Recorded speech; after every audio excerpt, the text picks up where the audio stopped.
The space shuttle, for the time being, stands at the apex of human endeavor, the most complex machine ever built. 3, 2, 1, and liftoff of Space Shuttle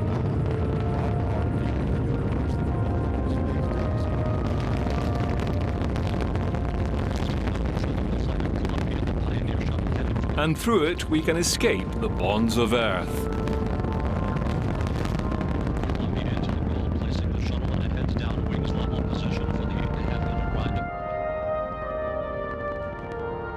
Throughout this series, we will explore the endeavors of mankind. The search for knowledge and experience is ongoing, pushing the boundaries of technology, pushing ourselves to go further, faster, and higher. As we reach out into space, we also look back upon the Earth and ourselves. The journey off-world, we shall see, was a battle for dominance, then later for the sake of science and exploration.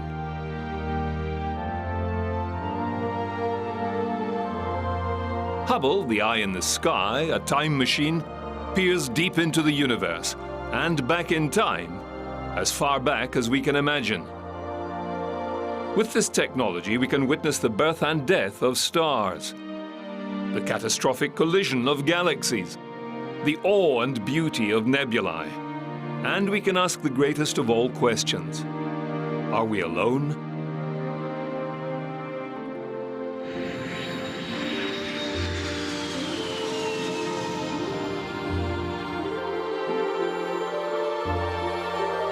An explosive expansion is coming.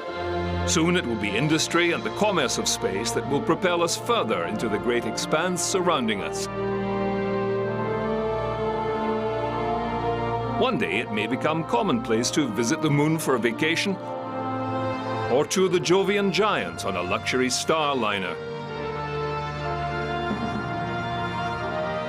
How did we make it this far? What were the first steps that launched us into outer space?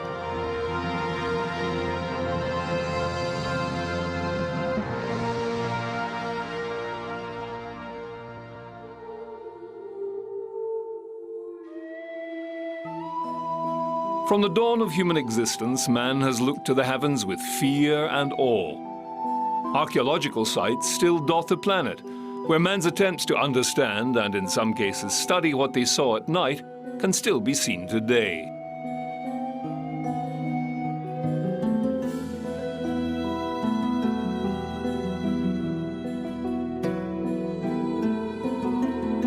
The dream of exploring space and traveling outside the Earth's sphere of influence is a long and admirable one. Early mythology and literature is replete with tales of defeating the laws of gravity and adventuring away to other heavenly bodies.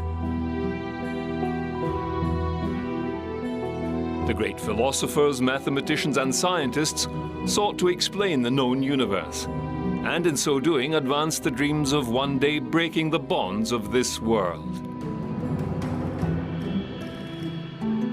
In France, as early as the mid-18th century, experiments in flight were underway. On October 15, 1783, the dream of flight became a reality. A hot air balloon, Aérostat Réveillon, was launched carrying one Pilâtre de Rosier, and although tethered to the ground, it flew for 15 minutes, opening the era of manned flight.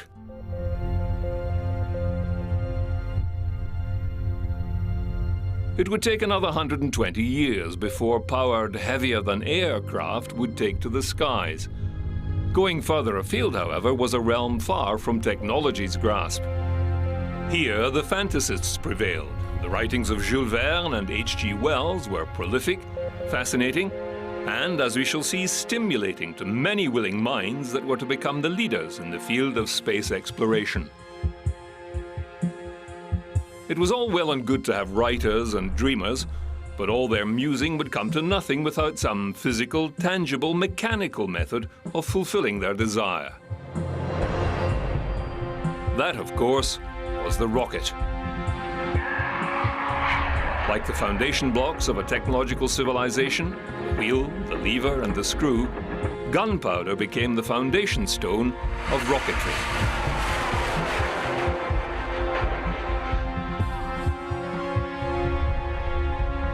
The earliest record of gunpowder comes from China, the time of the Han Dynasty, from 206 BC to 220 AD. It was one of the 4 great inventions made by the early Chinese. Saltpeter or potassium nitrate, sulfur and charcoal, mixed in the proportions of 15 parts by weight to 3 parts to 2 parts respectively. Packed into bamboo tubes, the explosive mixture was lit for ceremonial purposes, religious festivals and entertainment. The resultant explosions thrilled onlookers and frightened off evil spirits. Lost in the mists of time is the name of the originator of gunpowder. Also unknown is the name of the clever observer who noticed that these explosive bamboo tubes would sometimes leak flames from one end and propel themselves along with great force. With a little experimentation, the skyrocket was born. Gunpowder, of course, went on to propel cannon and musket ball, make explosive warheads and demolitions. But the rocket was unique, as it carried its own propulsive force.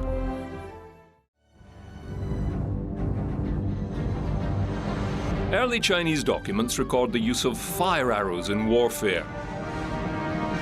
By the year 1045 AD, the use of gunpowder and rockets formed an integral part of Chinese military tactics. In the Song dynasty of the 13th century, rocket fire arrows were documented to have been used to repel the Mongolian hordes encroaching on their border at the Battle of Kaifeng-Fu in 1232 AD.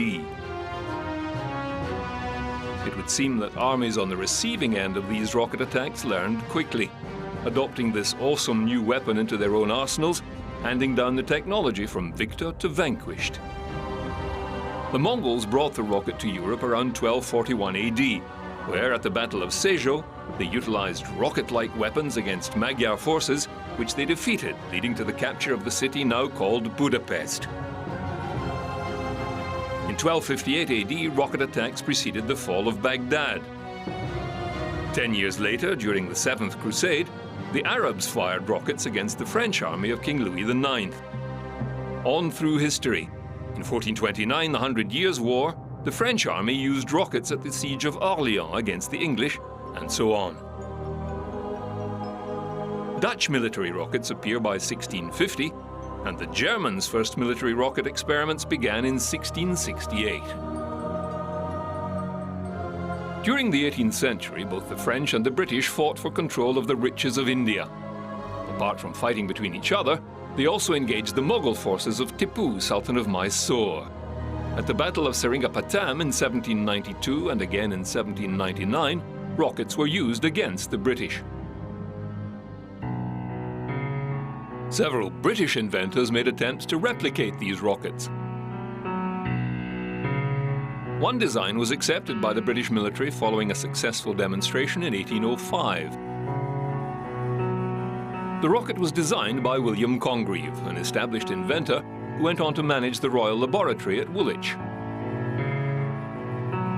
The rocket was made up of an iron case of black powder for propulsion and either an explosive or incendiary head, and a wooden guide pole for stability.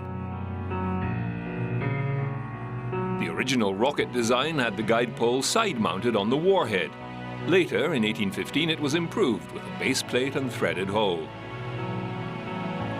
They could be fired up to 3 kilometers, although fairly inaccurately. They had a tendency to prematurely detonate. They were more adept as a psychological weapon than a physical one. Congreve designed several different warhead sizes from 3 to 24 pounds, 1 to 10 kilograms. The 24-pound or 10-kilogram type with a 15-foot, 5-meter guide pole was the most widely used.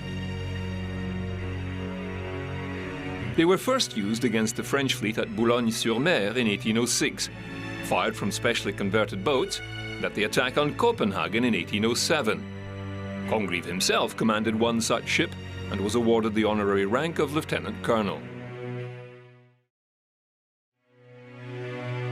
They were used throughout the Napoleonic Wars, although a specialist rocket troop was not formed until 1812, first seeing action at the Battle of Leipzig. Meanwhile, across the Atlantic in the New World, at the Battle of Bladensburg in August 1814, the British 85th Light Infantry used rockets against an American rifle battalion with effect. It was at the siege of Fort McHenry on September 13 and 14 that a British armada of 19 ships attacked the harbour of Baltimore, among them the Erebus, formerly a 20-gun sloop. She had been converted to a rocket battery vessel equipped with 20 32-pound rocket batteries.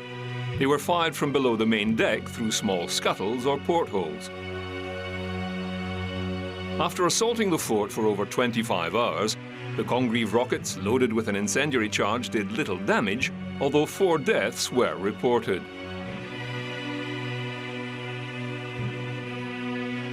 It was these Congreve rockets, witnessed by a young lawyer named Francis Scott Key, that so impressed him to add the words "rocket's red glare" to his poem The Star-Spangled Banner.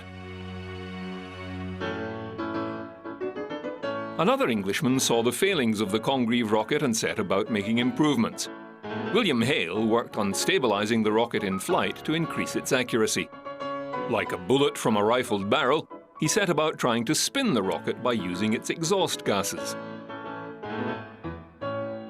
After various designs, he settled on 3 angled vanes protruding into the exhaust, deflecting a portion of the escaping gases and forcing it to spin, thereby stabilizing its trajectory. His patent was awarded in 1844, and the Hale gunpowder war rocket, also called the stickless rocket, was put into service. The Americans adopted the technology, and in 1847, during the Mexican-American War, a rocket battery was used against Mexican forces at the siege of Veracruz and in the capture of the fortress of Chapultepec, leading to the surrender of Mexico City.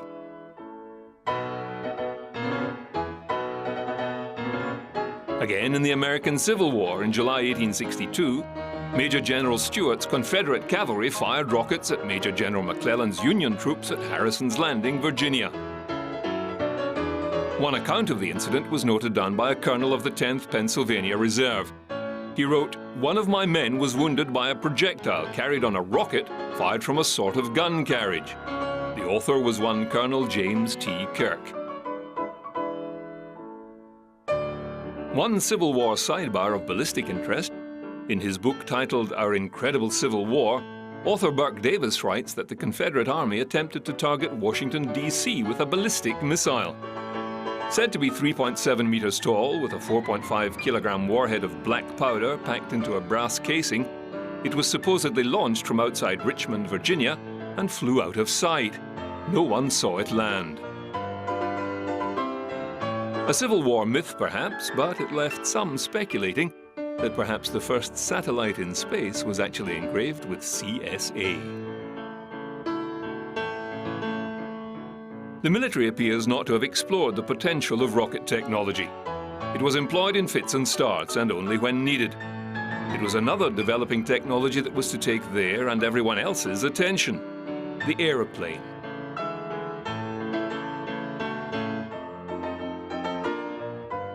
Two young and enterprising bicycle manufacturers from Ohio, Wilbur and Orville Wright, made the first successful sustained powered flight in a heavier-than-air machine on December 17, 1903, at Kill Devil Hill. They were inspired by Otto Lilienthal, the German glider designer and one of the leading figures in aircraft design. He died August 10, 1896, from injuries sustained in a crash of one of his hang gliders. Wilbur began to read everything he could get his hands on about aviation. As all independent thinkers and inventors do, he imagined something completely novel to solve the problem that had plagued other would-be flyers: the ability to control maneuver in flight. Wilbur thought up a simple system that twisted or warped the wing, causing it to roll right and left. Rocketry was pushed aside in research and development as the skies opened up to would-be pilots. Another profession, totally unrelated, saw the potential of rockets and grabbed it with both hands. The worldwide whaling industry built an effective killing machine, utilizing rocket-powered explosive-tipped harpoons. It was time for the blight of rocketry on mankind to be turned towards a more useful and benign occupation.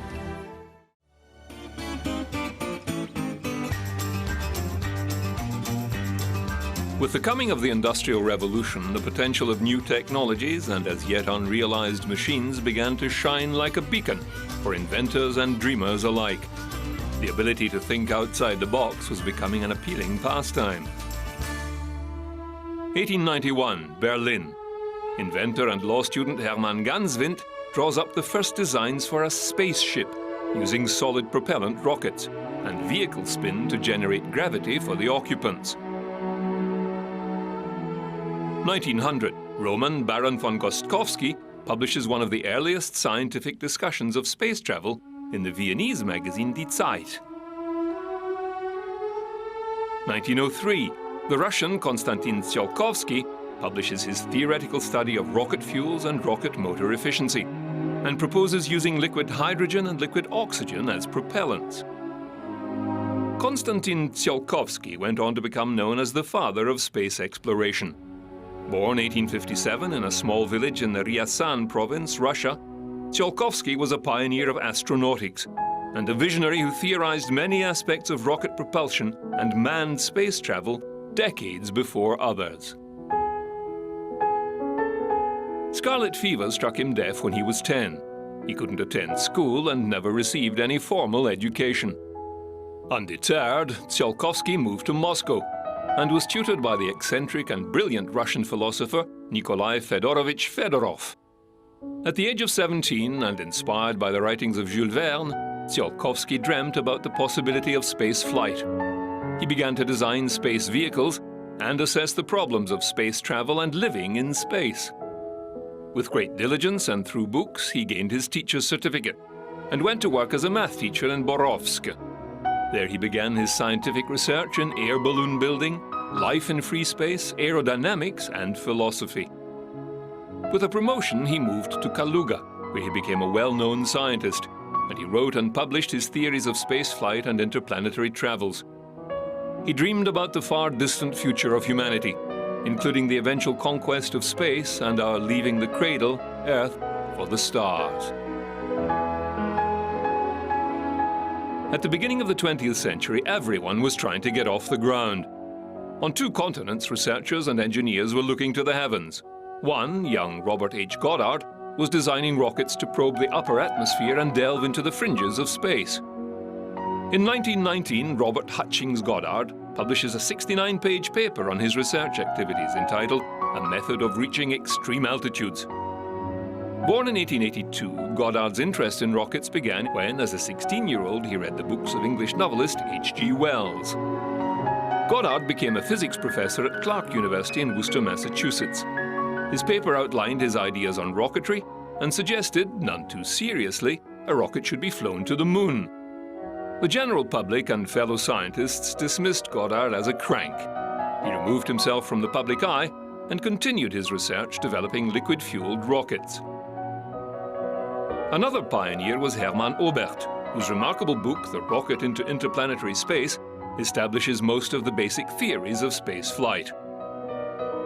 Born in 1894 in Hermannstadt, Romania, Oberth became mesmerized by Jules Verne's novel From Earth to the Moon.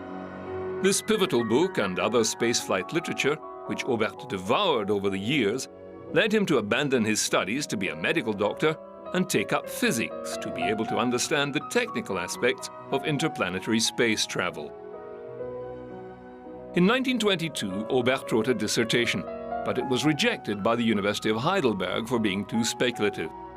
Oberth, undeterred, turned it into a classic book, Die Rakete zu den Planetenräumen. He explained the mathematical theory of rocketry, applied it to possible designs for practical rockets, and considered the potential of space stations and human travel to other planets. In 1925, a detailed thesis, The Possibility of Reaching Celestial Bodies, is published by Walter Hohmann of Essen, Germany. It gives detailed calculations for interplanetary orbits. At this time, development of alternate fuels and practical rocket designs were proceeding in several locations at once. Goddard in the US, Robert Hainaut-Peltry in France, and Hermann Oberth in Germany, who had joined the Rocket Society, or VFR. Aubert's work encouraged the efforts of other enthusiasts, Max Valier, Willy Lai, and a young Wernher von Braun. But Robert H. Goddard in Auburn, Massachusetts, won the prize. On the morning of March 16, 1926, Goddard launched one of his designs, a liquid-fueled rocket. The rocket flew only 46 meters, 152 feet, about the same distance as the Wright brothers' first manned flight. But it was the first flight of a liquid-powered rocket in history. His wife manned a hand-cranked camera, whilst Goddard triggered the launch. Unfortunately, the camera ran out of film, and the images of that first launch are lost to time. There was for a time some collaboration between Goddard and German rocket enthusiasts, but little came of it. Goddard also approached the US military with his rocket technology. They showed little interest and passed on his proposals. By the time he died in 1945, Goddard held 214 patents in rocketry.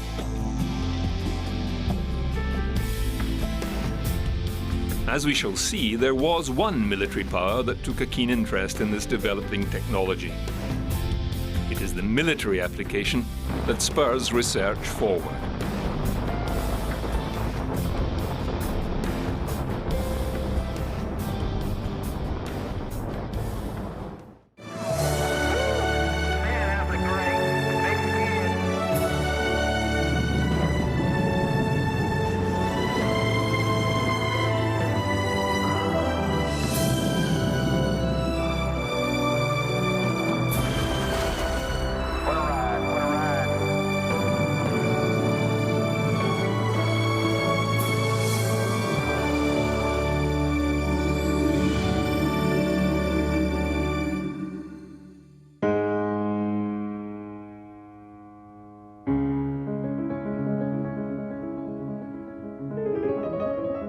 Wernher von Braun was born in March 1912 in Wierzitz, Germany. 8 years later, after the Treaty of Versailles, Wierzitz would become Polish territory. As a youth, von Braun became enamored with the possibilities of space exploration by reading the science fiction novels of Jules Verne and H.G. Wells, and from the scientific works of Hermann Oberth, whose writings prompted the young von Braun to master calculus and trigonometry so he could understand the complex physics of rocketry. In furthering his desires to build an operational rocket, von Braun joined the famous German Rocket Society in 1929. The Verein für Raumschifffahrt, VFR, was formed 2 years earlier in Berlin by a group of scientists and authors wishing to advance the theories of Hermann Oberth with practical experimentation. Max Valier, Willy Lai, and Oberth himself founded the society, and it was soon joined by other enthusiasts, including Dr. Walter Hohmann, the author of The Attainability of Celestial Bodies. There, von Braun met and worked closely with Oberth and other like-minded engineers. One man who foresaw space travel and envisioned a space program was the silent film director Fritz Lang. He read Oberth's work and hired him as a technical advisor for his 1929 film about space travel, Die Frau im Mond, The Woman in the Moon. Lang wanted his film to be as technically accurate as possible. Oberth and Lai aided in set design and built a model spacecraft that looked very realistic. Fritz Lang added his own creative touch to the launch sequence and invented the countdown. It added to the drama and tension of launching a rocket into space. Not that spaceflight needed such additional stress in years to come. Unfortunately, Lang's efforts were all too accurate. The Nazis had the film pulled from circulation, and all his sets and models destroyed in case they might reveal aspects of their secret plans to develop a real rocket. The 1930s saw advances and interest grow. The technology was becoming within one's grasp. Rocket societies began to spring up. In 1929, Russia, the Group for Investigation of Reaction Motion is organized. In 1930, the American Interplanetary Society, later called the American Rocket Society, is formed. This same year, Hermann Oberth's Kegeldüse, a theoretically ideal rocket combustion chamber using liquid oxygen and petrol, is fired on a test stand. Another key figure, born in Józsefváros district of Budapest, Hungary in 1881, was Theodor von Kármán. He studied at the University of Göttingen, where he saw the French aviation pioneer Henri Farman fly his aircraft over a 2-kilometer course. This event spurred him on to explore the worlds of aeronautics and later astronautics. Once called a genius's genius, this aeronautical expert was a great theoretician, practical scientist, and industrial organizer. Of Jewish descent, von Kármán was becoming increasingly uncomfortable with political developments within Europe and accepted a position at the Guggenheim laboratories in California. He traveled to the United States in 1930 and was responsible for many advances in rocketry and high-speed aircraft. He contributed to fluid mechanics, turbulence theory, supersonic flight, and mathematics in engineering, aircraft structures, and wind erosion of soil. He believed in the possibilities of Buck Rogers-style rocket propulsion and its applications. He supported the interest of a group of his students in the subject. He was co-founder of the Jet Propulsion Laboratory, which undertook early research into America's long-range missiles and helped develop several tactical missiles, including the Aero-B and the Jet-Assisted Takeoff, or JATO, rockets.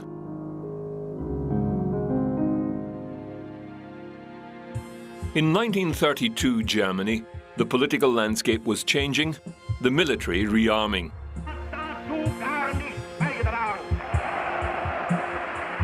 The German Rocket Society went looking for funding and approached the army.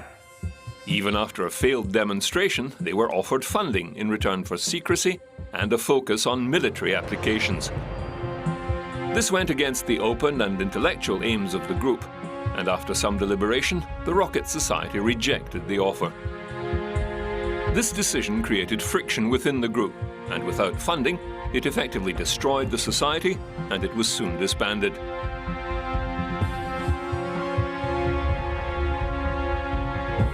The German Ordnance Corps quickly absorbed von Braun and the other engineers. Under the command of artillery officer Walter Dornberger, they began systematic rocket research for the military.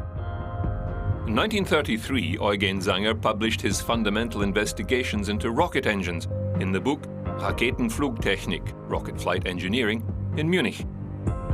2 years later, the Ordnance Corps successfully fired models of a series of rockets, the Aggregate 2 or A2.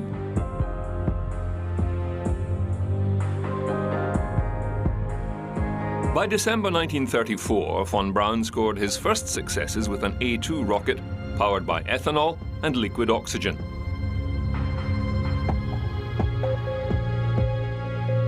Two years later, as plans for the follow-on A3 rocket were being finalized, initial planning began for the A4 rocket. A rocket that was to be, in Dornberger's words, a practical weapon, not a research tool. As noted earlier, most know the A4 by another name, the V2.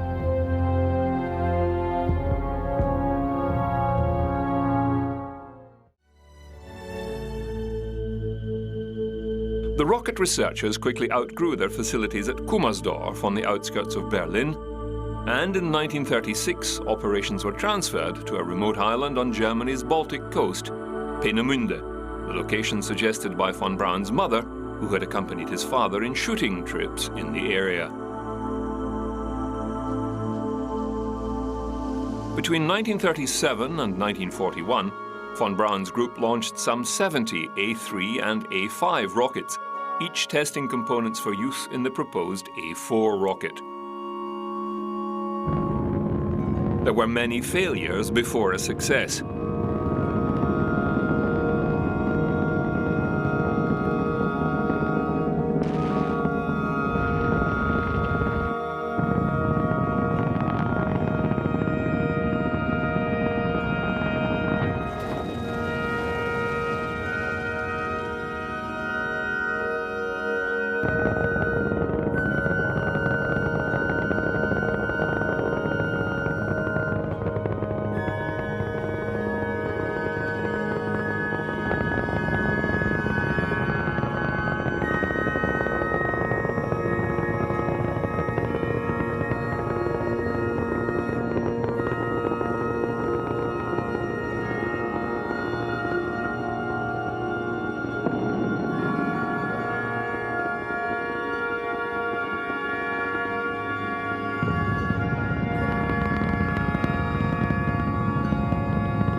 But eventually, in March 1942, the first A4 test rocket flew successfully.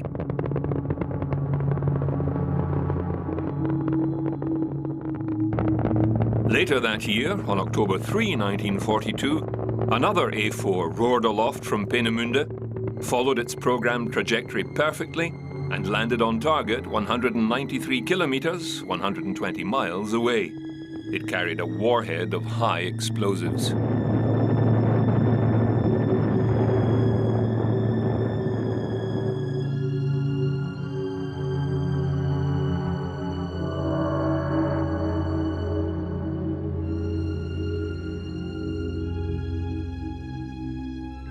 This launch can fairly be said to mark the true beginning of the space age. This A4, the first successful ballistic rocket, is the ancestor of practically every rocket flown in the world today.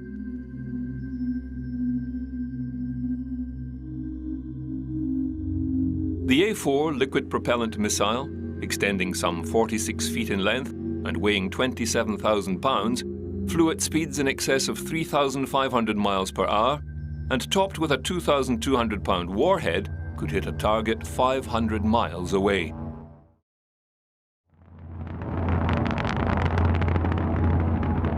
The A4 was renamed the Vengeance Weapon II, or V2, and like its pulse jet-powered relative, the V1, began to fall on targets in Europe and, in September 1944, against London.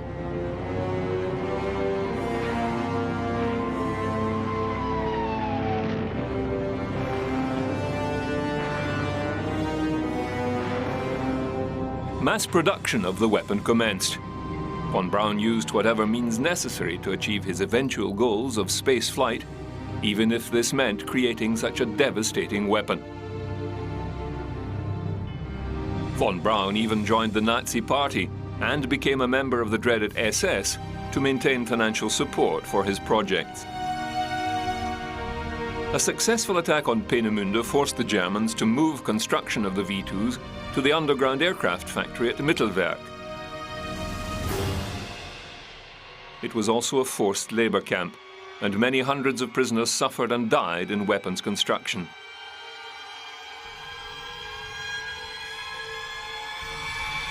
An estimated 20,000 inmates died from various causes during the years of production, a dark cloud that would haunt many of the scientists for the rest of their lives.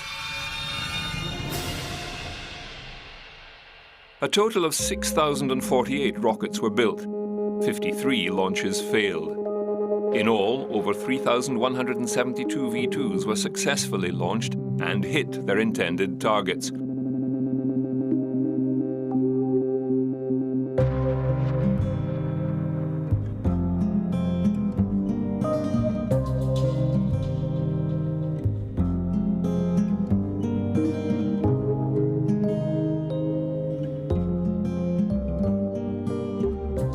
Over 1,600 struck Belgium and 1,400 hit London, killing a total of 2,754 civilians.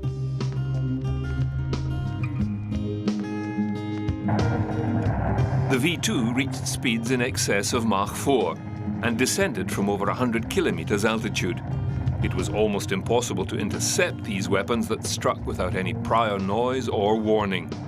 The only way to stop these weapons was to attack the launch and production facilities.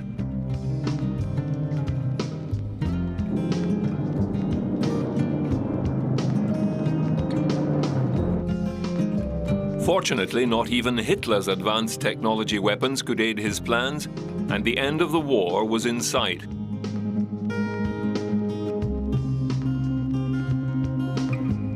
Before the Allied capture of the V2 rocket complex at Mittelwerk, Von Braun hid many of the designs and blueprints of his creation in a disused mine.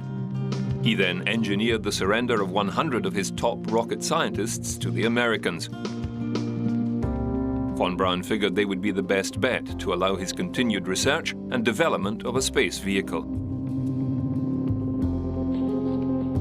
The Americans, aware that the Russians and British were also interested in the V2, set about recovering all they could for themselves, even going against the Potsdam Agreement. Led by one Colonel Toftoy, an Army Ordnance team recovered nearly 300 freight cars of V2 parts, tools and blueprints.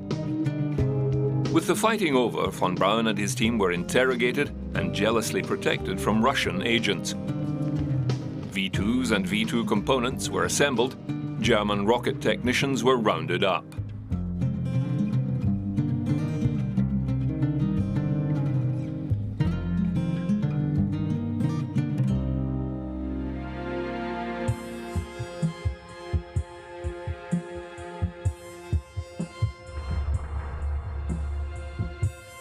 In June, General Eisenhower sanctioned the final series of V2 launches in Europe.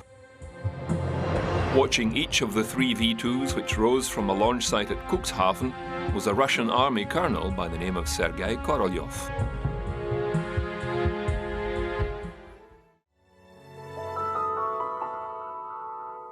Sergei Pavlovich Korolyov was born to Ukrainian parents in the provincial town of Zhytomyr in 1907. At age 3, his parents separated, and Korolyov was essentially brought up by his grandparents in Nezhin, whilst his mother sought a higher education. She remarried in 1916, and the family moved to Odessa. Korolyov attended an air show in 1913 and immediately became interested in aviation. The following years were harsh in Russia. The revolution, food and medical shortages, schools were closed for many years, and Korolyov suffered from a bout of typhus.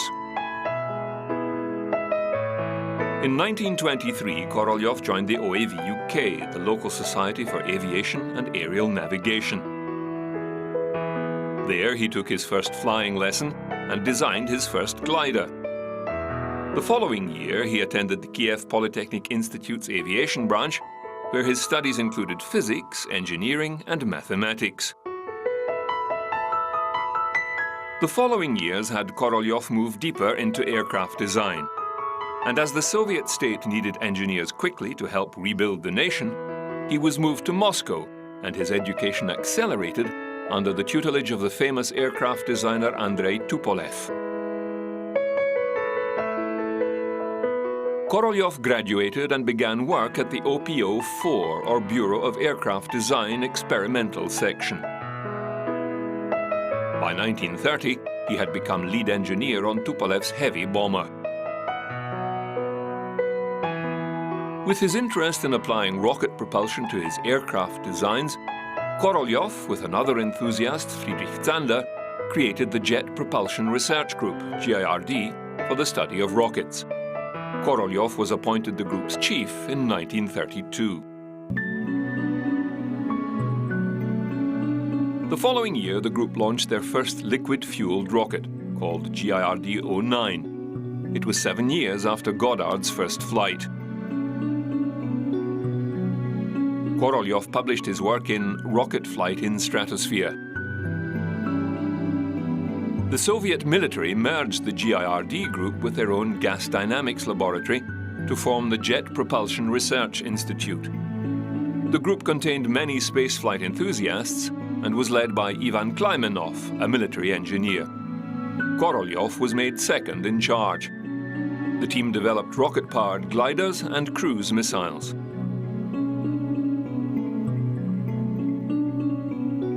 Just prior to World War II, the Soviet secret police enacted the Great Purge, rounding up anyone suspected of working against the state. For the most insubstantial accusations, many thousands of people were arrested and taken away, many vanishing into prison camps and gulags. Sergei Korolyov and his co-workers were some of them. For the first few years of the war, Korolyov suffered in a Siberian gulag. There he was beaten and starved. He lost all his teeth, suffered a broken jaw, and developed a heart condition. The Soviet advancement of rocketry was set back many years, as some of Korolyov's co-workers were summarily executed, including the group's leader, Klymenov. Midway through the war, with the Soviets suffering at the hands of the Nazis and the need for manpower, particularly engineers and designers, Korolyov's case was re-examined, and with the help of friends and scientists, he was able to be brought back to Moscow under house arrest. Eventually, with his sentence reduced, Korolyov returned to work for the Central Design Bureau 29 under Tupolev in designing new heavy bombers for the war effort. He was moved again to work for Ventin Glushko on rocket plane boosters. It was here that Korolyov learned that Glushko had been the person who had accused him of misdeeds leading to his arrest. The two men developed a lifelong animosity and distrust for each other. During 1944, the Soviet leadership acceded to pressure and decreed that Tupolev, Glushko and Korolyov's convictions had been dismissed. The following year, Korolyov was awarded the Badge of Honor for his work and commissioned as a colonel in the Red Army. At the end of the war, Korolyov and other experts were sent to Germany to retrieve what V2 technology they could. Documents and V2 parts were collected, along with 150 scientists, few if any of whom had worked with von Braun.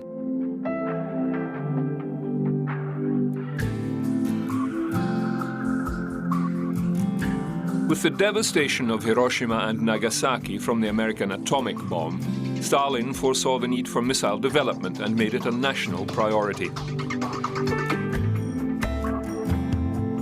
A new institute was created, the NII-88 in Moscow, and a facility on Gorodomlova Island was established for the German scientists and engineers.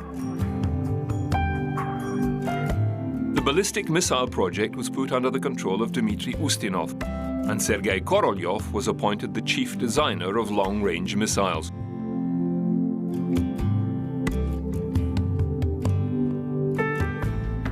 It was here that Korolyov's attention to detail and ability to organize the various groups into a coherent and effective design team led the way forward.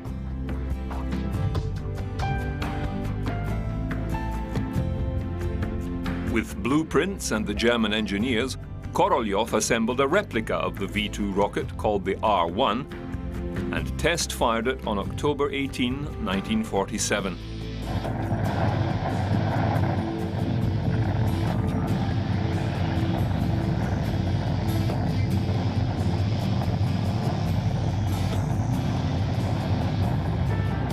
This, in effect, was the beginning of the US and Soviet missile race.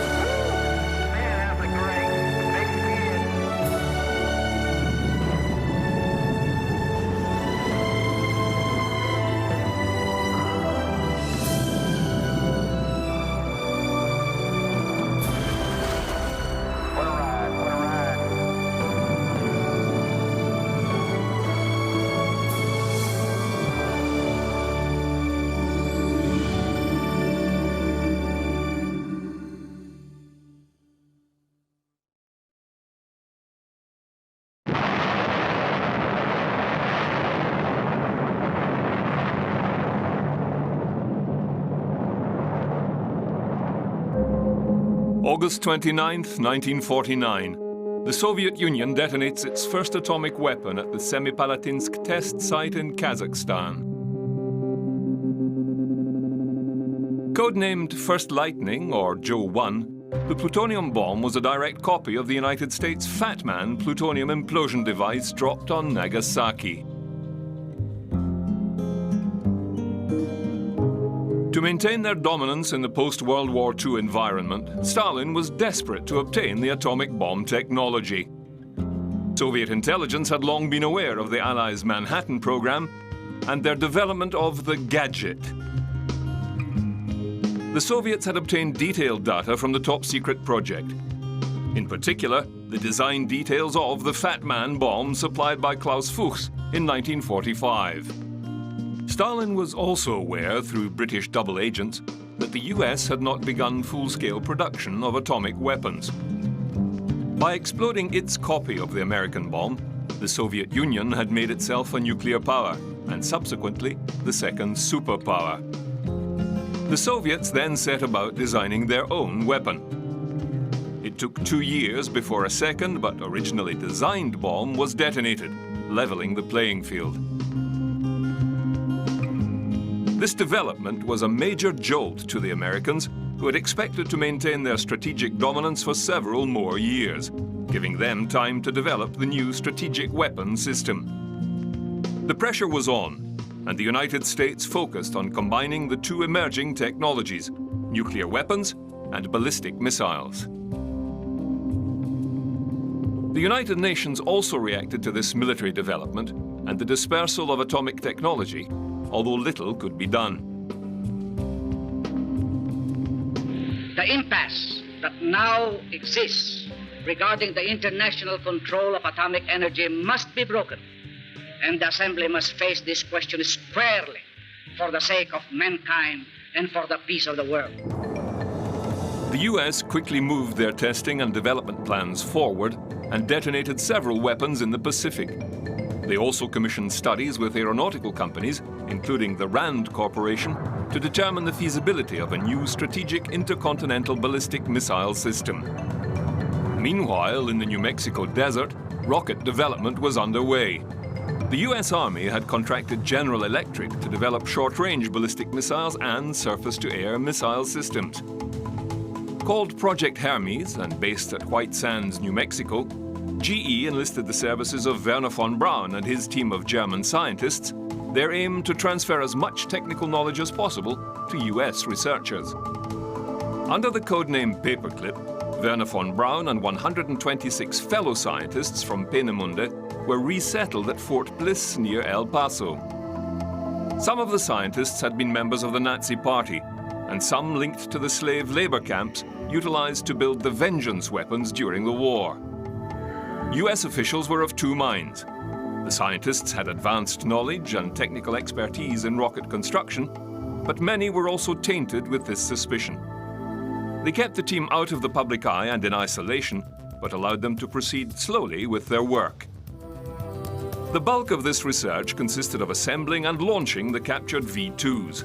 Between April 1946 and September 1952, over 64 V-2s were assembled and launched at White Sands.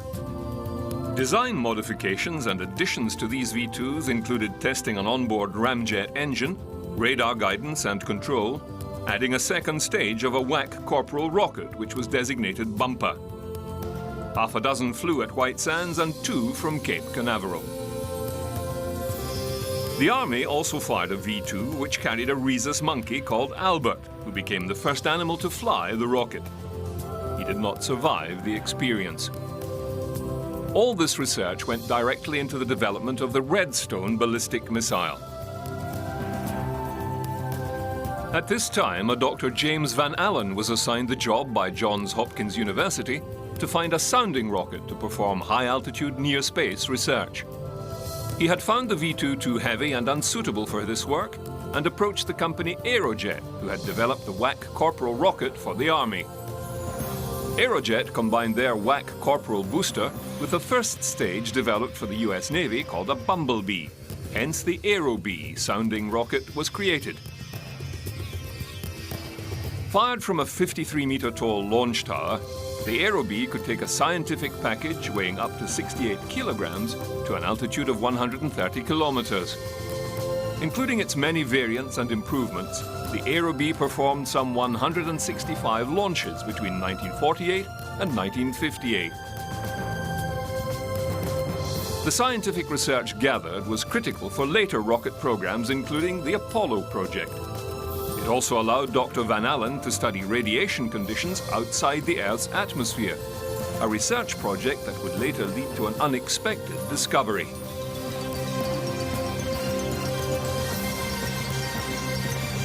"1953 saw the election of the commander of Allied forces during World War II, General Dwight D. Eisenhower, as President of the United States. After 20 years, the administration had changed hands, and the public met its new president and the incoming First Lady of the land. Eisenhower embraced the concept of both manned bombers and an intercontinental ballistic missile system, as part of the Strategic Nuclear Force. An ICBM was high-speed and unstoppable, able to strike the enemy anywhere in the world with little or no advance notice, delivering the power of the atom. Concerned with the speed of Soviet technological progress, the US intensified efforts to deliver such a system. The intercontinental ballistic missile got off to a slow and confusing start. All three arms of the US military had their own plans for missile development. The US Air Force commissioned Corvair to research two fields of nuclear weapon delivery.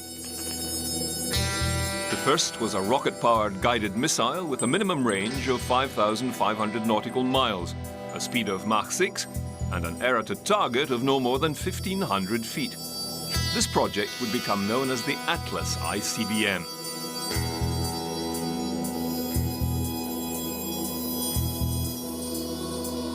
The second commission was for two winged cruise missile designs, able to be rocket-launched, then flown like a conventional aircraft to its target, virtually an unmanned bomber. Americans shouldered an additional burden in the struggle between East and West, where the race for atomic weapons assumed new proportions and guided missiles took on new importance. The Matador, which someday may carry an atomic charge, was one of America's answers in the armament race, a contest that is the insurance of the free world against slavery.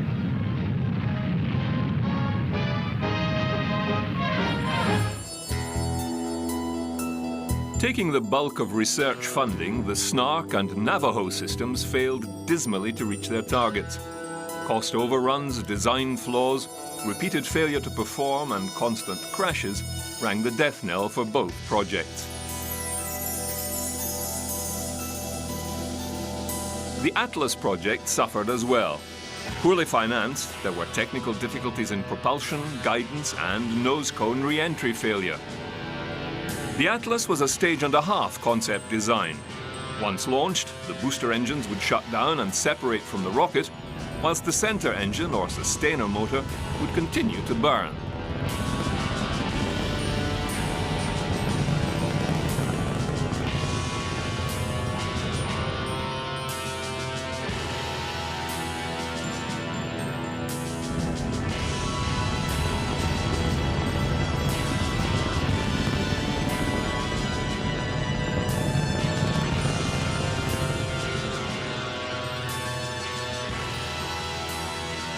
Late in 1953, the Atlas program got a boost. The Atomic Energy Commission had successfully tested a new high-yield, lightweight nuclear weapon in the megaton range. Weighing between 680 and 1,400 kilograms, the ICBM's payload would be much lighter and therefore more feasible. This breakthrough and the knowledge that the Soviet Union was actively engaged in the missile race prompted the Air Force to rethink their position. And the Atlas and Thor programs were accelerated.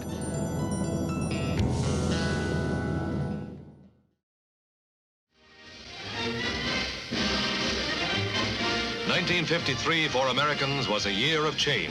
It saw soldier statesman Dwight D. Eisenhower take the oath of office as the nation's first Republican president in 20 years and receive the good wishes of his predecessor, Harry S. Truman. The new chief executive took the reins of government at a climactic moment in the country's history, when the solution of foreign and domestic problems pressed for early decision. With a resounding political victory behind him, he faced... With the death of Stalin in March 1953, Nikita Khrushchev became the first secretary of the Soviet Union. A reformist with a growing power base, Khrushchev wanted to reduce military spending, but maintain parity with the US. One option was to use the deterrent effect of strategic ballistic missiles. He encouraged ICBM progress under Dmitry Ustinov, the head of missile development, and their chief designer, Sergei Korolev.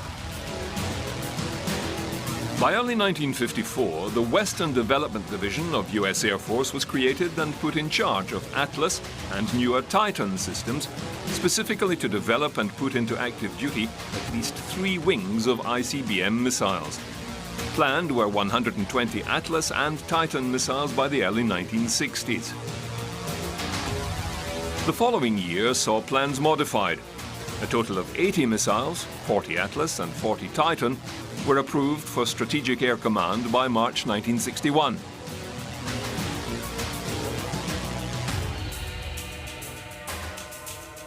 Von Braun and his team were moved from Fort Bliss to Redstone Arsenal in Alabama, and the Army Ballistic Missile Agency was formed. They developed the Redstone rocket for U.S. ground forces.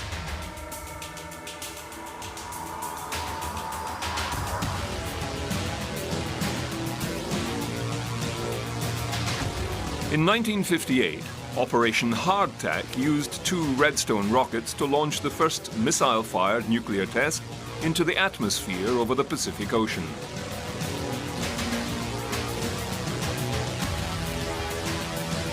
Following Redstone's success, von Braun developed the Jupiter-C intermediate-range ballistic missile.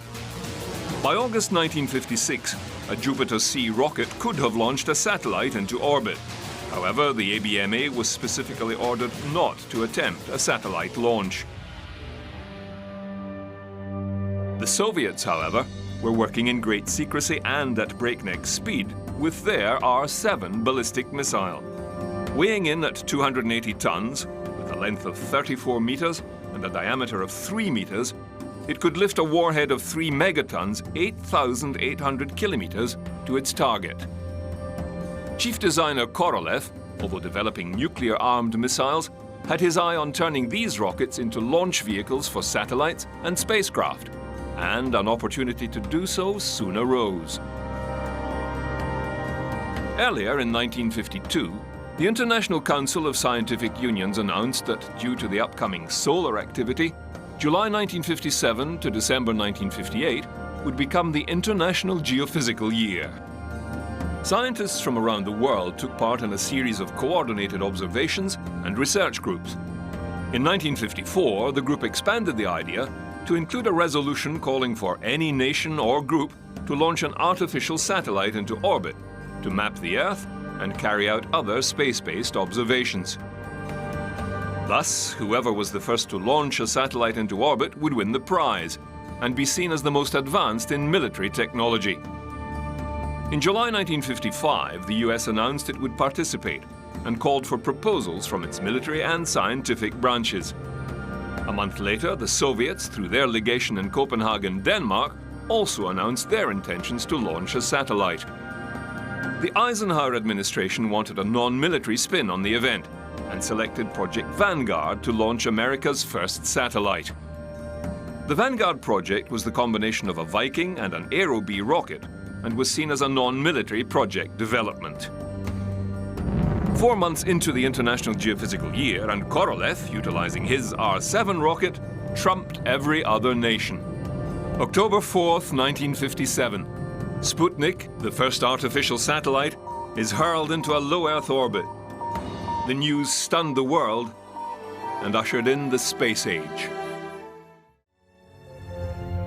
Sputnik was a small silver ball weighing 83.6 kilograms with 4 trailing antennae.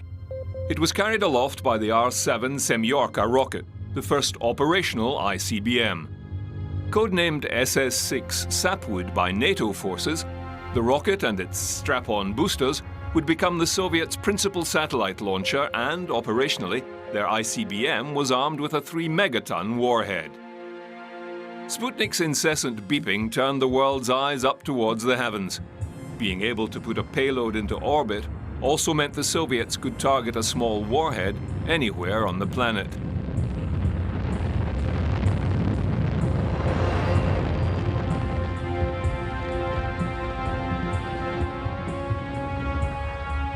The US was mortified. Quickly, the government pulled out all stops to end Russia's dominance of space. It also spurred the US military to rush the Thor short-range ballistic missile into service.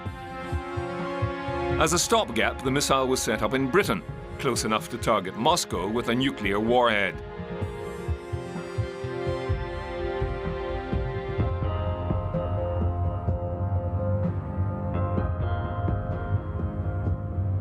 The US also took the brakes off von Braun and his Redstone team. A backup to the Vanguard, they were instructed to proceed with the Explorer satellite project. But the Soviets were still ahead. On November 3, 1957, they launched a second Sputnik orbiter. A much heavier satellite, it weighed half a ton and measured 4 meters in height with a 2-meter diameter, proving the Soviets had the capability to launch a large thermonuclear weapon at the US, who are now in a state of panic. It was also a space first, as it carried a passenger, a part Samoyed dog called Laika, the first creature to orbit the Earth.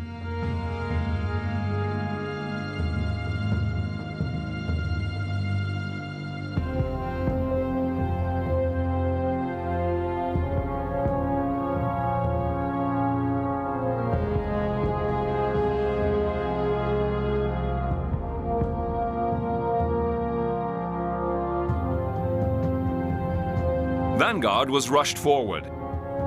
In itself, Vanguard was the most sophisticated rocket designed to date, but it had several technical problems. The planned 7 test launches were scrapped in order to get the satellite into orbit as soon as humanly possible. The Vanguard, designated TV-3, was to have been the 3rd test launch.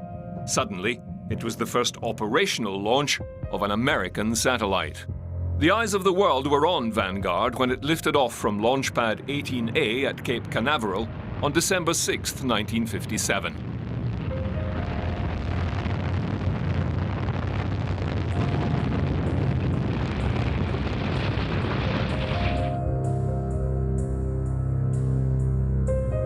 The flight was an unmitigated disaster and was quickly dubbed the Kaputnik. Vanguard would become the least successful of all American launch vehicles. The Army ABMA and von Braun were immediately given the green light. Von Braun felt vindicated, and Explorer was prepared for launch.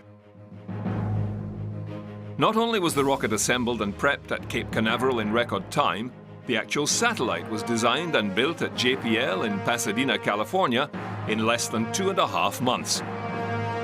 One of the instrument designers was Professor James Van Allen.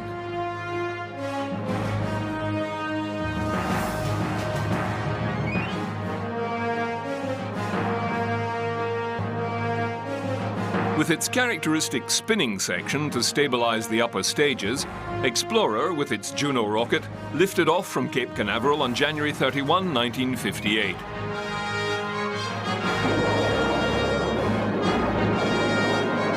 America had finally entered the space race.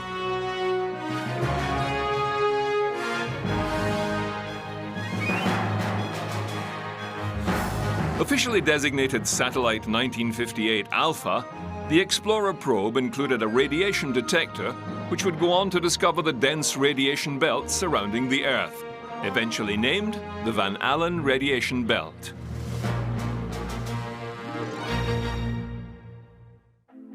Learning from their mistakes and inter-service rivalry, the government moved to form a coherent body to absorb and coordinate all space-related activity. The National Aeronautics and Space Administration was officially born on 1st October 1958. The Navy's Vanguard program continued, but its second launch also failed. In March of 1958, it was third time lucky when Vanguard 1 satellite successfully reached orbit.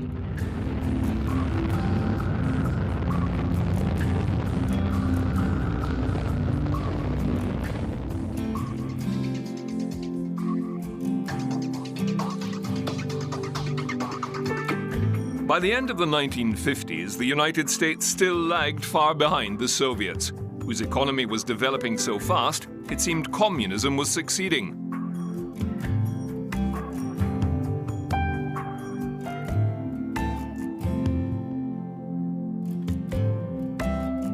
With a bragging Khrushchev storming forward into space, it seemed little could be done to stop him.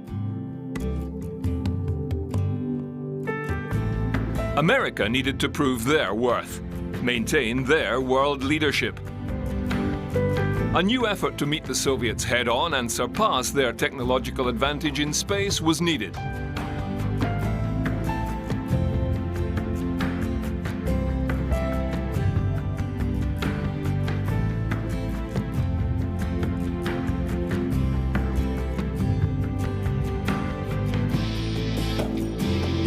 The US could not remain second fiddle to the Soviet dominance in space.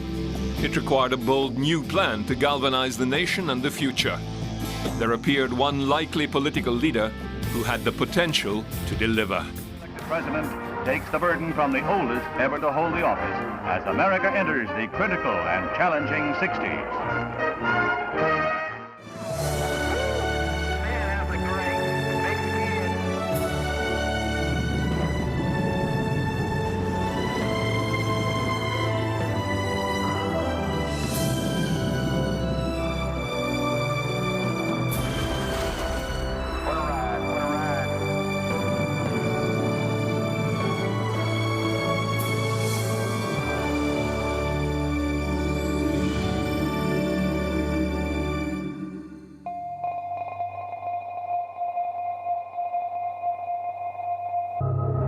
The Soviet Union had a clear advantage over the United States for an unusual reason. They could not yet construct a nuclear bomb as small or as light as the Americans. Therefore, they had to develop a booster rocket larger and more powerful to launch their warheads. This enabled them from the outset to propel a larger satellite into Earth's orbit, even to the moon. The scientific probe Luna 1 was launched January 2nd, 1959, aboard an R-7 booster. Its destination, the moon. It would be the first rocket to be shut down and refired in orbit, the first translunar injection burn, and unintentionally, the first probe to pass the moon's orbit. It missed entering lunar orbit as planned and continued on to become a new satellite of the sun. In the United States, NASA feverishly developed their satellite launch capability. Explorer and Vanguard successes helped narrow the gap. 170 pounds of complex electronic equipment that receives signals beamed from Earth, magnifies them 10 billion times, and rebroadcasts them back to Earth. Pictures, telephone calls, telegraph messages, and computer data all can be handled by the orbiting device. And they had NASA begin their selection process to find their astronauts. Their stated goal was to beat the Soviets and put a man into space and return him safely to Earth.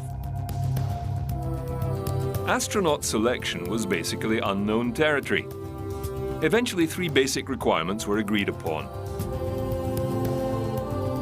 First, they had to fit inside the cramped space of a Mercury capsule, so they could be no taller than 5 feet 11 inches, 1 meter 80, and have a maximum weight of 180 pounds, 81.6 kilograms.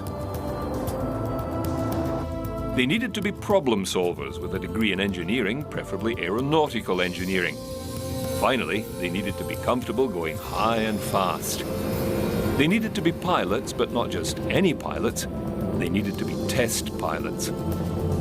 NASA scoured the military ranks with an initial 508 test pilots meeting the basic requirements. 69 of these astronauts made flight status with the help of trainers and instructors and were invited to apply for positions for an as yet unknown project. But only 32 went ahead. After rigorous testing and examinations, from a final 18, the eventual 7 were selected on April 9, 1959, and announced to the American press and public. The Mercury 7 became instant heroes in a camera flash. They were Alan Shepard, Virgil Gus Grissom, John Glenn, Donald Deke Slayton, Gordon Cooper, Walter Schirra, and Scott Carpenter. Some of these men would go on to ride the rocket into space. Some would become high-ranking NASA officials. Some would even walk on the surface of the moon, and one would die in a tragic accident. But all of them were now forever glorified in the press and have their place in history. The Soviets were somewhat more covert in their cosmonaut recruiting. It was top secret. The process was conducted in great secrecy under the control of the chief designer, and eventually 20 candidate cosmonauts were selected. They were subjected to experiments designed to test physical and psychological endurance. Unlike the Americans who picked mature test pilots, the Soviets went for young men who could make a lifelong commitment to the program. Korolyov continued to design and test the necessary components to achieve their goal. However, Khrushchev, as publicity-hungry as the Americans, wanted spectacular results, and often. The next so-called stunt was Luna 2, launched on the 12th of September 1959. Luna 2, another scientific probe, weighed in at 390.2 kilograms, 860.2 pounds. It landed on the lunar surface in a blaze of publicity. In 1959, the world had its first glimpse of the far side of the moon, with the new lunar landmarks already labeled in Russian. The second red moonshot, an even greater achievement than the first, came a little over a month later. 4th October 1959. First images of the moon's far side are flashed around the world. The chief designer had other problems to contend with. Funding. His goals were space-bound, but Khrushchev wanted military weapons, nuclear-tipped ICBMs that could maintain a balance of terror with the United States. To launch an R-7 booster needed fueling with supercooled liquids. They required special handling and trained engineers. It was time-consuming and had to be done only prior to launch. The missile forces needed a booster to be housed underground in a hardened silo, away from prying satellites, able to survive a first strike. It was permanently fueled and ready to launch at a moment's notice. They had assigned engineer Mikhail Yangel to move forward with the R-16 ICBM using his pioneered hypergolic fuel. It was highly toxic and corrosive, but it could be stored at room temperatures and pressures. Korolev disliked the new fuel, thinking it too dangerous and unreliable. His competing booster design, the R-9, still relied on liquid oxygen and kerosene, a cryogenic propellant. Both projects were given the go-ahead, and the funding was divided between them for development as soon as possible. Meanwhile, NASA pursued their own goals. Mercury tests continued in the laboratory and at the Cape. Every piece of equipment was designed from the ground up and tested to destruction. Designed by Max Faget and the NASA design group, the Mercury capsule was 11 feet 5 inches tall with a diameter of 6 feet 2 inches. Fitted with 120 switches, levers and controls, it barely had room for one passenger. Korolev, meanwhile, was testing the Vostok capsule with a launch on the 5th of May 1960. On board were two dogs, Chaika and Lisichka, but during launch, one of the strap-on boosters separated from the core. The launch vehicle exploded, destroying the craft and killing the two dogs. The error was a simple fix, and soon Korolev was ready for the next test. Korolev watched the cosmonaut training closely and developed a liking for two candidates in particular, German Titov and Yuri Gagarin. Titov was born in 1935 in the Altai region of the Soviet Union and graduated as a pilot from the Stalingrad Military Aviation School. Gagarin was born in March 1934 and began his career in metalwork at a foundry. He was selected for further education at the technical school, where he joined the Aero Club and learned to fly. He then attended the Orenburg Pilot School for military flight training. He became a MiG pilot and in 1960 was selected for cosmonaut training. But neither would fly the Vostok first. That glory would go to one Ivan Ivanovich, a weighted test dummy. It is believed that Korolev even installed a tape recorder on board the flight to play back messages over the radio and fool the West into thinking that a person had actually made the flight. Marsnik 1, or Korabl 4, is launched 14th October 1960. The first probe launched to Mars, it never made it, and it would precede many failed launches to Mars over the years, a seeming jinx that still plagues scientists even today. A few days later, under considerable pressure from the Kremlin, Chief Marshal Mitrofan Nedelin personally oversaw the initial launch of the new R-16 booster, fueled with devil's venom, a dangerous combination of nitric acid and hydrazine. Nedelin, seated on a deck chair overviewing the progress, denied engineers their request to stop and fix a problem. An errant radio signal triggered the second stage booster to fire. The ensuing explosion engulfed the launch pad. Over 150 people died instantly, including Nedelin. It was a great setback and a disaster that was kept secret for 30 years. Let every nation know, whether it wishes us well or ill, that we shall pay any price On January the 20th, 1961, John F. Kennedy begins his presidency. Support any friend. He will be faced with many challenges, one being the Soviet Union and their dominance of space. Success of liberty.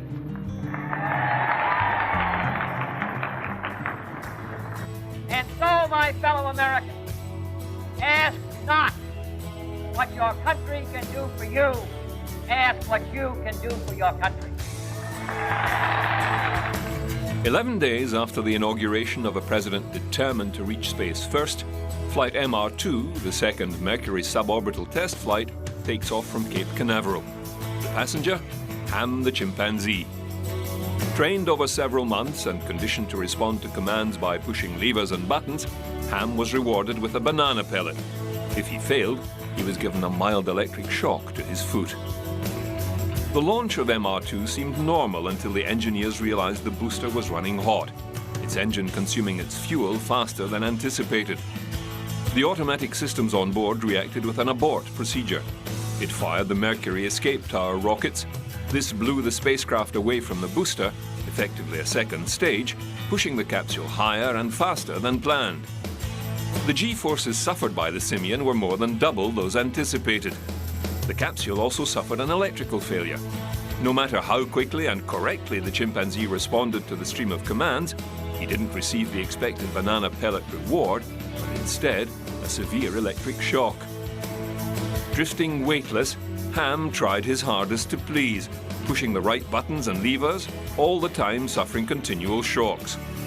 The craft re-entered the atmosphere faster and 122 miles further downrange than planned. When finally rescued, Ham's craft was on its side and taking water. Ham almost drowned strapped in his capsule.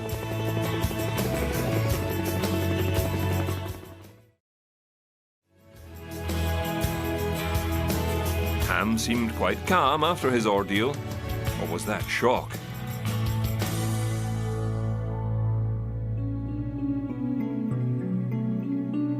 Two weeks later, February the 12th, Korolev fires off another probe, Venera 1, this time targeted at the planet Venus. The Venus probe was 643.5 kilograms and consisted of a scientific payload designed to study the solar winds and magnetic flux in space. It flew by Venus on the 19th of May. By early 1961, Korolev was confident in his Vostok design, enough to warrant a human passenger. It was time to send a man into space. The Vostok spacecraft consisted of two modules: the re-entry capsule, which was a 2.5-meter diameter sphere fitted with an ejector seat, and an instrument module which was jettisoned prior to re-entry. All major controls were automated or ground-controlled. Only in an emergency would the cosmonaut assume manual control.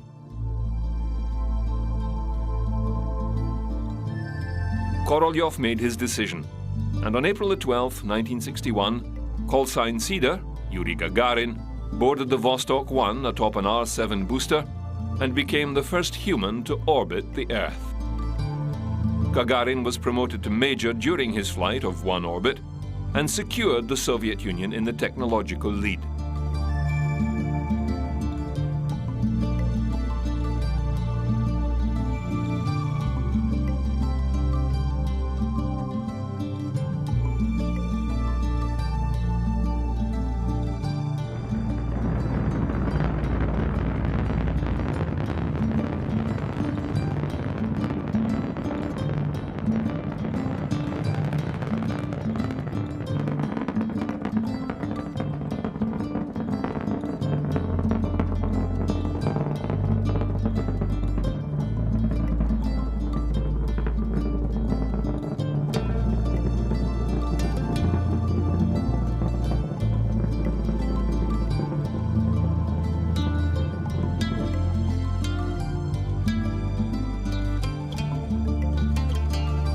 Spread around the globe almost as fast as his capsule took him. Man had his first great success in space when the Russians pushed a man across the threshold. He was Yuri Gagarin, the astronaut the Russians lionized as the first to orbit the Earth. It was the propaganda coup of the year. the world stunned once more by the Soviet achievements. Gagarin returned safely to Earth. As planned, he ejected from his capsule after re-entry and drifted down under his own parachute into the arms of the world's media. He was awarded medals and toured the world as a Soviet ambassador. Khrushchev was delighted. His push to develop the Soviet missile forces at the expense of the conventional military had paid off. However, this antagonistic policy would play a part in his eventual downfall. But for the time being, he could do no wrong. Yuri Gagarin would never fly in space again. In 1968, he became the senior officer of a MiG air wing, and in order to re-qualify as a fighter pilot, he took a routine training flight with flight instructor Vladimir Seryogin in a MiG-15. The aircraft crashed, killing Gagarin and Seryogin. Never to be forgotten, several place names, coins, stamps, plaques, and statues remain to this day, celebrating the first human to voyage into the realm of space.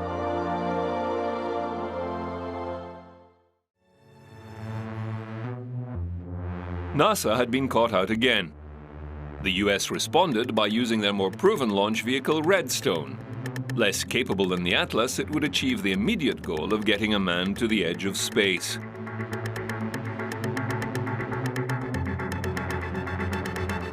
The first to ride the Mercury capsule, dubbed Freedom 7, arrived at the launch pad early in the morning. Alan Shepard was strapped in and awaited his 15-minute flight that would see him arc out to the edge of space and then descend under a parachute into the middle of the Atlantic Ocean. The launch was delayed again and again. Shepard needed to take a toilet break. It would mean unbolting the hatch and dragging him out of the capsule, an unforeseen and unacceptable delay. Eventually, Shepard had to relieve himself in his spacesuit. This took place in the white-hot glare of worldwide publicity. The Mercury capsule is right on course as the commander took over the controls to become the first man to guide a spacecraft. The launch was a success both technically and publicity-wise. The highlight of a hectic day is the parade of Pennsylvania Avenue, as an estimated 500,000 people cheer the man of the hour. New York. Alan Shepard, the first free man into space, was awarded a ticker tape parade and a medal from the president, who was all too aware of the space race and its ramifications. He needed to up the ante against the Soviets and took a gigantic political gamble. Back to work for the astronaut. Now it is time to take longer strides. Time for a great new American enterprise. Time for this nation to take a clearly leading role in space achievement, which in many ways may hold the key to our future on Earth.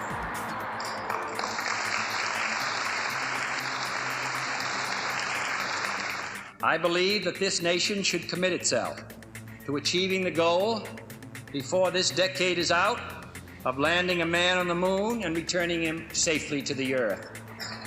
No single space project in this period will be more impressive to mankind or more important for the long-range exploration of space, and none will be so difficult or expensive to accomplish.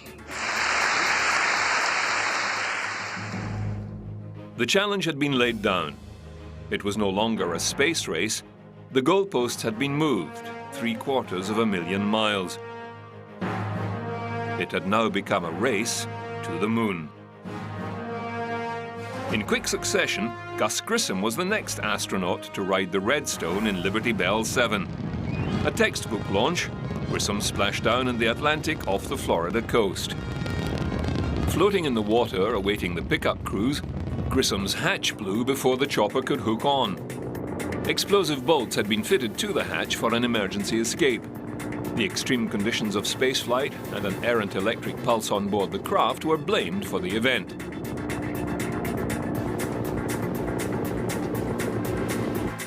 Grissom exited the ship awaiting pickup, his suit filling with water, as too was his capsule.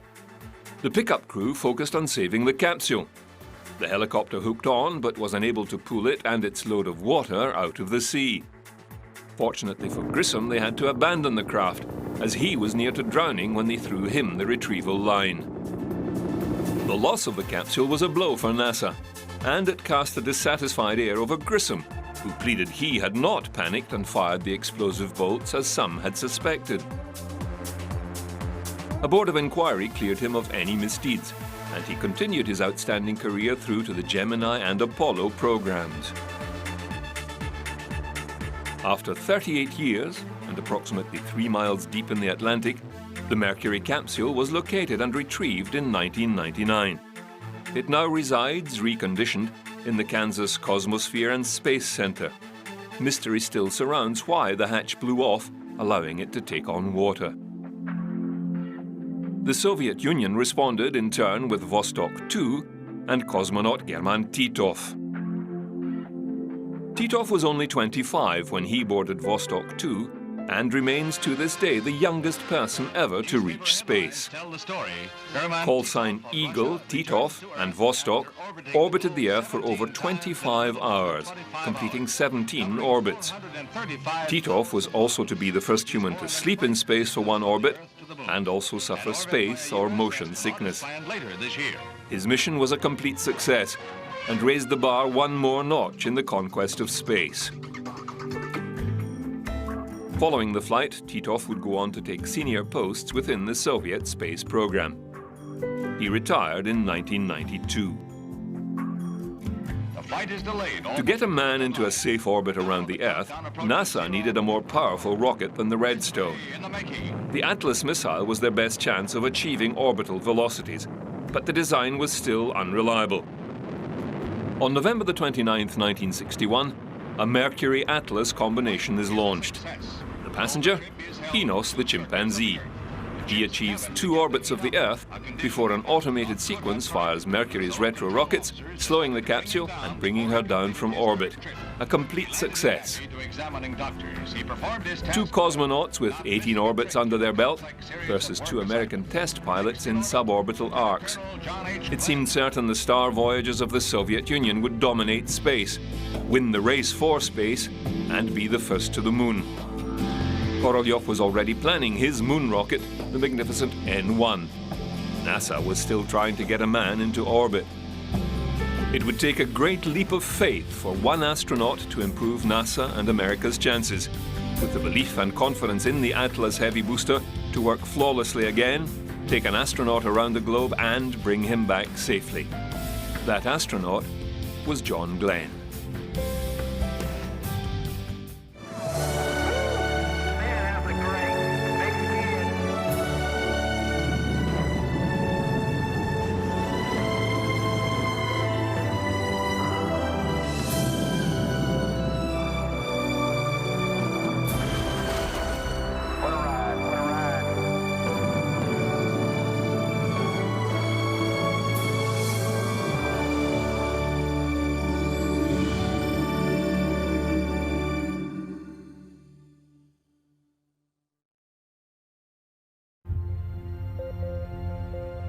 Multiple black and white images of the moon speeding towards the camera fascinate television viewers around the world as a US probe slams into the lunar surface. The Ranger series of probes were designed to take high-resolution photos of the lunar surface for evaluation of possible landing sites. Of the series, throughout the early and mid-60s, some 9 missions were flown. The first were launch failures. Ranger 3 missed the moon completely, Ranger 4 impacted, 5 missed and 6 impacted, but the onboard camera failed. Rangers 7, 8 and 9 all performed well, revealing several locations on the lunar surface worth investigating further. NASA was trying its hardest to keep alive its goal of putting a man on the moon first. 2 months before Ranger 3 launched, Major John Glenn, Navy fighter pilot, combat veteran, trans-American flight speed record holder and astronaut, prepares to ride the Atlas booster aboard his Mercury spacecraft Friendship 7.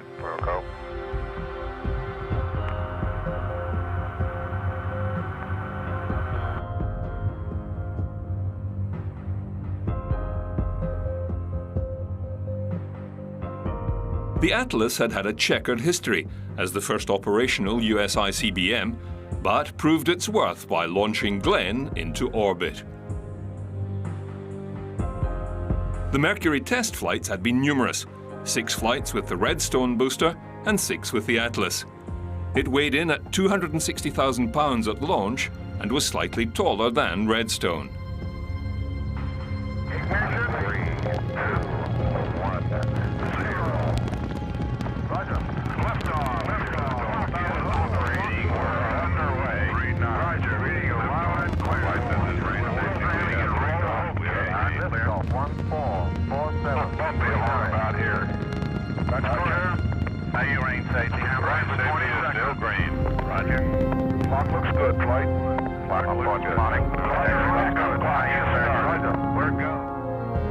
Glenn was given the go-ahead for 3 orbits by Mission Control, and he settled down to his 5-hour journey.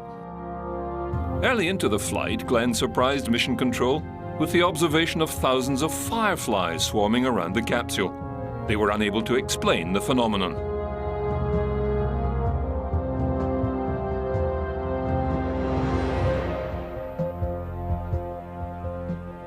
During his final orbit, an alarm alerted Mission Control to a possible fault.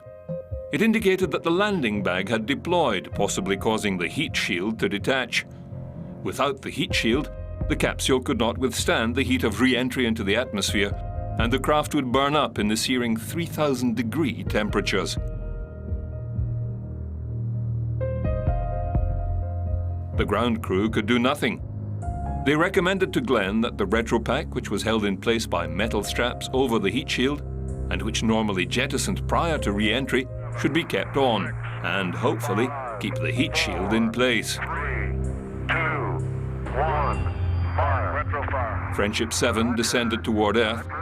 Everyone held their breath. DC current peg at 09. The retropack held and the heat shield was successful. Glenn reported his parachute was good and chatted with the recovery team whilst he drifted down to the sea. John Glenn was the hero of the hour, the first American to orbit the Earth and the first to avert a potential disaster. The United States was still in the race. President Kennedy himself flew down to pick Glenn up in Air Force One and whisk him back to the nation's capital for the celebrations and media coverage, ticker tape parades, and a speech to Congress. Scott Carpenter served as backup pilot to Glenn, but had his own opportunity to ride aboard Aurora 7 some 3 months later. May 25th, 1962, another successful Atlas launch. 3, 2, 1, 0. I feel the liftoff. The clock has started. Roger. Out and clear. A planned 3 orbits, identical to Glenn's, were to include some scientific observations. Notably, fluids in weightlessness, photography of the Earth's surface, and an unsuccessful attempt to spot a flare fired from the ground.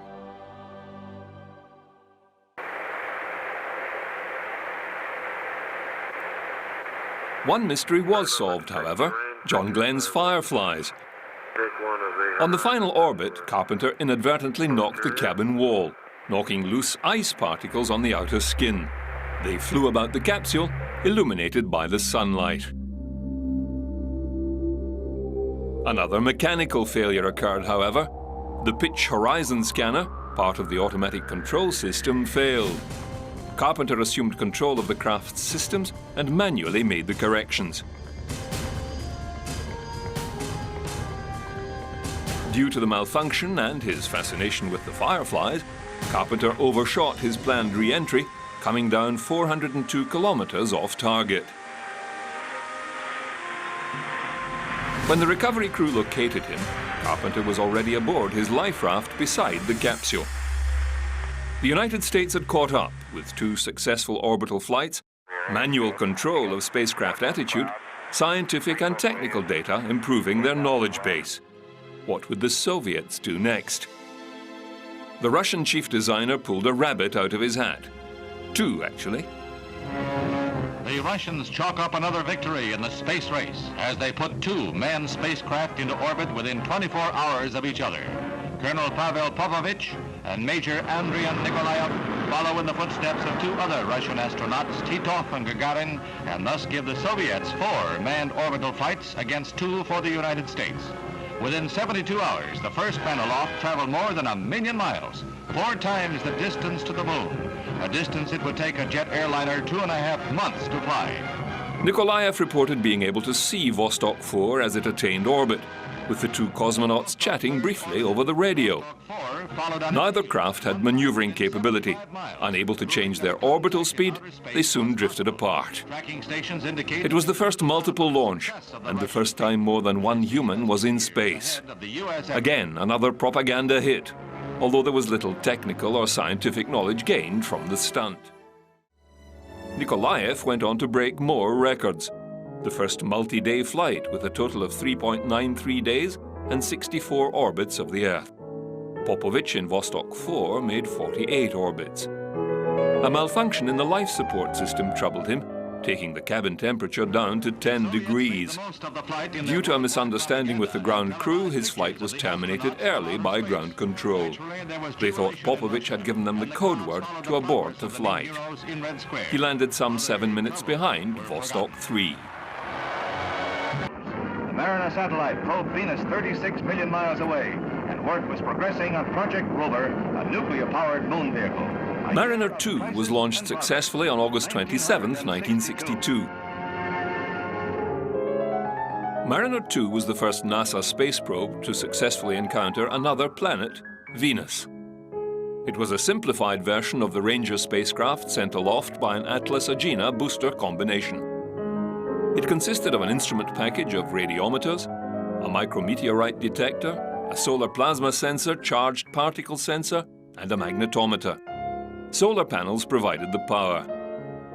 On the 3.5-month journey, Mariner measured the solar winds of charged particles leaving the Sun, confirming the Soviet observations from Luna 1. It also detected cosmic rays coming from outside the solar system.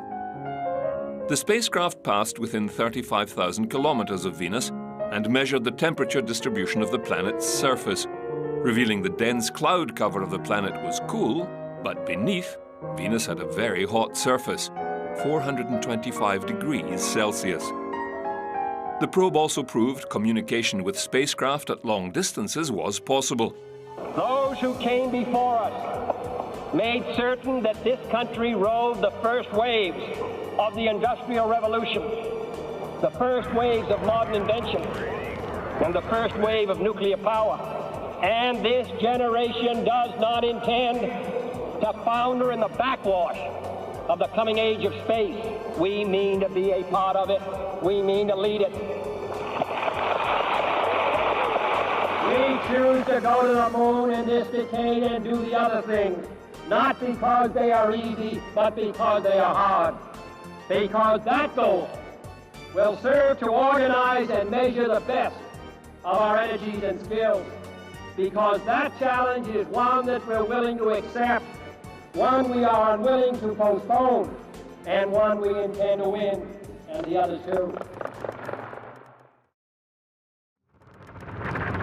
Liftoff, clock has started. She feels real nice. The third orbital flight of Mercury takes off October 3rd, 1962. Okay. 2, 1, mark. Your backup started and running good. We'll give you an active line 30. The first of 2 longer duration flights, the capsule was christened Sigma 7. Okay, oxygen okay. All systems appear to go and she's getting oriented.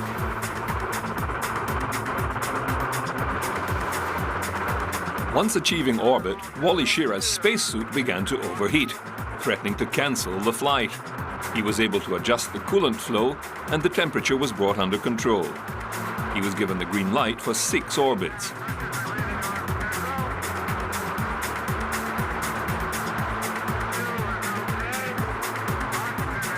The mission was geared towards engineering rather than science.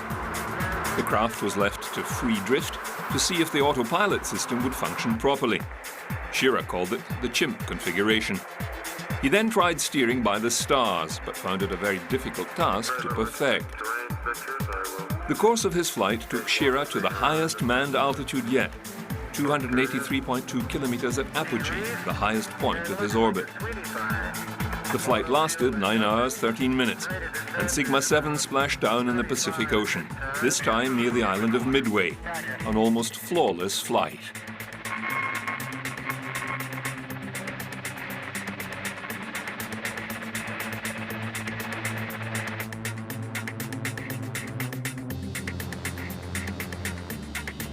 NASA's plans to achieve Kennedy's goal were beginning to materialize. The next generation of spacecraft was beginning to take shape. The Gemini program would take 2 astronauts into space with a far more sophisticated and maneuverable spacecraft. 3 more probes are launched by the Soviet Union, bound for Mars. Mars 1962A was launched on October the 24th, 1962. The booster vehicle functioned well until the final stage exploded. 1 month later, Mars 1 is launched. It successfully made it to a trans-Mars trajectory. Communications failed en route, and it was never heard of again. A third attempt, Mars 1962B, failed to leave Earth's orbit. It is assumed the upper stage exploded.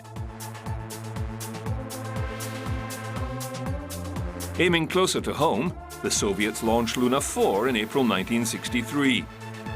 Following the previous success of the lunar probes, engineers and scientists were confident. However, this lunar lander missed the moon altogether and is now in a permanent orbit.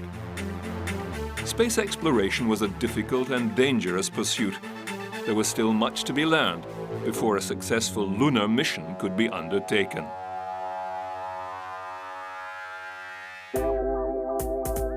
The next Mercury flight was Faith 7, piloted by the larger-than-life Leroy Gordon Cooper Jr., better known as Gordo. He was the youngest of all the Mercury astronauts. The Atlas Mercury 9 was launched on 15th May 1963, the first flight for the year. Prior to launch, Gordo Cooper, who was renowned for being able to sleep anywhere, anytime, had to be awakened by flight control before the launch.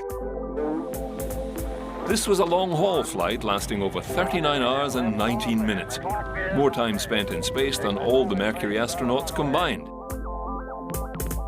Cooper orbited the Earth 22 times. He did manage to catch a nap in orbit as well.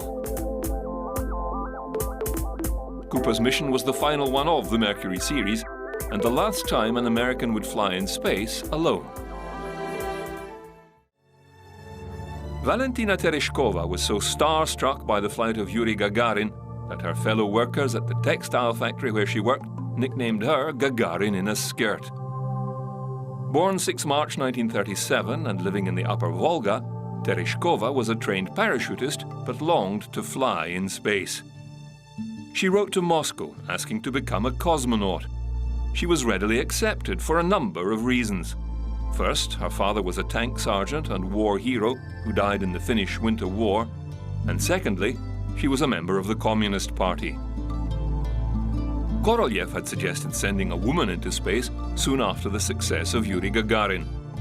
A female cosmonaut corps was formed, and from 100 applicants, only 5 made the selection, Tereshkova being one of them.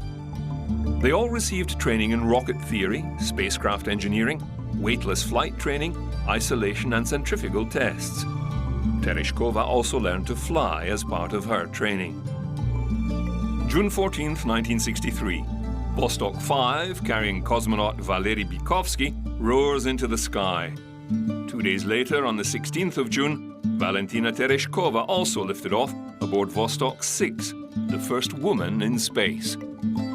Once again, 2 cosmonauts were in orbit at the same time, and for a short period in close proximity to each other. Still with no maneuvering capability, the Vostoks quickly parted company. 26-year-old Tereshkova orbited Earth 48 times in 70 hours and 50 minutes. Bykovsky aboard Vostok 5 went on to a new endurance record of 81 orbits in 4 days, 23 hours and 6 minutes, a record for a single-occupant spacecraft still held today. Tereshkova would go on to marry cosmonaut Nikolaev. Some believed it to be an arrangement organized by the powers that be. They had a daughter in 1965, but the marriage didn't last.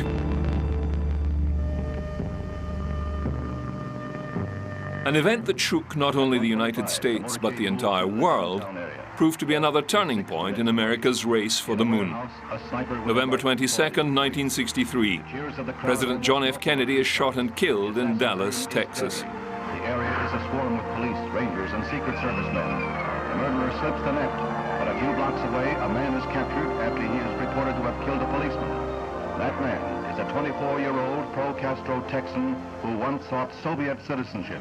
Weeps in melancholy waves over the hushed throng. The one man capable of challenging the Soviet dominance in space had died before seeing his goal of landing a man on the moon come to fruition. With President Johnson and Robert Kennedy. Some thought that with his death, the dream would also die, but it became a rallying point in history. NASA knew they could do it. Congress had already funded the project, and above all, the people of the United States still expected the dream to be achieved, even if only to honor the president's wishes.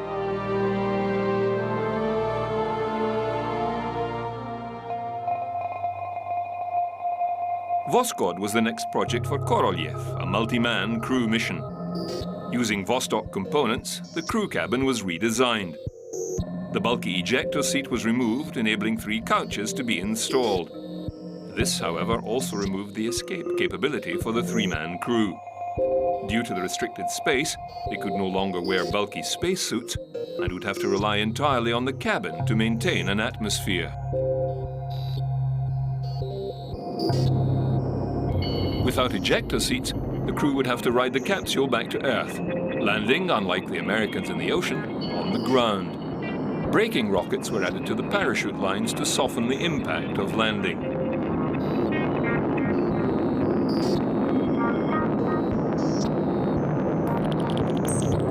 Voskhod 1 was crewed by Vladimir Komarov as commander, Konstantin Fyokistov, an engineer who had worked on the spacecraft design, and Boris Yegorov, a doctor. The latter two were fought for by Korolev against the military and their wish for pilots only. The mission was to be 2 weeks in duration, and Korolev argued a doctor would be critical to monitor the welfare of the crew and an engineer to fix anything that broke down over such a long mission. They were launched October 12, 1964. Their mission lasted only 1 day and 16 orbits. Nikita Khrushchev, the power behind the program, was deposed and their mission cut short. The people had no voice in that matter. However, Nikita was always in full voice. When he visited the United Nations, his harangue left the delegates aghast. The Central Committee pulled the red carpet from beneath Khrushchev and named Leonid Brezhnev as new party leader. Voskhod 1, however, did achieve some significant goals. First multi-crew flight, first doctor and first engineer in space, and they attained an altitude of 383 kilometers at apogee. Voskhod 2 was prepared with a very different goal in mind. March 18, 1965, it was launched with a 2-man crew, both wearing spacesuits.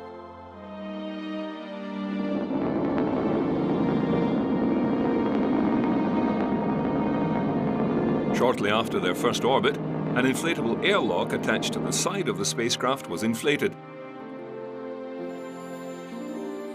And the pilot, Alexei Leonov, exited the spacecraft, leaving Commander Pavel Belyayev inside. The first spacewalk lasted 12 minutes. Leonov remained tethered to the spacecraft, an amazing feat considering the technology of the time. Leonov found his spacesuit stiffening, his hands slipping out of his gloves, and he had great difficulty in trying to get back inside the inflatable airlock. He had to dump some of his suit's pressure to enable him to scramble back inside. Then the 2 cosmonauts had trouble sealing the hatch, but they eventually succeeded and jettisoned the extended airlock prior to re-entry. To cap off the mission, they landed miles off course, and it took a day for the capsule to be found. The 2 cosmonauts had spent the night in the snowbound capsule, surrounded by wolves. Leonov's spacewalk was yet another international propaganda spectacular. The Americans still trailed behind in the race for the moon.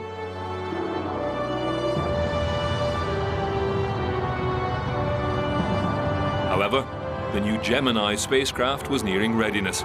and would soon prove America's capabilities and finally eclipse the Soviets in space.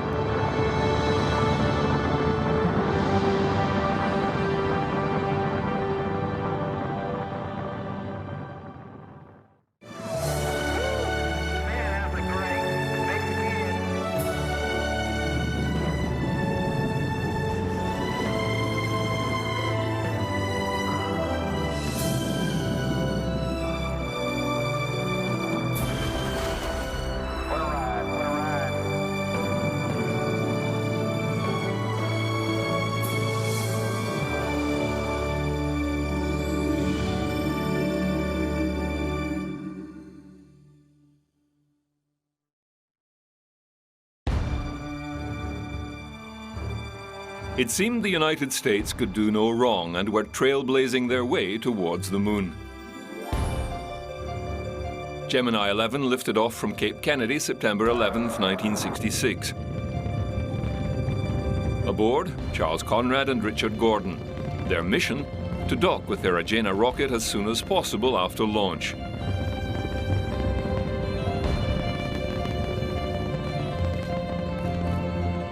This they managed without fault. Utilizing the Agena rocket motor, they changed orbit and reached the highest altitude yet achieved. 1,374.1 kilometers, a record still held for an orbiting spacecraft. Gordon's laborious spacewalk connected the two craft with a tether in an attempt to spin the two craft at a distance and create artificial gravity, with only limited success. Spacewalks were still troublesome, and NASA needed to improve training and planning for these events. The two-day mission made 44 orbits before, for the first time, a completely computer-controlled de-orbit burn and re-entry was tried with great success. The last Gemini flight was Gemini 12. There had been plans to utilize the Gemini craft in a circumlunar mission, but it never eventuated. Apollo was nearing operational status. 0. We have ignition. Jim Lovell and Buzz Aldrin piloted Gemini 12 November 11, 1966. Approximately 46 minutes, 36. Aldrin had undergone extensive underwater weightless training, which was to become standard after this flight. Additional handholds were attached to the spacecraft and reasonable activities planned. Aldrin made 3 spacewalks totaling 5.5 hours, although a majority of this was standing in the hatchway. He did connect the Agena tether and retrieve experiments successfully. They too utilized the computer to perform the re-entry process, splashing down December 23, 1966.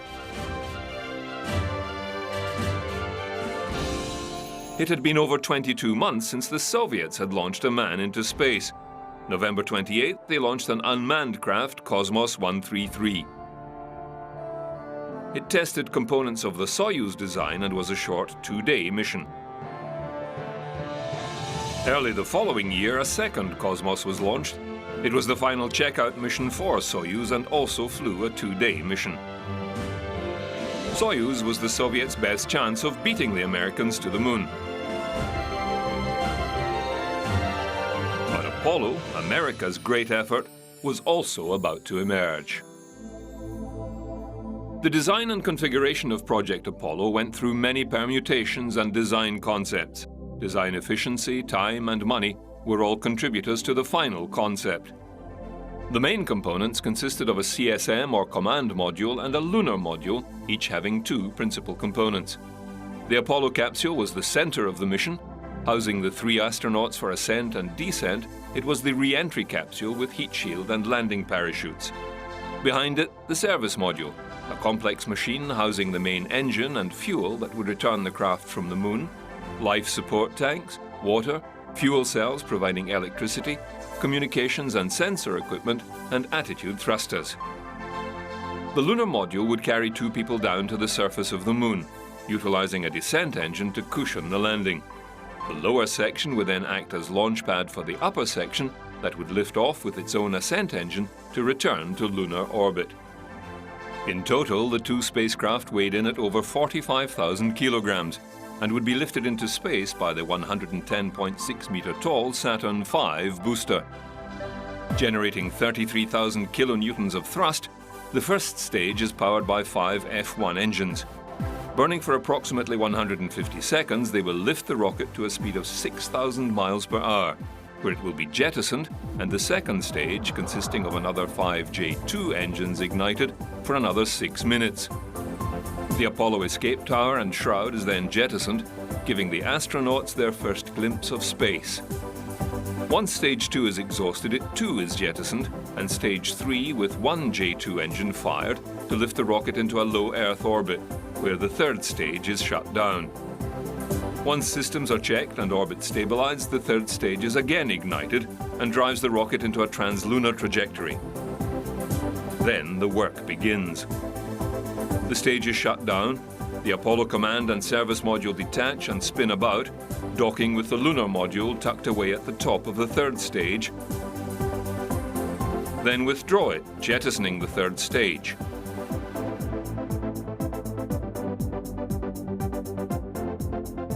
The two modules now travel together toward the moon. Any course corrections are made with the service module's engine. The engine is fired again to slow their speed and enter a lunar orbit, where two astronauts crawl into the lunar module and detach from the command module, which remains in orbit with one crew member. The lunar module descends and lands on the moon. Later, the ascent stage returns the two astronauts to orbit and docking with the command module.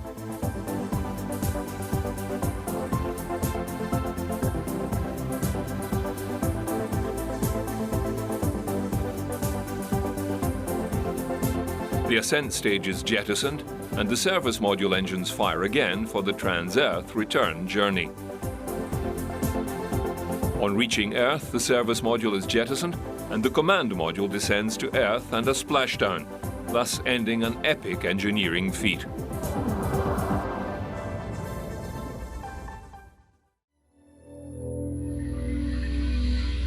All these untested machines and systems had to work perfectly. The men had to perform tirelessly, so systems were checked and endless training was undertaken by the astronauts. The first crew to fly Apollo 1 on her shakedown mission were Mercury and Gemini veteran Gus Grissom, Ed White, who had performed the first American spacewalk, and rookie Roger Chaffee. Confidence at NASA and amongst the crews was high. Everything was going according to plan, and the goal to be achieved by the end of the decade was in grasping distance.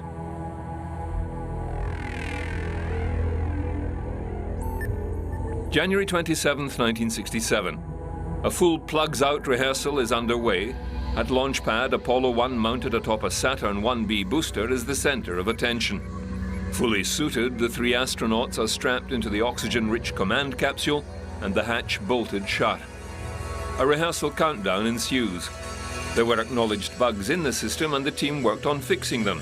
Communications problems, oxygen pressure issues, and an odd smell in Grissom's spacesuit. After 6 hours of training and rehearsal, the countdown clock was at T-minus 10 minutes. A voltage transient was recorded. Moments later, Grissom shouted, "Fire!" Chaffee announced, "We've got a fire in the cockpit." Ed White reiterated the message. With high-pressure pure oxygen filling the cabin, flammable materials used in its construction, and a hatch that only opened inwards and was bolted shut, the three astronauts stood no chance of survival. Only 10 seconds after the first alarm was raised, Chaffee shouted, "We've got a bad fire, let's get out, we're burning up, we're on fire, get us out." Within seconds, the cabin was filled in flame. 7 seconds later, with a scream of pain, the transmissions ceased. The capsule ruptured due to the high internal pressures. The three astronauts were dead.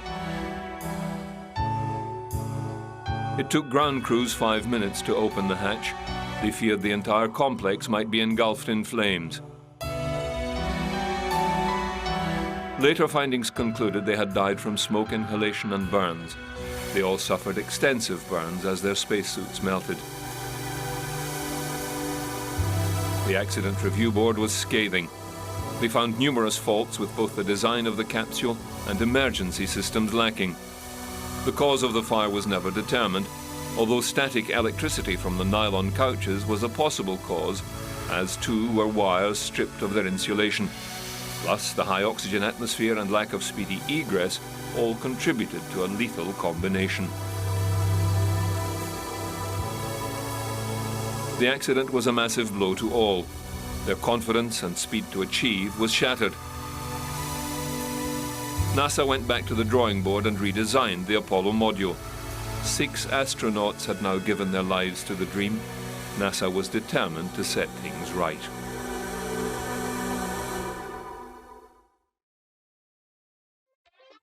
The Soviets had been designing their new spacecraft for some time and called it Soyuz, which in Russian means Union.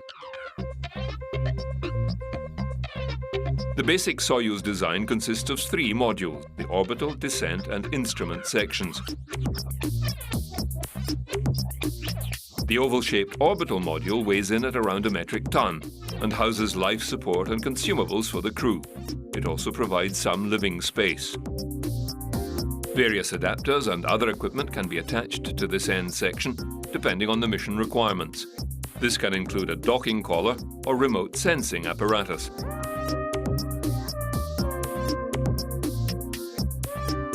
The central module is the descent and command section. It can be configured for 1 to 3 passengers. Its bell shape is aerodynamically designed for a stable re-entry profile. It contains the heat shield and parachute system. The heat shield is jettisoned after use to reveal retro rockets to cushion the landing.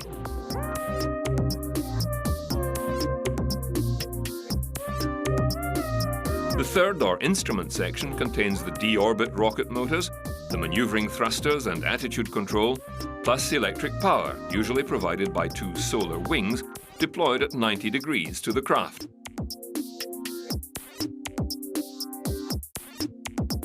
The Cosmos and Zond programs were unmanned missions utilizing various elements of the Soyuz, perfecting the design. Now was the time to launch a manned Soyuz shakedown mission in preparation for a circumlunar mission. The plan was to launch Soyuz 1 with 1 man and then Soyuz 2 the following day with a 3-man crew. They were then to rendezvous and possibly make a crew exchange. Soyuz 1 took off from Tyuratam attached to an A-2 booster. The crew consisted of one 39-year-old Colonel Vladimir Komarov. This was his second flight, having flown aboard Voskhod 1 in 1964. The flight did not go smoothly. One of the solar wings did not deploy, leaving the ship short of electrical power. The automatic stability control died, as too the detectors to align the craft. The manual controls were only partially effective. Soyuz 2 was going to turn into a rescue and repair mission, but was reined in and unable to launch. After 13 orbits, Soyuz 1's mission was aborted. At orbit 18, the retro rockets fired, bringing the capsule down over Russia. The main parachute did not deploy, nor did the braking rockets fire. Soyuz 1 slammed into the ground at over 145 kilometers an hour and burst into flames, killing Komarov instantly. He was to become the first spacefarer to die in flight. It was also revealed the fault with his parachute also existed in Soyuz 2. It could have been a worse disaster if they had blown. With 8 astronauts and cosmonauts now dead in training or flight, it would indeed seem there was a dark side to the moon.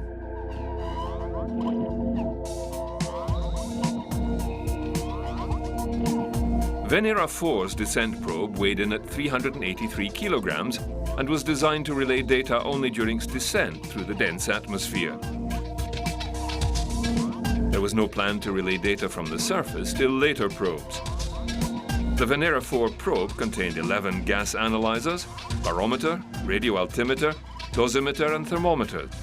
It entered the atmosphere and performed several aero-braking maneuvers before deploying a fire-resistant parachute. The probe would then descend slowly, its atmospheric instruments taking measurements and transmitting them to the orbiter. The payload operated for 96 minutes during its descent, ceasing to operate at around 25 kilometers altitude. It was considered a very successful operation from the amount of useful data recovered.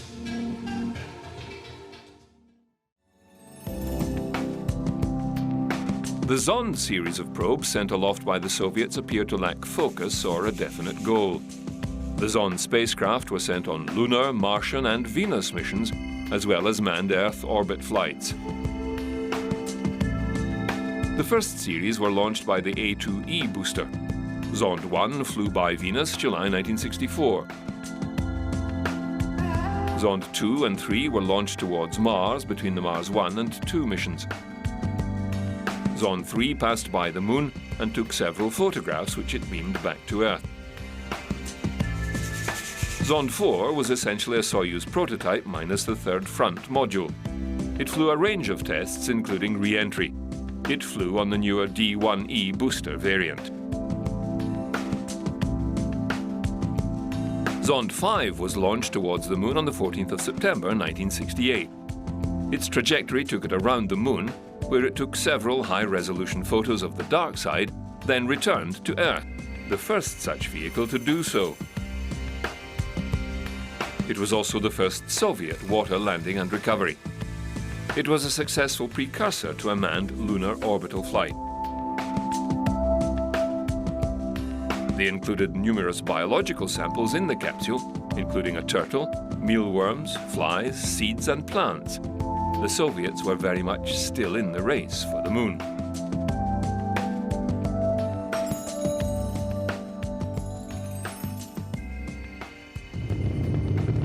Apollo 7 was the first manned Apollo mission. Destined only for Earth orbit, it was a shakedown exercise for the redesigned capsule and complete operation of the service module for an extended duration. Without a lunar module on this flight, the launch was made with the Saturn 1B booster.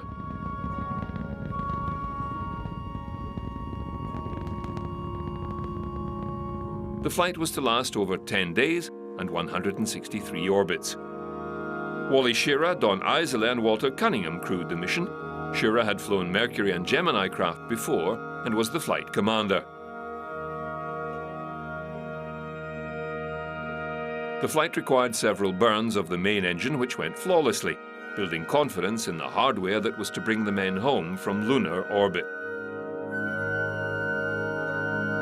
Even in the comparative roominess of the Apollo command module, after 10 days, longer than an actual lunar mission, tempers began to fray.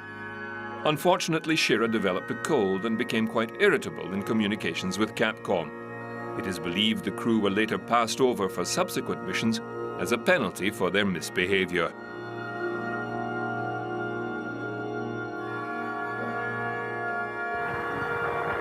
Zond 6 lifted off 10th November and traveled around the Moon and back to Earth carrying more biological specimens.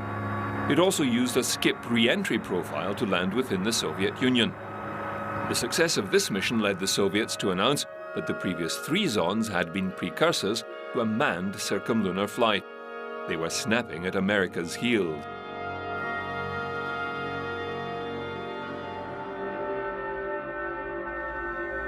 Apollo 8 was to be the first manned launch utilizing the Saturn V, for it was to carry the additional weight of the lunar module, and the crew were to shake down the lander in Earth orbit.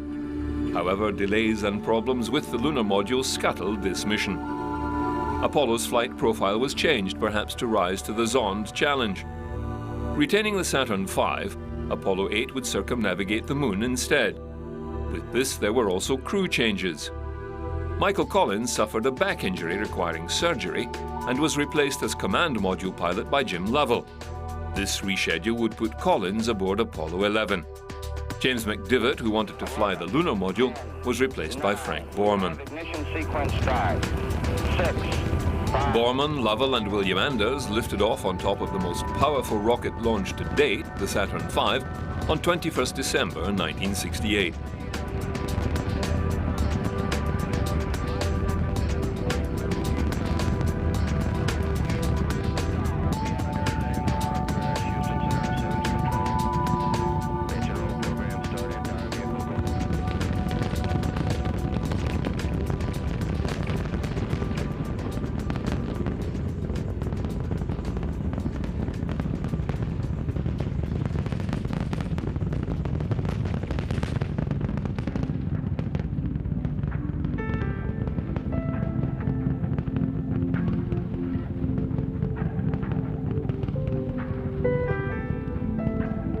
There were minor technical issues in the launch. Underperforming thrust increased burn durations, and the resulting Earth orbit was not quite perfect. Then, after checks and a go command, the third stage of the Saturn booster fired again for 5 minutes and 17 seconds, pushing the Apollo into a translunar trajectory.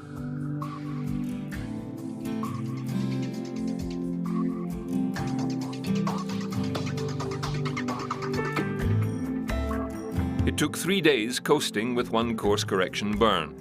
The crew televised some live TV pictures and tried to sleep. Borman became quite ill due to what is now called space adaptation syndrome. He vomited twice and had a case of diarrhea. The crew cleaned up the floating globules as best they could.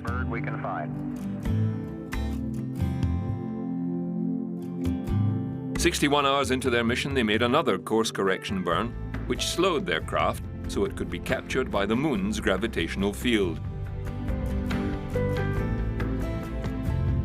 The crew had not yet seen the moon due to the orientation of the ship and some severely fogged up windows. At nearly 69 hours into their mission, the Apollo passed behind the limb of the moon and fired their engine for a lunar orbit insertion. Only then could the crew look out and see the moon. Apollo 8, Houston, what does the old moon look like? 60 miles, over. Okay, Houston. The moon is essentially gray. No color. Looks like plaster of Paris. Or sort of a grayish beach sand. The Apollo 8 crew were the first humans to see the dark side of the moon with their own eyes. Soon after, they got a glimpse of the light side of the moon and the first Earthrise ever seen. Man had indeed left the cradle.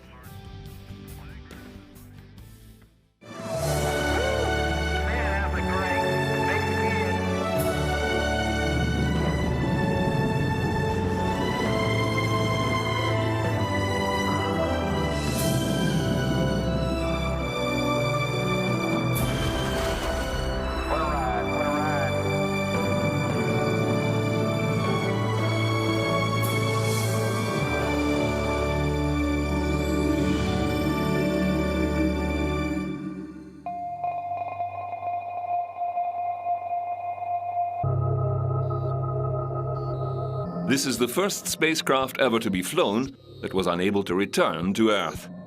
This is Spider, the crew-named lunar module of Apollo 9. This 10-day shakedown mission was in Earth orbit and extensively tested all of the Apollo hardware. James McDivitt, David Scott and Russell Schweikart lifted off from Cape Kennedy, March the 3rd, 1969, aboard the second manned Saturn V launch. Of the backup crew, Clifton Williams was to be lunar module pilot, but had died when his Talon T-38 crashed in Florida, October 5th, 1967. He was yet another astronaut to die in attempting to reach the moon. The original plan for Apollo 9 changed after delays and problems with the lunar lander held up the earlier Apollo 8 mission, which was quickly changed and, retaining the Saturn V, made a circumlunar journey. This also upset the crew assignments, resulting in Apollo 8 and 9 backup crews being rotated, putting Neil Armstrong and Buzz Aldrin into the prime crew seat of Apollo 11. The Apollo 9 mission went well. All the hardware was extensively tested, especially the lunar module, which would land on the lunar surface and, more critically, lift off again. Once docked, McDivitt and Schweikart transferred to the LEM and conducted numerous tests, then undocked and maneuvered away from the command module. Using the descent engine, they then moved 179 kilometers away. Next, they jettisoned the lower landing stage of the LEM and utilized the ascent engine to return to the command module. All systems worked well. Several EVAs were conducted as well. Rusty Schweikart suffered from space sickness and had to cut short his planned EVAs, but they did establish that it was possible to transfer between spacecraft externally if, in an emergency, they could not do so internally. They continued in Earth orbit for a total of 10 days, checking and rechecking systems and studying crew conditions for an extended time in the cramped module.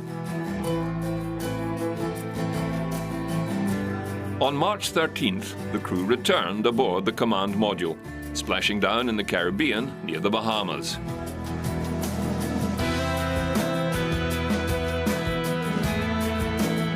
Start. Engines on. No sooner had Apollo 9 splashed down than Apollo 10 was on the launch pad. Engines running. Launch commits. Liftoff. We have liftoff 49 minutes past the hour. Another Saturn V launch vehicle, fully loaded with the lunar module, this time destined for lunar orbit, and the final shakedown flight. This was the bells and whistles mission, critical to the Apollo success. It was 1969, and NASA had less than 7 months to complete their goal set down by President Kennedy. After the translunar injection burn, Apollo 10 performed one of the trickier maneuvers, docking with and extracting the lunar module from the third stage. All proceeded as planned, and Apollo 10 coasted towards the moon, entered lunar orbit, and for the second time, men got a close-up look at the dark side of the moon.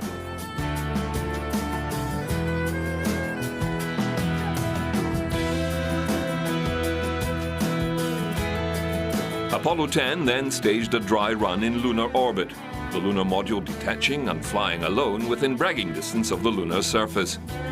The module descended to an altitude of 15.5 kilometers. One must wonder if the temptation of taking the LEM lower and briefly touching down crossed the astronauts' minds, beating Apollo 11 to the glory. The lunar module jettisoned its lower stage and with the ascent engine climbed back up toward the command module. Temptation averted. Hello, Houston, Houston. This is Snoopy. Right, Snoop. Go ahead. We is going. We is down among them, Charlie. Roger, I hear you weaving your way up the freeway. Can you give me a post-burn report, over? Yeah, as soon as I get my breath.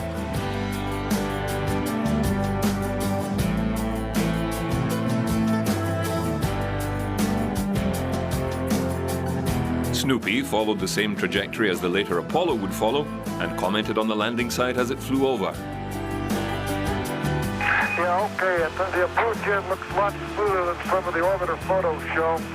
It still estimates 25 to 30% a semi-clear area, so if the LEM has enough hover time, at least from what we can see at 50,000 feet, it should not be a problem. Apollo 10 redocked with Snoopy, jettisoned the LEM and returned home to Earth, breaking a speed record en route, 39,897 kilometers per hour, or 11.08 kilometers per second. She splashed down May 26th. Mission complete. The Soviets now had one last chance to beat the Americans. Their mighty moon rocket, the N-1, stood 105 meters tall, just 5 meters shorter than the Saturn V, but in diameter 7 meters wider. Her maiden voyage took place February 21st, but failed early in flight. A second N-1 rocket is readied. Again, the launch appears flawless, then a reversal of fortune. A piece of metal is sucked into one of the turbopumps of the first stage, causing the engine to explode. Inexplicably, the remaining first stage engines all shut down. The mighty rocket falters and crashes back to the launch pad. The fire and explosion devastate the launch facility, effectively destroying the Soviets' dream to put a man on the moon before the Americans.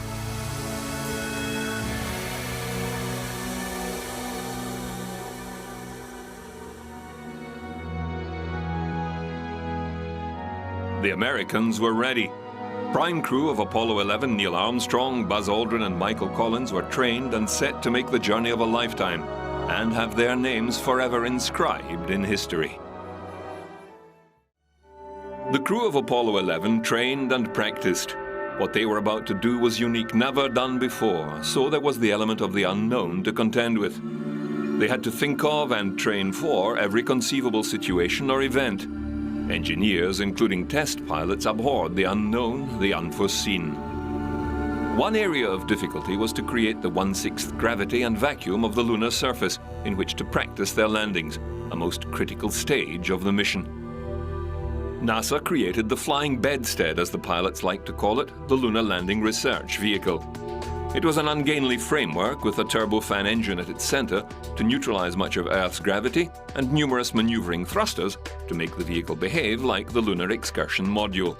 It was a dangerous piece of apparatus that almost claimed Neil Armstrong's life when one of these units malfunctioned and Armstrong had only seconds to fire his ejection seat to survive. Of the 5 vehicles built, 3 crashed. July 16, 1969 approached. The crew, now kept in relative isolation for fear of catching even a head cold, were ready. Donning their million-dollar spacesuits, checking their massive spacecraft as it moved to the launch pad, and the tedious fueling and countdown procedure. One of the most watched events of the 20th century began at Cape Kennedy, Florida, on the morning of 16th July, 1969. The mighty Saturn V is fueled and ready on Launch Pad 39A. All the preparation, years of work and toil and many lives now rested attached to the red gantry.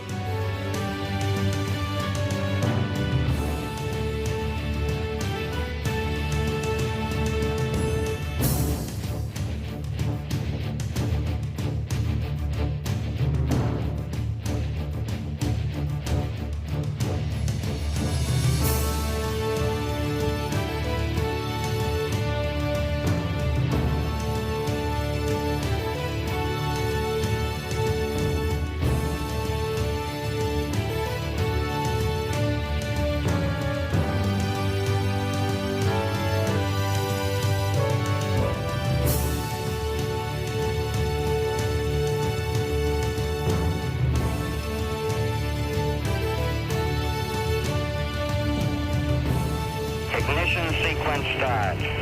6, 5, 4, 3, 2, 1, 0. All engine running.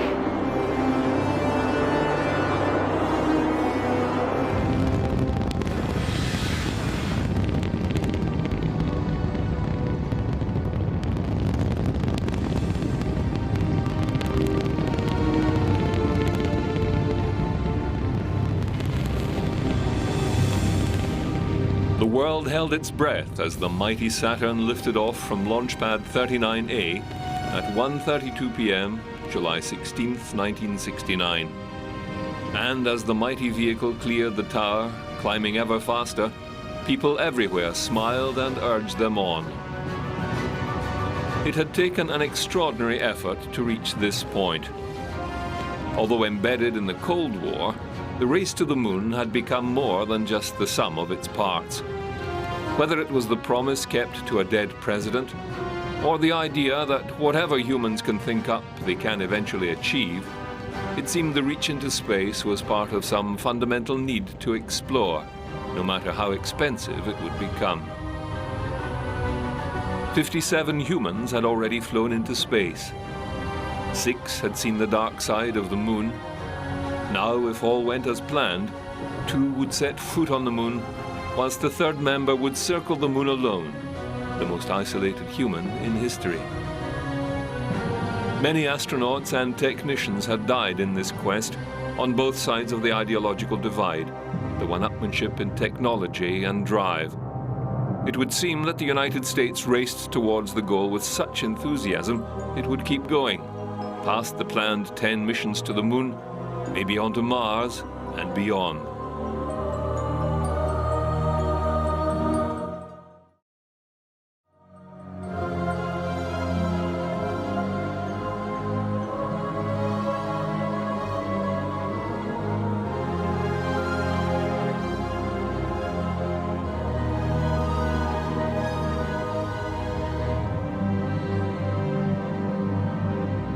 Pumping tons of fuel per second and generating a thrust of over 34 million newtons, the Saturn V climbed 68 kilometers in 150 seconds before the first stage was exhausted. Stage 2 fired for 6 minutes, propelling the craft to 176 kilometers altitude, thereafter jettisoning the stage. The third and final stage ignites for just 2.5 minutes, placing the Apollo into a circular orbit. The stage is then shut down. Orbiting 2.5 times around the Earth, all systems are checked, then the third stage fired again, taking the Apollo out of Earth orbit into a translunar trajectory. Houston, Apollo 11, that Saturn gave us a magnificent ride. Roger, 11, we'll pass that on, and it certainly looks like you're well on your way now. Some equated this journey to the explorations of Columbus venturing across the Atlantic to the New World. In fact, it would be closer to 3 men in a rowboat tackling the journey. The pinpoint accuracy required for the journey was mind-boggling. The onboard computers were checked regularly with a seafarer's sextant and a sky full of stars. Those computers today would be less powerful than a child's pocket calculator. The 3 astronauts were now on their way to making history. Their 3-day coast toward the moon was mainly uneventful. However, the anticipation of what lay ahead was growing exponentially.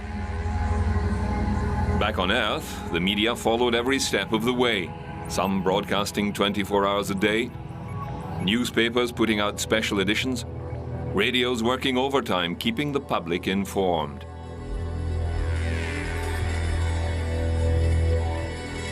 Neil, Buzz and Michael kept up a relaxed and professional appearance, even shaving in the zero gravity.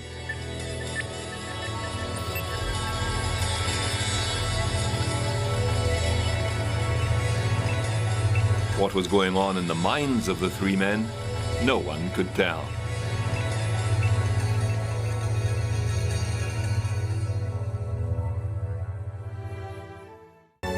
Lights on. Apollo 11 entered lunar orbit on July 20, 1969. And after 13 revolutions, the lunar module Eagle commenced its descent to the surface. Armstrong overshot the planned landing area. Boulders strewn about the plane barred a safe landing.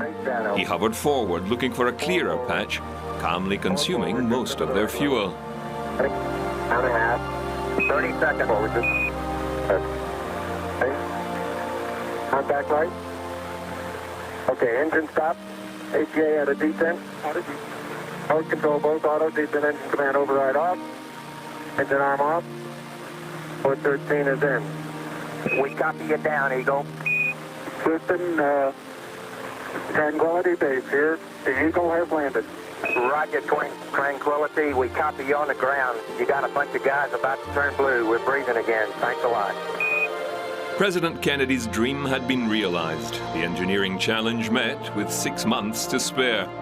The thrill and excitement was palpable as the entire planet Earth watched or listened to the events unfolding 250,000 miles away. After several hours of EVA preparations, Neil Armstrong exited the lander. I'm at the foot of the ladder. I'm going to step off the limb now. That's one small step for man, one giant leap for mankind. This is the first photo taken by a man on the moon. It's hard for me to see that I have good footing. I'll work my way over into the sunlight here without looking directly into the sun. Okay, it's hot now. On Earth, over 600 million people watched in awe at this amazing feat of ingenuity and determination. Armstrong ventured out and away from the Eagle, finding movement in the 1/6 gravity easier than in the simulations back on Earth. He took some photographs of the lander, then proceeded to collect some contingency samples of soil. In case they had to make an emergency liftoff, they would have some samples to bring back home.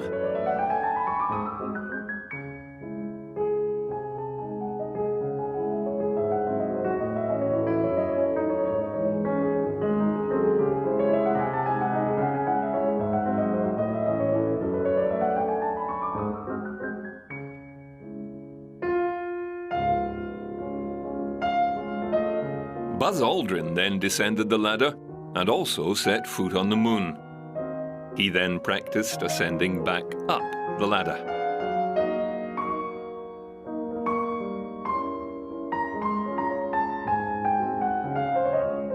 Okay, I can leave that 1 foot up there and both hands down about the 4th rung up. There you go. Okay, now I think I'll do the same.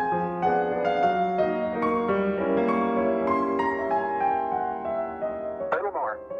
About another inch. There you got it. That's a good step. Yeah. About a 3-footer.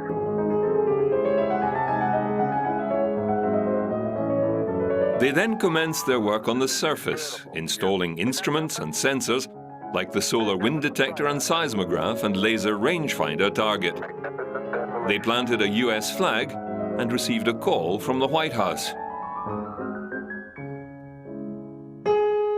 Neil Armstrong carried a Hasselblad camera attached to his chest, and therefore nearly all the photos on the surface were of Buzz Aldrin.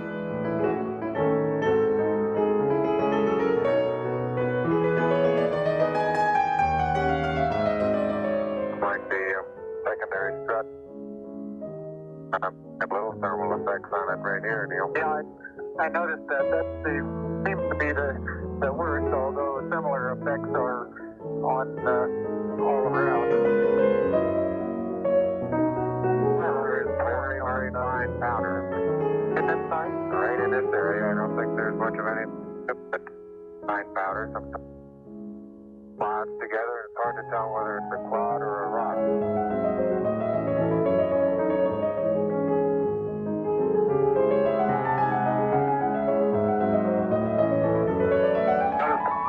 Now you can pick it out. Yeah, that bounces.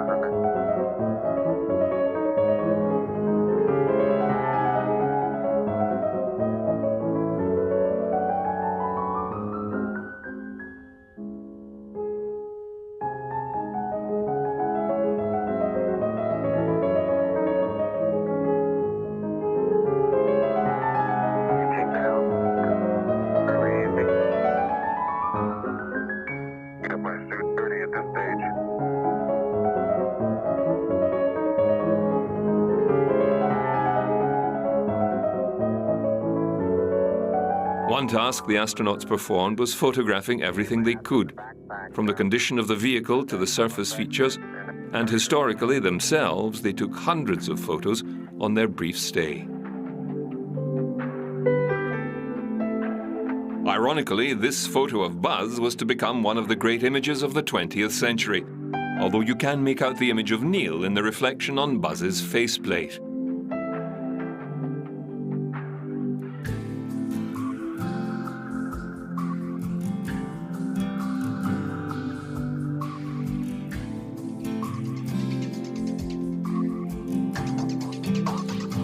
These are two of the few photos of Neil Armstrong on the moon's surface.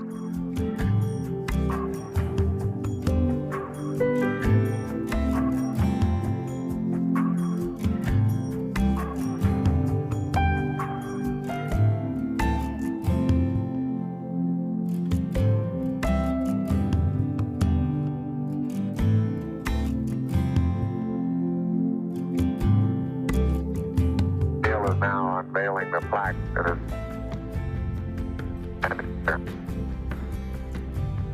Roger, we got you four-sided, but back to one side. Four-sided. They then unveiled a special plaque attached to the leg of the lander. For those who haven't read the plaque, we'll read the plaque that's on the front landing gear of this LEM. There's two hemispheres, one showing each of the two hemispheres of Earth. Underneath it says, "Dear men from the planet Earth, first set foot upon the moon, July 1969 AD. It came in peace for all mankind."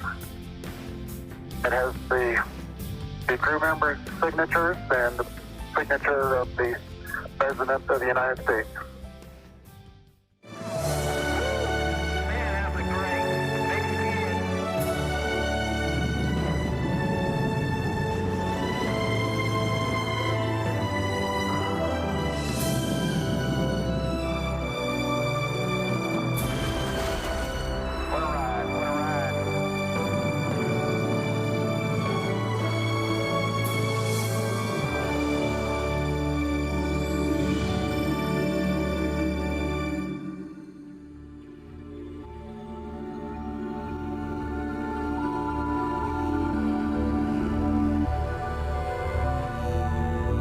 The United States had kept their pledge to their dead president and become the first nation to land humans on the surface of the moon.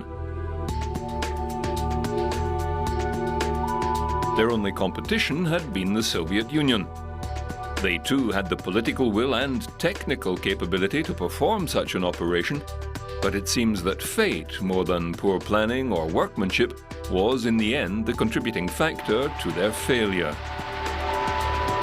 The Soviets had indeed circled a Zond capsule around the moon and back, but a series of launch vehicle failures stalled their efforts. The US too had had their technical failures and tragic losses, but they stayed the course, diligent and focused. The Apollo 11 lunar landing vehicle, call-signed Eagle, flown by Neil Armstrong and Buzz Aldrin, set down on the lunar surface July 20th, 1969. 30 feet, 2.5 down. Straight shadow. 4 forward. 4 forward. Drift into the right a little. 20. Down a half. 30 seconds. Forward. Just. Good. Okay. Contact light. Okay, engine stop. Houston, Tranquility Base here. The Eagle has landed. Roger, Tranquility. We copy you on the ground. You got a bunch of guys about to turn blue. We're breathing again. Thanks a lot. The Eagle remained on the lunar surface for a little over 21.5 hours. It's one small step for man, one giant leap for mankind. Armstrong and Aldrin walked on the moon for a mere 2 hours, 36 minutes and 40 seconds. In that time, they collected 21.55 kilograms of moon rock and soil samples, planted an American flag, set up scientific packages, and spoke to the President of the United States, Richard Nixon. Their operational timetable had to be adjusted from time to time due to unexpected delays. Armstrong had trouble squeezing through the LEM's hatch, and the surface dust slowed their locomotion, coating everything in a fine layer of powder. Their documented collection of samples had to be cut in half, and a 15-minute time extension was granted to finalize their objectives. They returned to the Eagle, stored their collection of samples, jettisoned equipment they had finished with, including their lunar backpacks, a camera, and overgarments. Aldrin also left a small pouch of memorial items on the surface. It contained a message disc, a gold palm leaf, and an Apollo 1 mission patch in memory of their 3 dead comrades. The crew then rested for 7 hours before beginning their ascent. One item to be dealt with was repairing a broken circuit breaker switch, accidentally snapped off by Aldrin.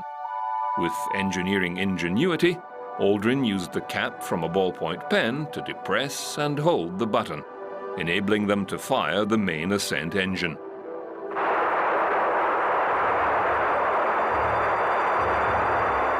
Beautiful. Very smooth. Very quiet ride. There's that one crater down there.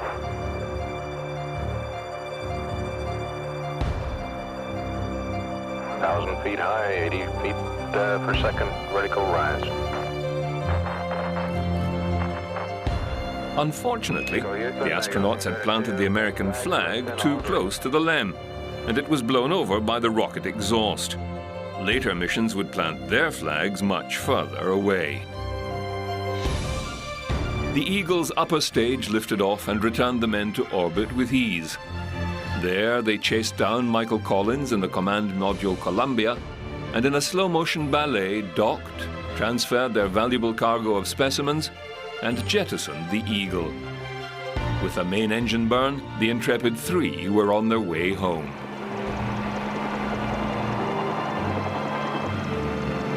The Apollo 11 command capsule splashed down in the middle of the Pacific Ocean, some 380 kilometers south of Johnson Atoll, and was picked up by the USS Hornet an hour later. President Nixon was there to greet them in person. The unfamiliar visiting of another world required special quarantine procedures in case the astronauts had brought back with them unknown pathogens or microbes, a possible danger to the entire planet. The astronauts donned special isolation suits and were doused with potent chemicals as they exited the command module bobbing in the ocean.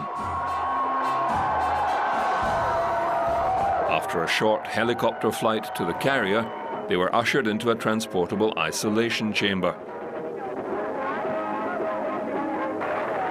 They were kept under strict quarantine as they were transported back to the United States and the Lunar Receiving Laboratory in Houston.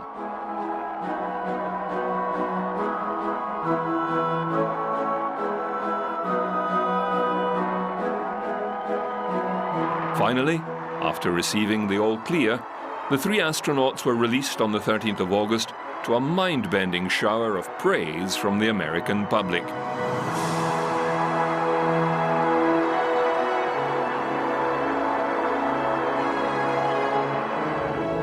In Los Angeles, a state dinner was held with representatives from 83 nations, where the 3 astronauts were awarded the Presidential Medal of Freedom.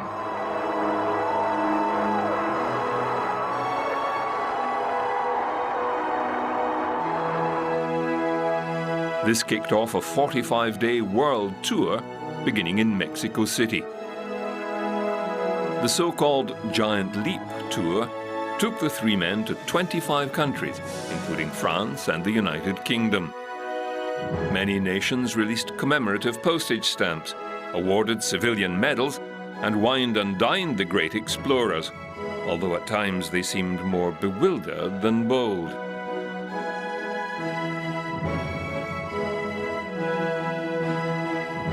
In St. Louis, at the 27th World Science Fiction Convention, the 3 men were awarded the Hugo Award for the best moon landing ever.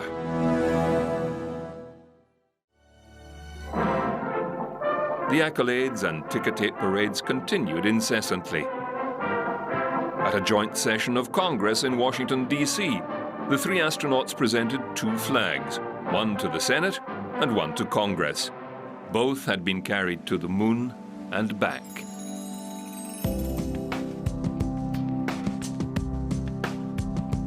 None of the 3 astronauts would fly in space again. Buzz Aldrin would resign from NASA in 1972 and return to the Air Force in a managerial role. He suffered from depression and alcoholism, but turned his life around with his 3rd marriage and continues to promote manned space flight. Michael Collins became involved in the administration of the Air and Space Museum, then later the Smithsonian, before moving into private business in the aerospace industry. Armstrong was assigned an administrative position within NASA, but resigned in 1971. He pursued his first love, engineering, as a teacher in aeronautical engineering in various universities.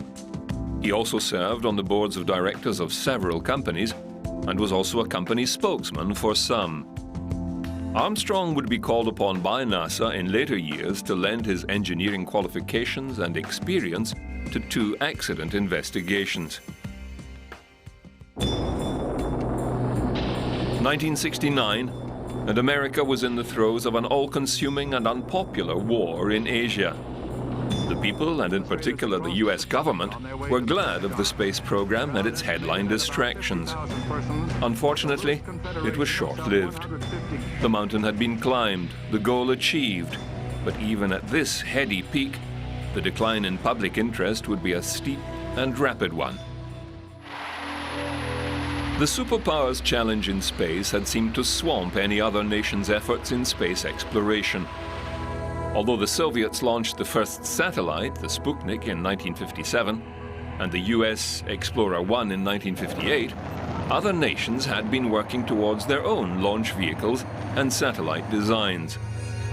Canada launched their Alouette 1 satellite on the 29th September 1962, aboard an American Thor Agena B rocket from Vandenberg Air Force Base. France became the 3rd independent nation to successfully launch their Astérix satellite aboard their own Diamant rocket from Algeria on 26 November 1965. Soon after, utilizing a small US sounding rocket, the Scout B, Italy launched their first satellite, San Marco II, from the San Marco platform off the coast of Kenya. Australia had developed the Woomera rocket range on home territory and successfully launched a borrowed US Redstone rocket to put their RESAT into orbit 29 November 1967. The United Kingdom developed their Black Arrow ballistic missile at Woomera as well and successfully launched their Prospero X-3 satellite 28 October 1971. Earlier, in April of 1970, the People's Republic of China fired their Long March rocket from the Jiuquan Satellite Launch Center, placing their Dongfang Hong-1 satellite. One nation that began space rocket research as early as 1955 was Japan. The University of Tokyo's Institute of Industrial Science, or ISAS, first launched pencil rockets in Kokobuni, Tokyo. At the same time, the NAL was formed. The National Aerospace Laboratory was attached to the Prime Minister's department. Later, the Akita Rocket Testing Center was established at Michikawa Beach in the prefecture of Akita. There, pencil and baby rockets were extensively test-launched. Germany had von Braun, America Goddard, and Russia Korolyov. Japan had Professor Hideo Itokawa.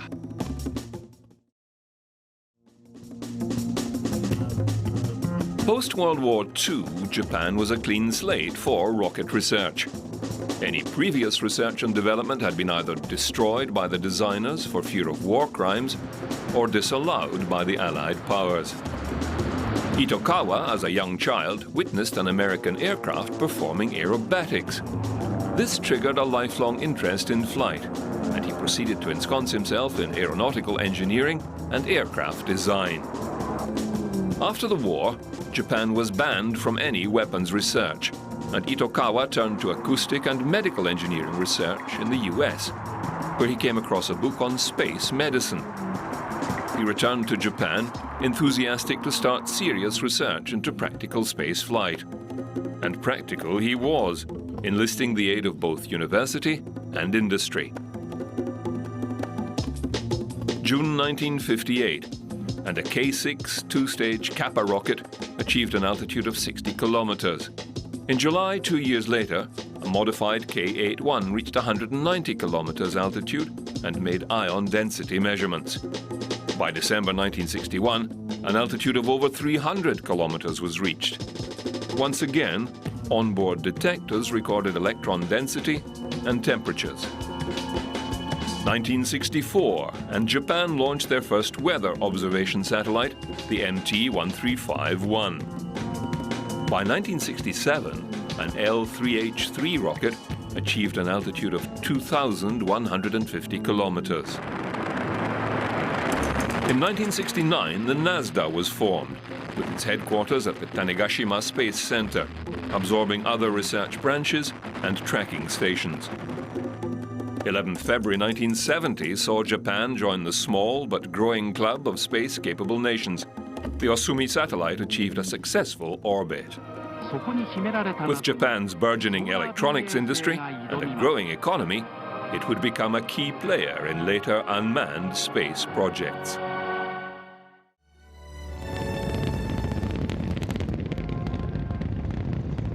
The second moon mission was Apollo 12. Astronauts Commander Charles Conrad Jr., Command Module Pilot Richard Gordon Jr., and Lunar Module Pilot Alan Bean launched in November 1969 during a rainstorm. 36 seconds into their flight, Apollo 12 was hit by a bolt of lightning, which momentarily disrupted electronics, communications, and telemetry. When the link with ground control was re-established, the rocket's telemetry was garbled and unusable. An abort of the mission was imminent. However, one mission controller recalled an obscure procedure and suggested to astronaut Alan Bean to try SCE to AUX. An obscure switch on a secondary backup panel.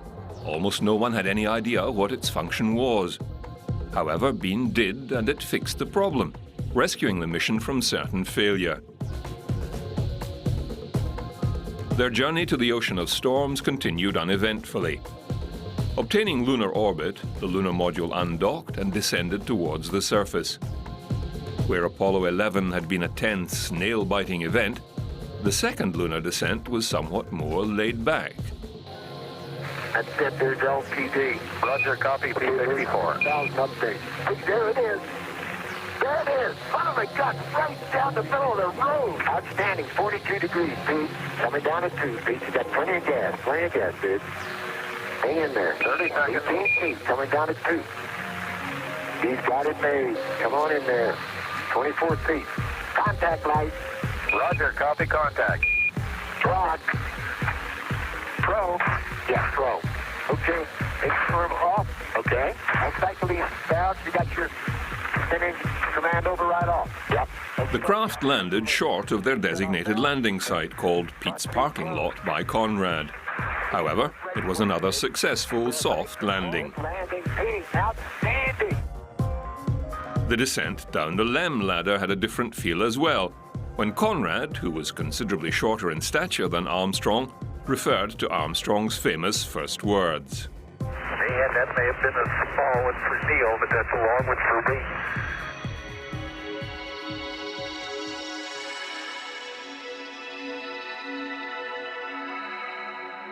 This mission had planned a longer stay on the surface, 31.5 hours in total, with 2 EVAs lasting a total of 7 hours 45 minutes.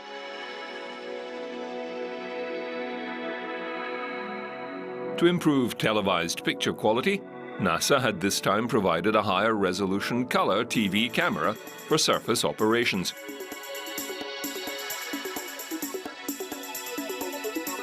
However, Bean, who was setting the camera up near the Intrepid lander, inadvertently pointed the camera straight at the sun, instantly destroying the video tube in the camera. There remains little TV coverage of surface operations.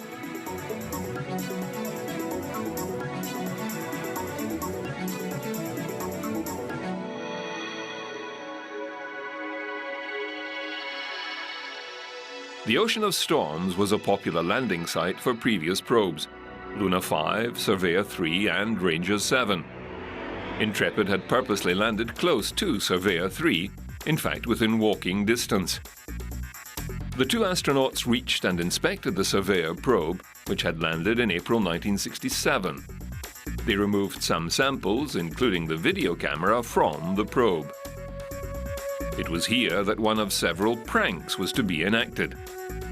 Alan Bean had smuggled a camera self-timer device on board the flight, his intention to attach it to their surface camera and take a shot of both astronauts at the Surveyor site, leaving ground crews to wonder who took the photo. Unfortunately, he misplaced the device prior to EVA. Another prank was somewhat more successful and was played against Bean and Conrad. The backup crew had inserted additional pages to the astronauts' operations checklist they had attached to their wrists on the lunar surface. There were several Playboy pin-ups and additional geological jargon to confuse ground crews.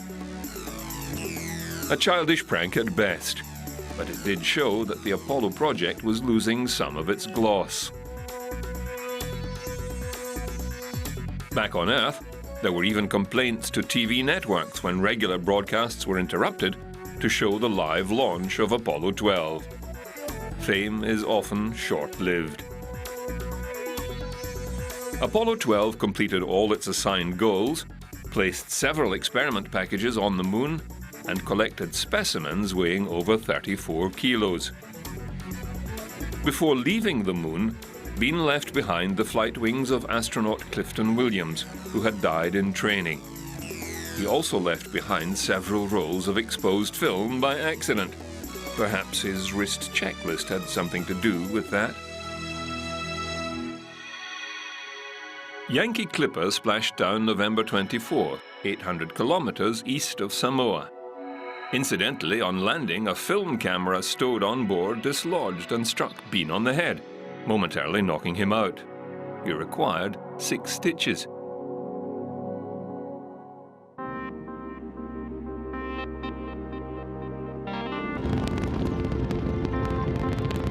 The third manned lunar mission, Apollo 13, lifted off April 11, 1970. There had been a last-minute crew reassignment due to a German measles scare, and backup crew member Jack Swigert was made command module pilot. The flight was commanded by veteran Jim Lovell, and lunar module pilot was Fred Hayes. The first phase of the mission went off with only a minor hitch. The center engine, one of 5 of the second stage, shut down prematurely. We're go, flight looks good here. This was later found to be a pogo oscillation problem that was very serious, and design changes were made to later flights. The remaining 4 engines were burnt for a longer time to compensate for the power loss. The command module, codesign Odyssey, and the lunar lander, Aquarius, began their 3-day coast towards the moon. The media frenzy of the earlier flights was absent. In fact, the networks chose not to interrupt regular programming for the usually live, televised show from the space capsule by the astronauts en route.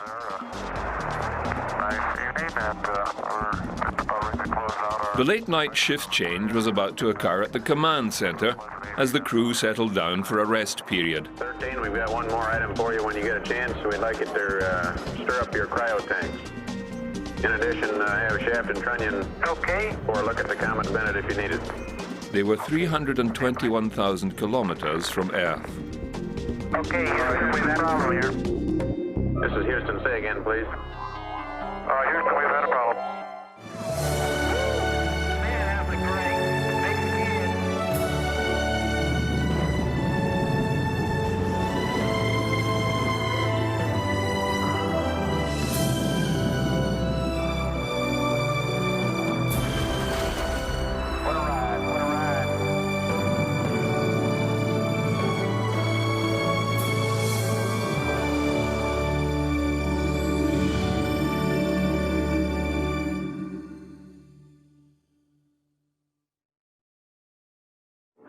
Ignition, flight. Apollo 13 had lifted off from Cape Kennedy April 11, 1970.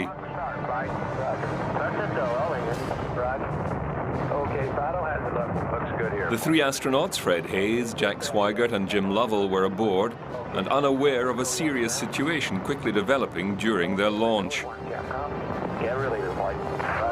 Their 5 Stage 2 motors were running normally, but a so-called pogo oscillation had begun to build up in the rocket, a vertical vibration of the engines that, if left unchecked, would shake them and the stage to pieces. Staging, flight. Roger. Flight fighter trajectory confirmed staging. Roger. Flight booster then board out was way early. Okay. Flight confirmed, number 5 engine down. Roger. Booster, you don't see any problem with that, though, do you? In response, the automated systems mistakenly detected an underpressure in the center engine and shut it down. This reduced the oscillations and probably saved the rocket severe damage or catastrophic failure. To compensate for the lost engine at this critical point, the crew increased the remaining 4 engines' burn time. We're hard docked, Houston. Roger, understand hard dock. Good deal. The remaining translunar insertion went without fault, and the combined command module, codesigned Odyssey, and its lunar module companion Aquarius began the long coast towards the moon. It was April 13th, and the late-night shift change was about to occur at the command center as the crew settled down for a rest period. They were 321,000 kilometers from Earth. 13, we've got one more item for you when you get a chance. We'd like you to stir up your cryo tanks. Liquids behave strangely in microgravity. Pressurized liquid oxygen can settle along the direction of travel and turn to slush. Built into these tanks are stirrers that move the fluids about, maintaining an even pressure and allowing for a regular flow from the tank. Within oxygen tank number 2, there were a number of problems, each contributing to an impending disaster. The tank's thermostat had been shorted out when ground test power had been applied to the lower voltage system. This caused an incorrect reading of the tank's temperature. The tank's heater was stuck on as a result, causing much higher than normal tank pressures. When Jack Swigert operated the switch to stir the cryotank, an electrical short occurred, triggering a fire in the Teflon insulation.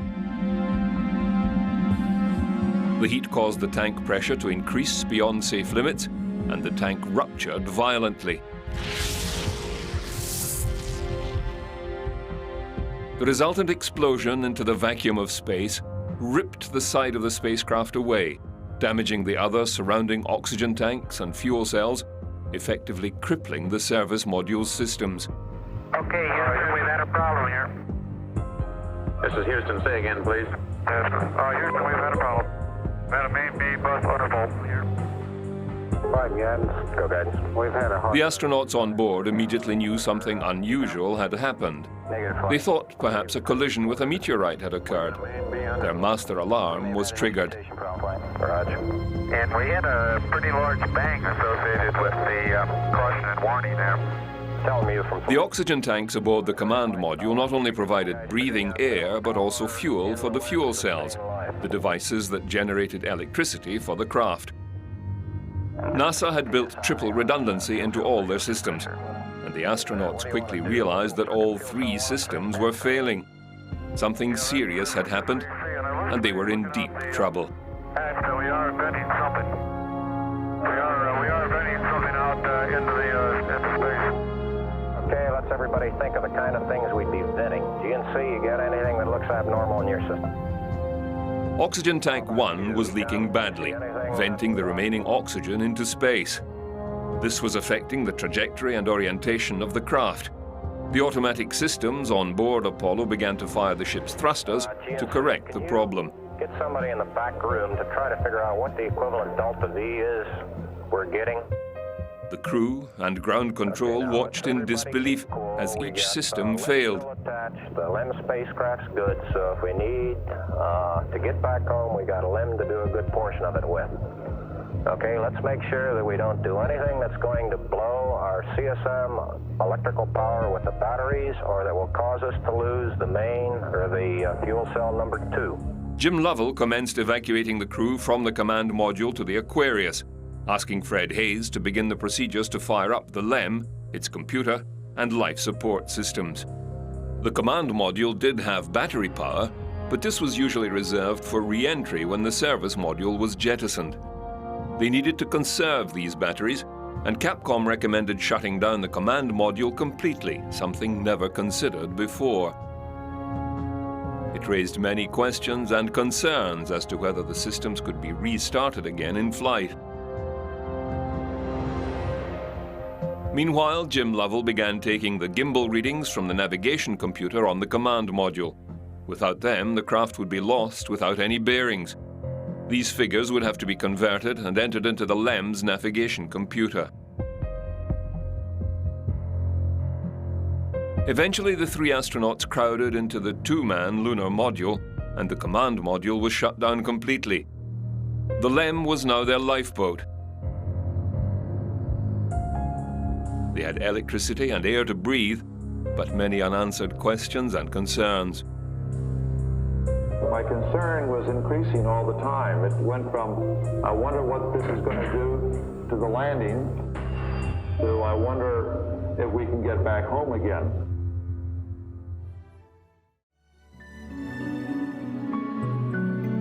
Apollo 13 was in trouble. They were plummeting towards the moon, moving further away from Earth with a crippled spacecraft and very little time to decide what to do. Commander Jim Lovell did know, however, that his chance to walk on the surface of the moon had been aborted. The mission was now survival, and the odds were stacked against them. By now, the news had gotten out, and the world's media turned their focus back towards the moon. There is a bulletin from ABC News. The Apollo 13 spacecraft has had a serious power supply malfunction that could cause the lunar landing mission to be terminated early.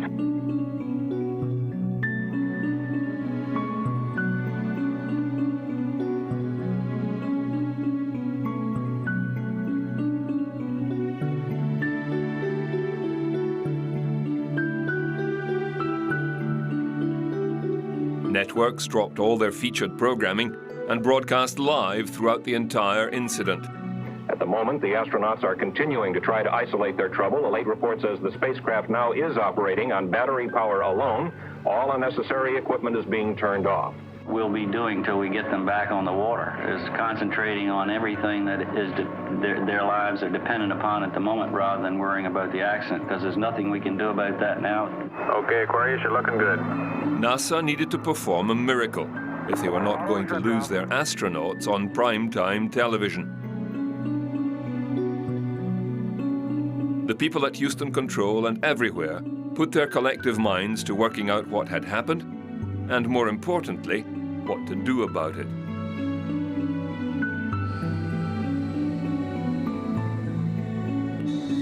It was quickly decided to make a slingshot return to Earth, or a free return trajectory, letting the spacecraft swing around the moon and slingshot back towards Earth.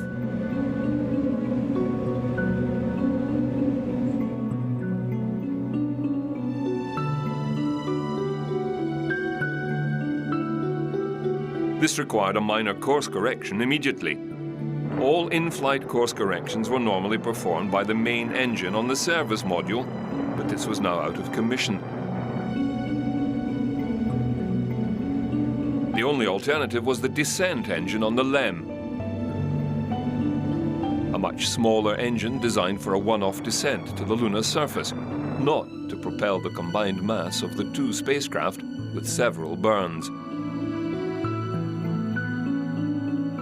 It was, however, their only hope. Aquarius, you go for the burn.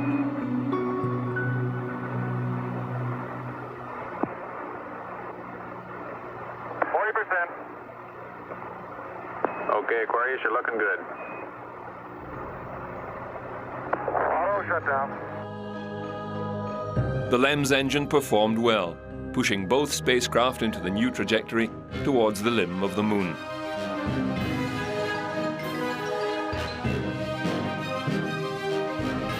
The next issue was life support for the long trip home. The life support system aboard Aquarius was designed to cope with 2 men for 2 days, not 3 for 3 days. It was a gamble at best. They had sufficient oxygen to breathe, but electrical power and water were an issue. To conserve what power they had, the astronauts had to shut down all non-essential systems. The craft quickly began to cool to freezing temperatures. Water for the crew was normally produced by the fuel cells as a byproduct of electricity production. Without the fuel cells running, water was scarce. This in turn led to other problems. Swigert developed a urinary tract infection that caused him great pain and difficulty. On Earth, NASA teams and astronauts were working non-stop, planning ahead, for there were more hurdles to overcome. The carbon dioxide levels in the Aquarius supporting 3 men for this extended time were becoming too high, dangerously high, and the air would soon become lethal. Special devices called scrubbers, which contained filter canisters of lithium hydroxide that cleaned the air and removed the CO2, were running out. The LEM's scrubbers had been working overtime and beyond their expected limits. The additional spare LEM canisters were housed in the lower stage and inaccessible to the crew. The filter canisters used by the command module, which were routinely exchanged every day during a flight, were of a square design. The LEM's canisters were round. In arguably one of the great feats of NASA engineering, they had to make a square peg to fit a round hole. NASA engineers rose to the task. Utilizing only what the astronauts had at hand, they devised a system to allow the square command module canisters to be incorporated into the LEM's system. It was a complex and unorthodox procedure, but it worked with no time to spare. The carbon dioxide problem was no longer an issue.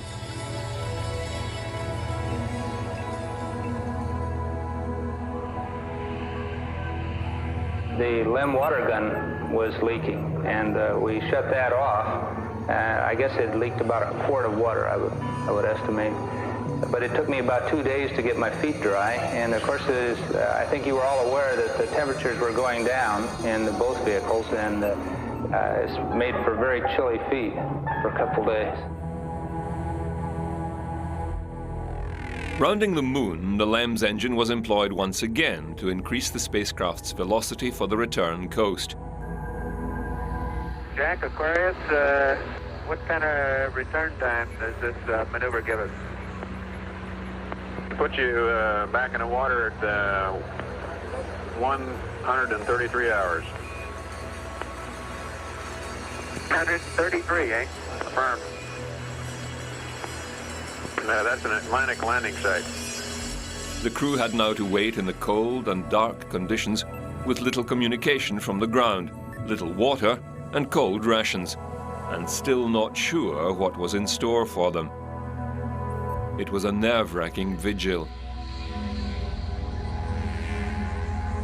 There were 2 more hurdles to be overcome by ground control. Another engine burn was required to align the craft's trajectory for the incredibly accurate Earth orbit insertion. Too far off the correct path and the craft would skip off the atmosphere and back out into space. Too far the other way and they would be incinerated in the atmosphere. A course correction they would have to perform manually.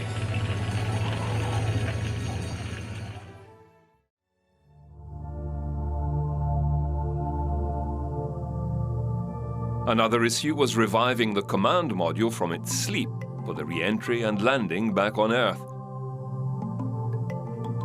The frigid conditions aboard had left the control panels soaked in condensation. There was a fear of an electrical shortage. Ken Mattingly, who had been grounded from the flight because of a German measles scare, worked in the ground simulator to prepare a checklist and procedure for this crucial and complex operation. The crew managed to increase their potential power by running a cable from the LEM to the command module and using the LEM's remaining battery amperage.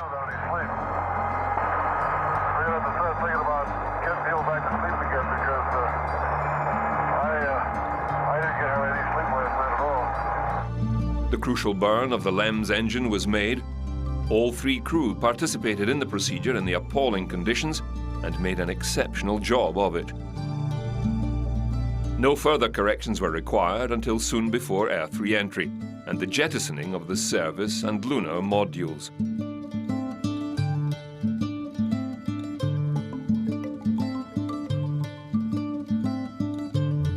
Next would be the command module revival. The spacecraft was nearing Earth. Little time remained. But again, NASA, and in particular grounded crewmate Ken Mattingly, came through with the procedure to start the module up from a cold state with their limited power resources. The procedure was a success. The crew welcomed the slightest return to normality and quickly prepared for the final phase of their mission. They then performed another non-standard procedure and jettisoned the command module before the LEM.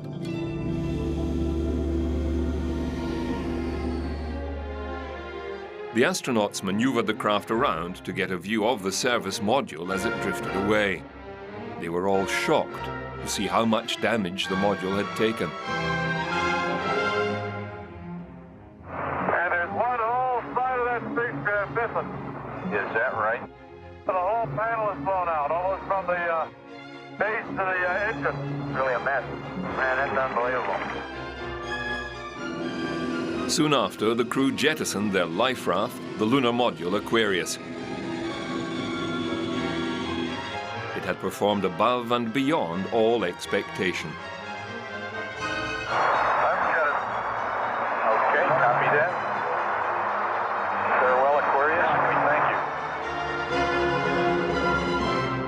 you. The Apollo 13 command module began its descent into the atmosphere. Some thought was given to the craft's heat shield that would have to protect them as they plummeted through the dense atmosphere. Had it been damaged in the explosion?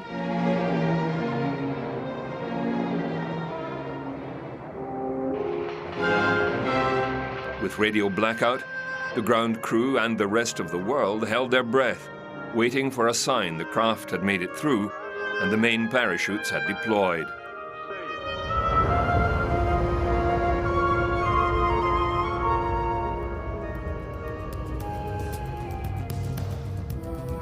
Okay, LOS in a minute or a minute and a half. At entry attitude, we'd like Omni Charlie.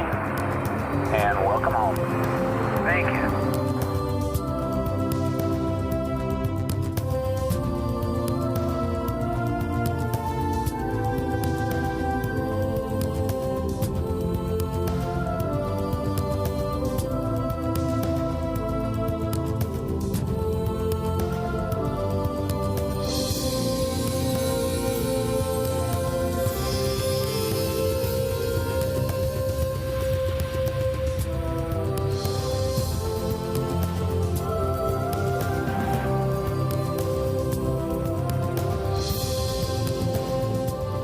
Odyssey Houston standing by, over.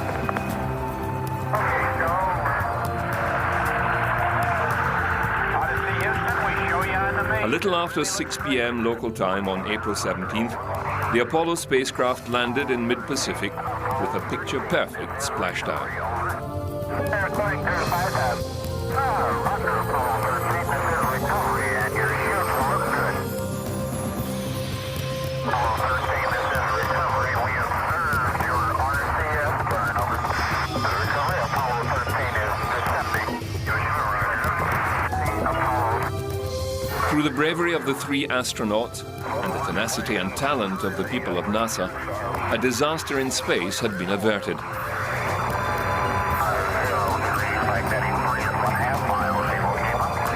Success, in spite of failure, by the slimmest of margins.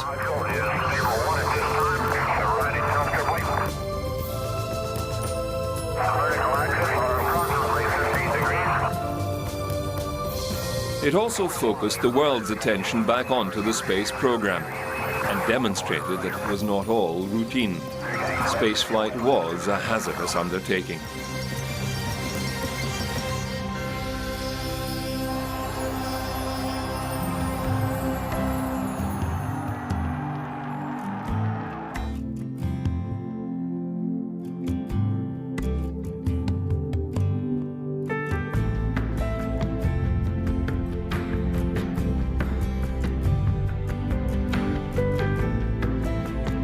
From the start, the exploration of space has been hazardous adventure. The voyage of Apollo 13 dramatized its risks. The men of Apollo 13, by their poise and skill under the most intense kind of pressure, epitomized the character that accepts danger and surmounts it. Overcoming the critical failure of the oxygen tank aboard Apollo 13 would later prove to be a rare achievement. Other component failures on other space flights would prove far more lethal. My controllers here looking very carefully at the situation. Obviously a major malfunction.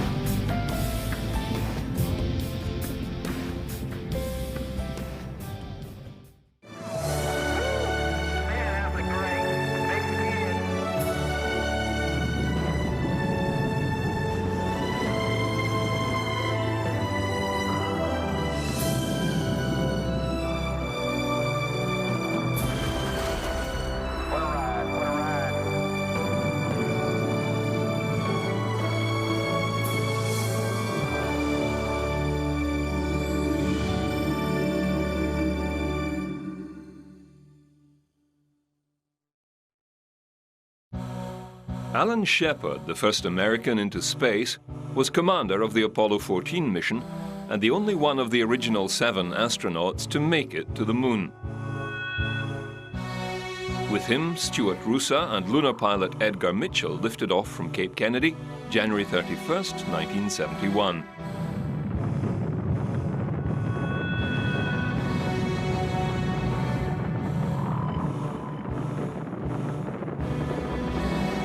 The launch went without a hitch, and all eyes were once again on the space program after the recent events of Apollo 13. This time, everyone was especially aware of any errors or faults occurring. And Apollo 14 did not disappoint. At the critical point of capturing the lunar module and extracting it from the third stage, the docking equipment refused to operate correctly. For over an hour and 42 minutes, the command module attempted to dock and capture the lunar module, code-signed Antares. The docking mechanism refused to trigger until pilot Stuart Roosa applied thrusters to keep the two spacecraft together, finally triggering the docking mechanism to achieve a hard capture.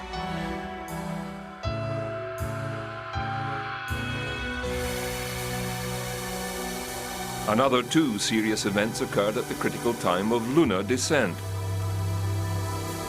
The Antares had two major problems. A faulty switch was giving the LEM computer an abort signal. If this occurred when the descent engine was running, it would trigger an auto abort, and the Antares ascent stage would separate and engage its engine. The only way to overcome this situation was a software patch for the LEM computer, which NASA engineers sent verbally to the astronauts to key in, something they achieved in the nick of time. However, this code patch caused a fault with the radar, unable to lock onto the lunar surface to give altitude and speed readings, critical to landing. They recycled the radar system several times before it locked on and allowed the crew to land at the intended Apollo 13 site of the Fra Mauro Highlands. Okay, now, looking great. 60 seconds. Okay, 50 feet down. 50 feet. Very good shape, Chief. 3 feet per second. 40 feet. 3 feet per second. 30. 3 feet per second. Looking great. 20 feet. 10. 3 feet per second. Contact now. And stop. Brake. Slow. Auto. We're on the surface. Okay, we made it to landing. Roger.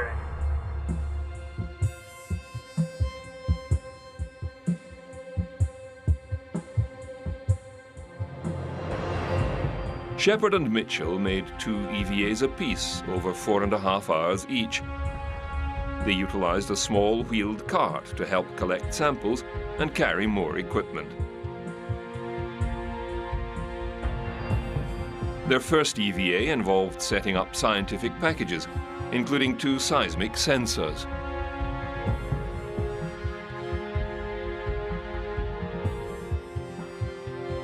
Their second walk took them in search of the 300-meter-wide Cone crater, but they were unable to find it in the jumbled field of craters and rocks, although they did come close. On returning to the Antares, Shepard, who had stowed a 6-iron and 2 golf balls away on the flight, couldn't resist a spot of golf and attempted a one-handed drive. Ball inside. The 4 dirt and ball, here we go again. It looked like a slice to me, Al. There we go. Through the die. One more.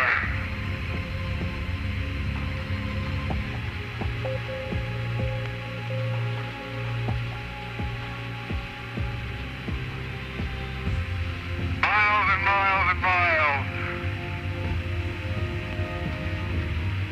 Very good, Al. And answer Ed's question earlier there, Kilo was used for the window shots, Ed, so you ought to bring it back. Shepard boasted the drive went miles and miles. In reality, it only made it 360 meters from the Antares.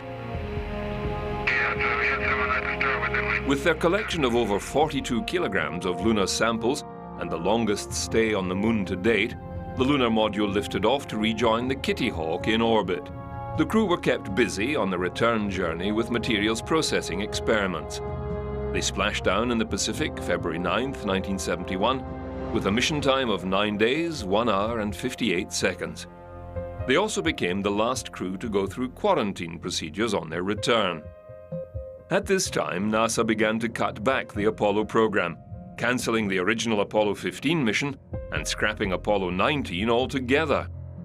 The next mission, Apollo 15, was retasked from an H to a J series operation.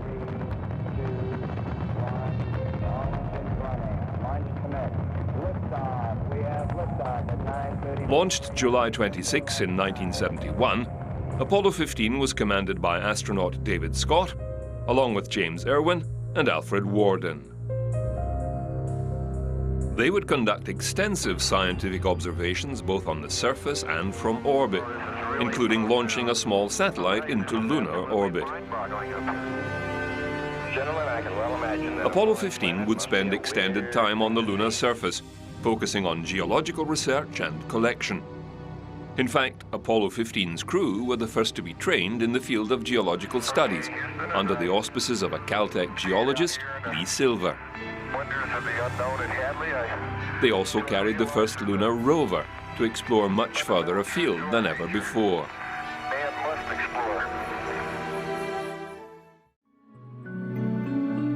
Due to the extended stay on the moon, several alterations were made to the LEM's design, including larger fuel and oxygen tanks and housing for the rover. The service module was also fitted with a large scientific palette of experiments, cameras, and sensors. This increased mass was considerable, and other design changes to the Saturn V were made to reduce weight. The flight profile was also modified. Reaching a much lower Earth orbit than before, it would take 4 days to reach the moon.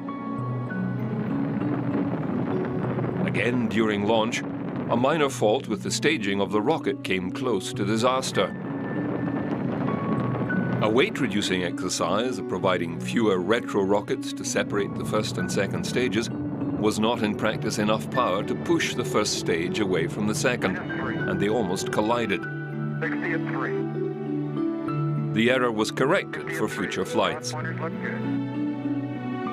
3. The landing site for their lunar module Falcon was also very different to previous flights. 2. Instead of landing in the comparatively smooth and bare lunar mare or sea, they were going to land near a rocky, mountainous region called Hadley's Rill, in an area called Palus Putredinus, the Marsh of Decay. 10 feet minus 1. 8 feet minus 1. Contact. And. Okay, Houston, the Falcon is on the plane at Hadley. Scott and Irwin landed on the moon July 30th. They made 3 EVAs. We drive up sun here, I like to see... The lunar buggy is perhaps the most expensive four-wheel vehicle ever built. Really remarkable. The contract went to Boeing with a budget set for $19 million, but cost blowouts extended to $38 million. Only 4 were ever built, and 3 actually flew to the moon. It was principally an aluminium alloy hinged tube frame that folded in 2 for storage on the LEM. Designed to carry 2 astronauts with their backpacks and samples, it could carry up to a maximum of 490 kilograms. The lunar excursion spacesuits had to be redesigned to allow the astronauts to be able to bend at the waist and sit down, something the earlier suits couldn't do. It was electric powered, with each wheel driven by a 190-watt DC motor. It carried navigation and communication equipment and a mounted TV camera which could be remotely controlled from Houston. In total, all 3 buggies traveled a distance in excess of 90 kilometers. Before you go much longer. Scott and Irwin first traversed south from the lander to Elbow Crater to take samples. Let me do it right now, Joe, so we don't forget it. Roger, we sure don't want to lose that one. I don't know what we'll do without you, Joe. Due to time constraints, they shelved their second stop and continued on the base of Mount Hadley Delta, where further samples were taken. It was noted that the size of boulders was enormous, and they had trouble finding one small enough to sample. Returning to the lander, they proceeded to set up scientific packages and drill a hole for a heat flow sensor, but the drill bit got jammed.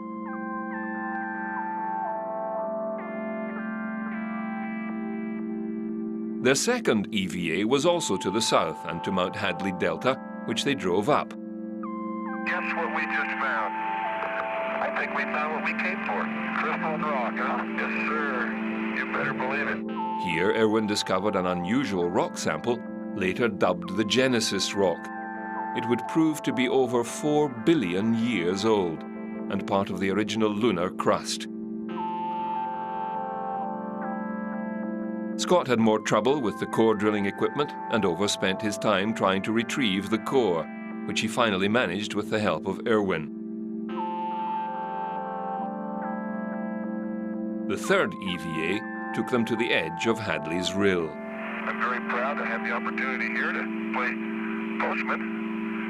What could be a better place to cancel a stamp? Scott had also taken a falcon feather with him to the moon, and whilst on camera, performed the famous experiment of Galileo's, dropping the feather and a geology hammer at the same time, proving that in a vacuum, objects will drop at exactly the same rate. And I'll drop the two of them here, and hopefully they'll hit the ground at the same time. How about that? Mr. Galileo was correct in his findings. The crew completed their tasks, and without a rest period after an exhausting EVA, they lifted off from the lunar surface as captured by the camera on the lunar rover.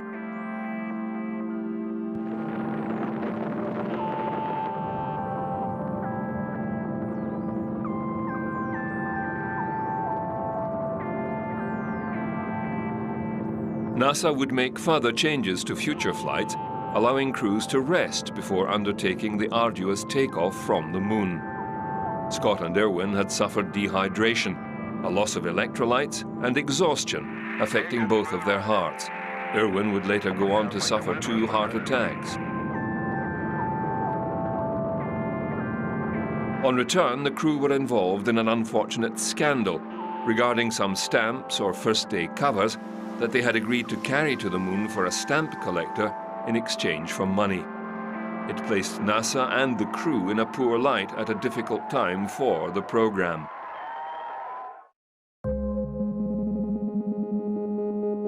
Oh, Houston, Sweet 16 has arrived. Apollo 16's lunar module, call-signed Orion, reached the moon on 21st April 1972. After a fault with the command module Casper nearly aborted their landing.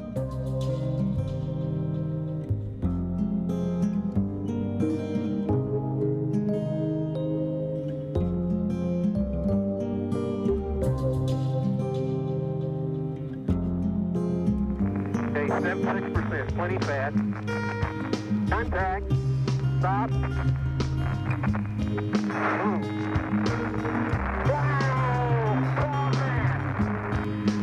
Navy salute.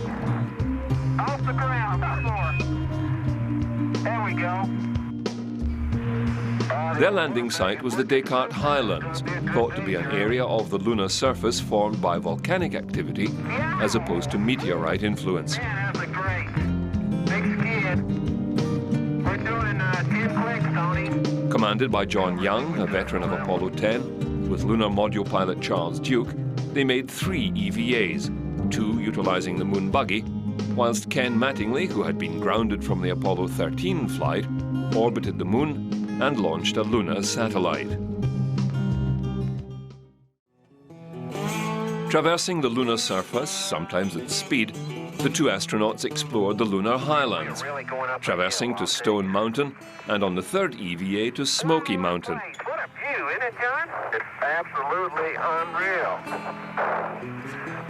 We really come up here, Tony. It's just spectacular. I have never seen it. All I can say is spectacular, and I know y'all are sick of that word, but my vocabulary is so limited. The astronauts brought back the largest single rock sample, nicknamed the Big Muley, weighing in at 11.7 kilograms, along with a total of 95.71 kilos in samples.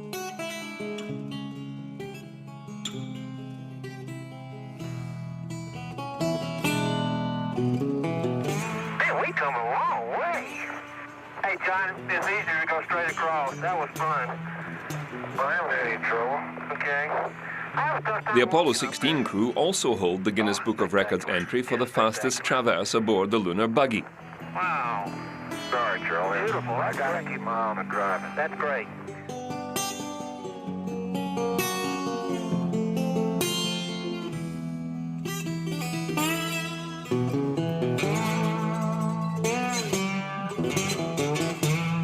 Hitting speeds of 11 kilometers an hour, making quite an impression on the lunar terrain.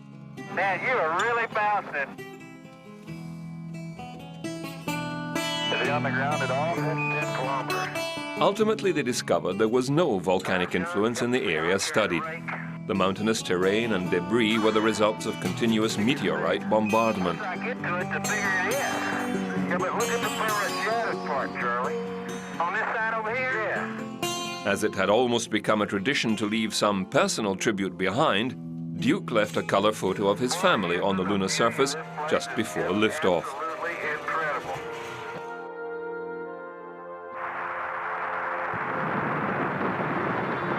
What a ride, what a ride.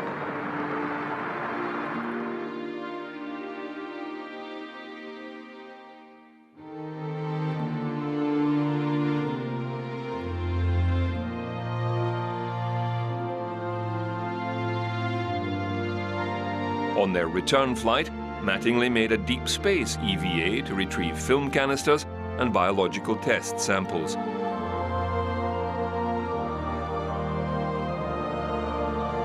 Their command module splashed down April 27, 1972, near the Christmas Islands.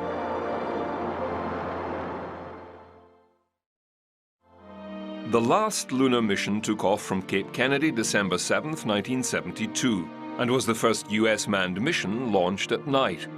It was also another first. The crew was commanded by Eugene Cernan, Ron Evans as command module pilot, and Harrison Schmitt as lunar module pilot. Schmitt was a trained geologist, the first fully qualified scientist to fly Apollo. He had been slated for Apollo 18, but after this was cancelled, science community pressure had him rescheduled to Apollo 17. Their target was in the Sea of Serenity and the Taurus littoral region, a mixture of mountain and landslide debris and impact cratering, with perhaps some volcanic cratering as well.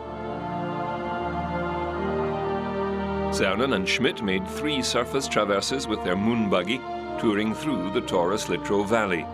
They recorded the largest amount of samples, exceeding 109 kilograms. They remained on the lunar surface the longest of all Apollo missions, 3 days and 3 hours, with EVAs totaling 22 hours. You made it possible. That's beautiful. This has got to be one of the most proud moments of my life. This being the last planned lunar mission, both astronauts went to extreme measures to complete all their assigned tasks. Sometimes they pushed the edge of the envelope. I'm going to get this thing out now that I got it. Argument. Jack Schmitt having a few problems. Man, that is hard. But they did it with a song in their hearts. I was strolling on the moon one day in the merry, merry month of December. Now, May's the month. May, that's right. May is the year of the month. When, much to my surprise, a pair of bunny eyes. That's the truth.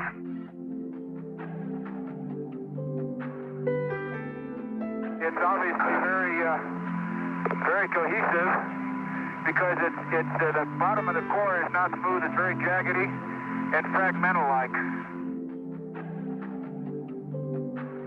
They also made some unusual discoveries, including orange soil.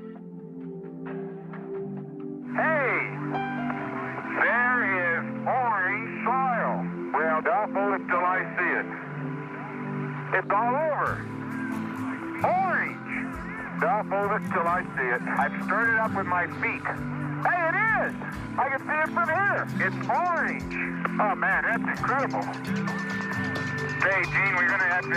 That's incredible. You need to get it down, son. Their area of exploration held a varied mix of environments, including massive boulders thrown up from impact craters.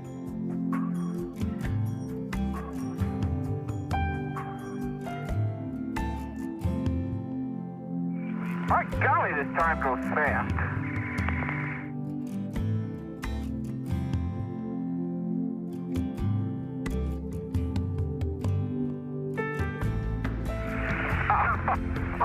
moly! Eugene Cernan was the last of 12 humans to stand on the lunar surface. It's a rock composed of many fragments of many sizes and many shapes. When we return this rock, or some of the others like it, to Houston, we'd like to share a piece of this rock with so many of the countries throughout the world. We hope that this will be a symbol of what our feelings are, what the feelings of the Apollo program are, and a symbol of mankind that we can live in peace and harmony in the future. Proceeded, 3, 2, 1. Lunar Module Challenger lifted off December 14th to dock with the command module America. To date, it is the last time man has ventured so far from Earth.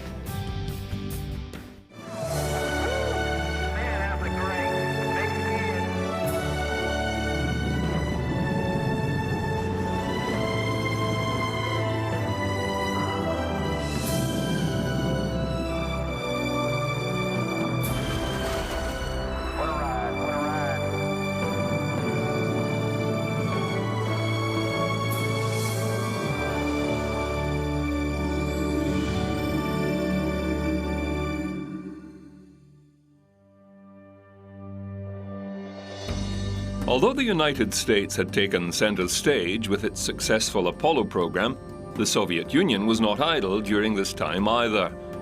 Having lost the race, they could now move at their own independent pace in space exploration. On September 12, 1970, 14 months after Apollo 11, the Soviets launched a Proton rocket towards the moon with a probe on board, the Luna 16. 8 days later, it landed on the moon and began to collect soil and core samples. The robotic probe remained on the lunar surface for little over a day. Then the upper section of the probe was launched back into space, and on 24th of September, the probe and its 105 grams of lunar samples parachuted to Earth in the Soviet state of Kazakhstan. 2 months later, in November of 1970, Luna 17 soft lands on the moon. It carries with it a robotic vehicle called Lunokhod-1, the first machine of its kind to reach another planet. Basically, it was a short vertical tube mounted on 8 wire wheels with a convex top which opened to reveal solar panels on the interior lid surface. This was deployed to recharge solar batteries when stationary. It also contained a polonium-210 heat source to keep its internal temperature at a safe operational level. At its front were several TV cameras, soil probes and antennae. The probe also housed an X-ray spectrometer, cosmic ray detector and X-ray telescope. It was intended to operate for 3 lunar days or 3 Earth months equivalent. It operated successfully for 11 months Earth time. The Lunokhod was controlled and driven by a 5-man team and traversed the lunar surface for over 10.54 kilometers, returning 206 panoramas and 20,000 TV images. It made 25 soil analyses and used its penetrometer at over 500 locations. Contact was lost September 14, 1971, and the probe officially shut down October 4th. Not content with the moon, the Soviets launch another probe towards Venus with a specially designed lander to reach the surface of the mysterious planet. Venera 7's descent probe transmitted data on its 35-minute journey down to the surface, where it landed with the aid of parachutes. It continued to function and transmit data after the landing, the first probe to do so. It recorded atmospheric densities over 90 times that on Earth and a mean temperature of 475 degrees Celsius.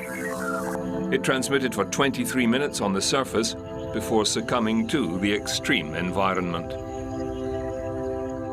Apollo was not the only program being run by NASA at the time.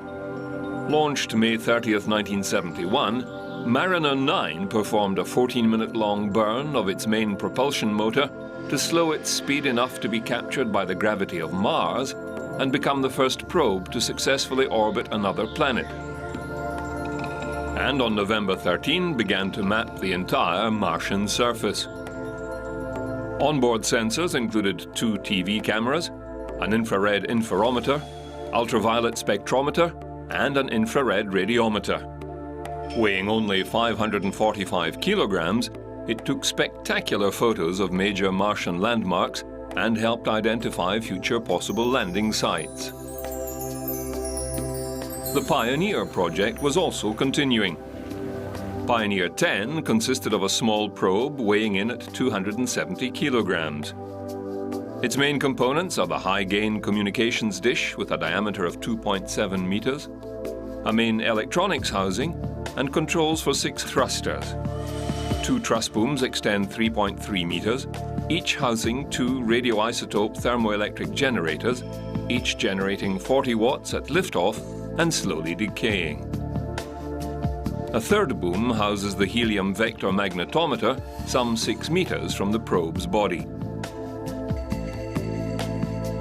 Other instruments carried included a plasma analyzer, cosmic ray telescope, Geiger tube telescope, meteorite detector, ultraviolet and infrared photometers, and an imaging photopolarimeter. The probe also carried a special gold plaque on its side depicting humans, the Earth, and where the probe was from, and scientific symbols to help an alien race decipher the plaque's message. Pioneer 10 set off on tour March 2nd, 1972.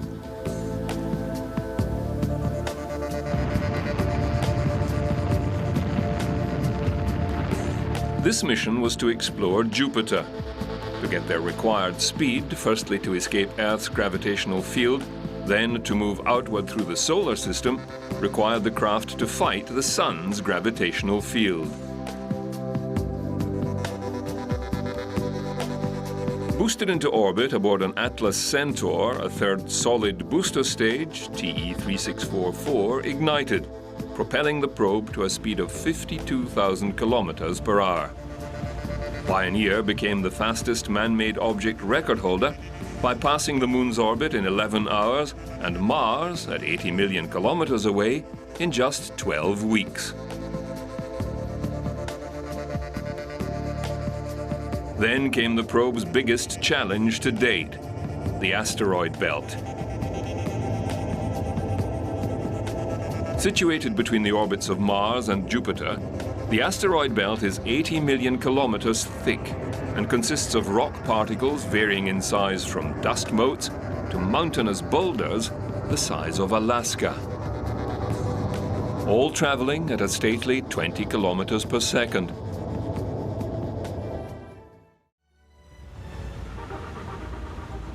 By July the following year, Pioneer 10 had reached and safely passed through the asteroid belt. Soon, Pioneer was under the influence of Jupiter's gravitational field and began to accelerate towards the gigantic planet.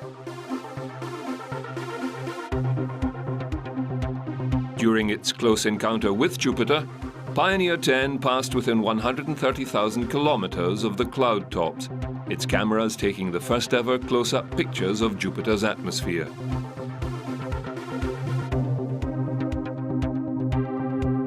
Its onboard sensors also began recording, studying the intense magnetic and radiation fields of the planet, discovering the planet was predominantly liquid in structure. After passing by the planet, Pioneer 10 had gained momentum. In fact, the probe had been accelerated to 132,000 kilometers per hour. The slingshot effect launched the probe further out into the solar system. There it studied the solar winds, energetic particles from the sun, and cosmic radiation from outside our galaxy. The probe continued to relay its findings back to Earth until its scientific mission officially ended March 31st, 1997. The probe continued on its way, tracked by NASA's Deep Space Network, its signal still being picked up. Eventually, its onboard power supply had degraded to the point where the probe's signal was becoming too weak to detect. The last telemetry from the probe was received 27 April 2002. Its last signals were lost January 23, 2003. The probe was 12 billion kilometers from Earth. Pioneer 10 is probably the first man-made object to leave the solar system, although there is some debate as to whether it cleared the solar system's boundary shockwave before the later Voyager missions, which traveled at much greater speeds. Pioneer is headed in the general direction of the constellation of Taurus. The probe should reach the vicinity of its principal star, Aldebaran, some 53 light-years away, in 1,700,000 years.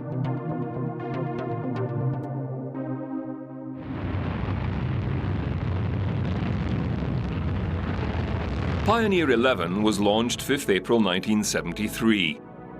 Taking advantage of the position of the planets, this probe would follow its twin, Pioneer 10, to Jupiter, then slingshot onwards to Saturn. Carrying one additional sensor package, a fluxgate magnetometer, the probe was launched atop another Atlas Centaur with a third solid rocket stage. After passing through the asteroid belt, the Pioneer's onboard thrusters were fired to give it additional velocity. Reaching 43,000 kilometers above the cloud tops of Jupiter, Pioneer 11 took dramatic images of Jupiter's red spot and the polar regions. It also took a look at Callisto, one of Jupiter's moons. The gravity slingshot accelerated the probe to 175,000 kilometers per hour.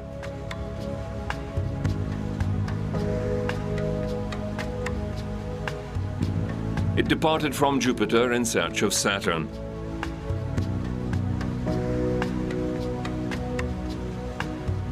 Passing through the ecliptic of the solar system to reach Saturn 1st September 1979, it flew within 21,000 kilometers of the cloud tops.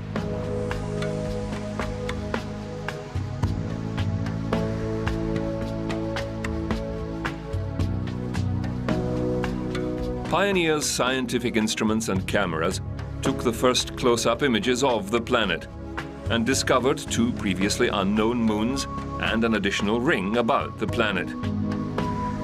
It studied the magnetic and radiation fields surrounding the planet and also looked at Titan, its largest moon, one containing a dense atmosphere.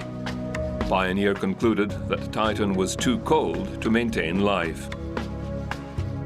Passing through the ring plane, Pioneer sends back fantastic pictures of the rings. Pioneer continued to explore the outer solar system, in particular the solar winds of energetic particles and cosmic radiation coming from deep space. The probe continued to be tracked by the Deep Space Tracking Network, and data was received until daily operations were shut down 30th September 1995. Intermittent contact was made for a further 2 months before the probe fell silent. Pioneer 11 is headed towards the constellation Aquila, also known as the Eagle, and will pass in the vicinity of the bright star Altair in around 4 million years.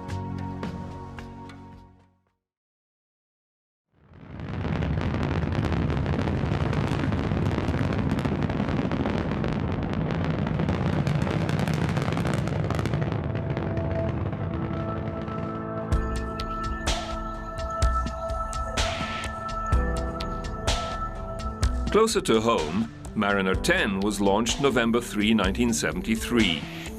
It utilized a gravity-assisted trajectory to swing by Venus and on to Mercury. Encountering Venus at a range of over 5,700 kilometers, the 433-kilogram probe studied the planet's outer atmosphere, including observations using an ultraviolet camera filter. Carrying a collection of instruments, including 2 narrow-angle cameras, digital tape recorder, infrared spectrometer, solar particle and magnetic field detectors, it travelled on to Mercury.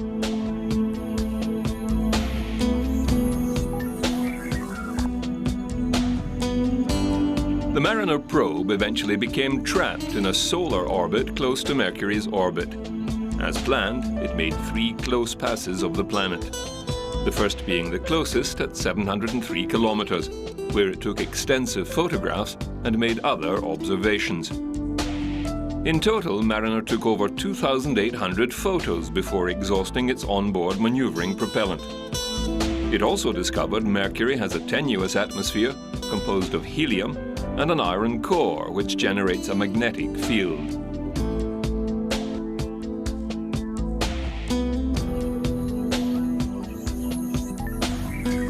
Mapping over 45% of the planet's surface, Mariner deduced that the surface temperatures ranged from a nighttime of minus 183 Celsius up to a daytime 187 Celsius.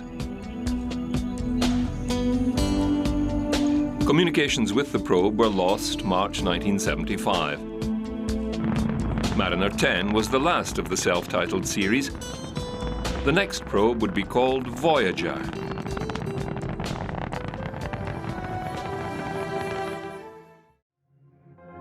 Cashing in on the success of their Mariner Mars mission, NASA launched 2 probes called Viking 1 and Viking 2.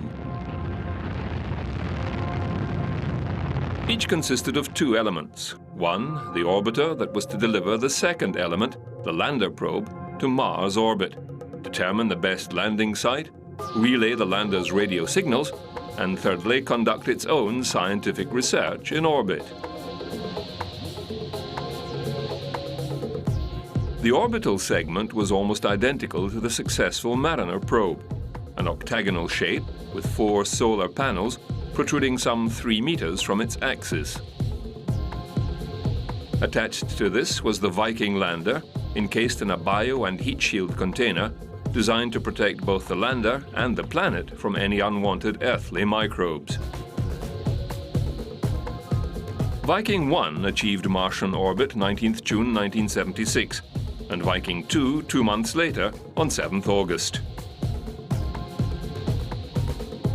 The car-sized landers made their descent and landed on 20th July and 3rd September respectively. Viking 1 was placed into a region called Chrysi Planitia, or the Golden Plain, in the western section of the planet.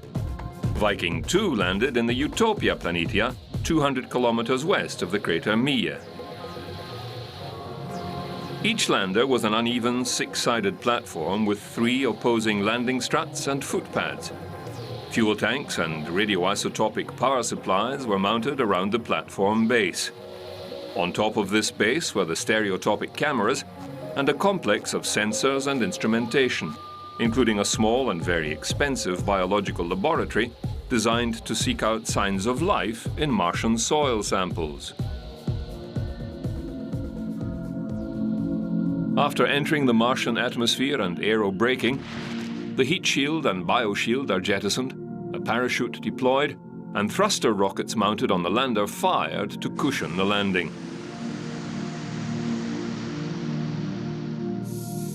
Once on the ground, communications antennae were deployed and operations commenced.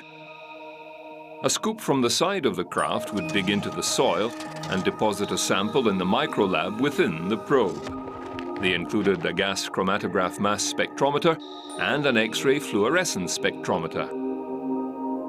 4 tests were performed on Martian soil to determine if life existed in some form. The first heated the untreated Martian soil and through the gas chromatograph deduced the component molecules of the soil at varying temperatures. No substantial organic molecules were found. The second gas exchange test took a soil sample, added nutrients and water in an inert atmosphere of helium, and waited to see if any gases such as oxygen, carbon dioxide or methane were generated. A positive result would indicate microbial life interacting with the nutrients. None were detected.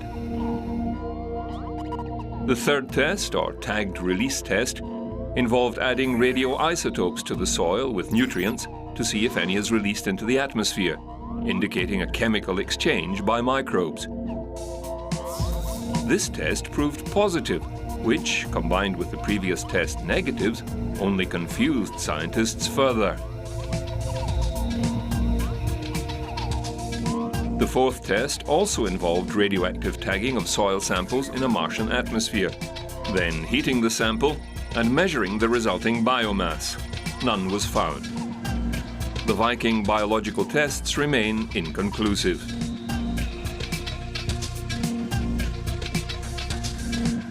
The probe also studied the Martian weather, seismology and atmosphere, as well as the Martian magnetic field, or the lack thereof. It seems the internal dynamo of Mars ceased functioning millennia ago. The Viking orbiters were the first to wear out.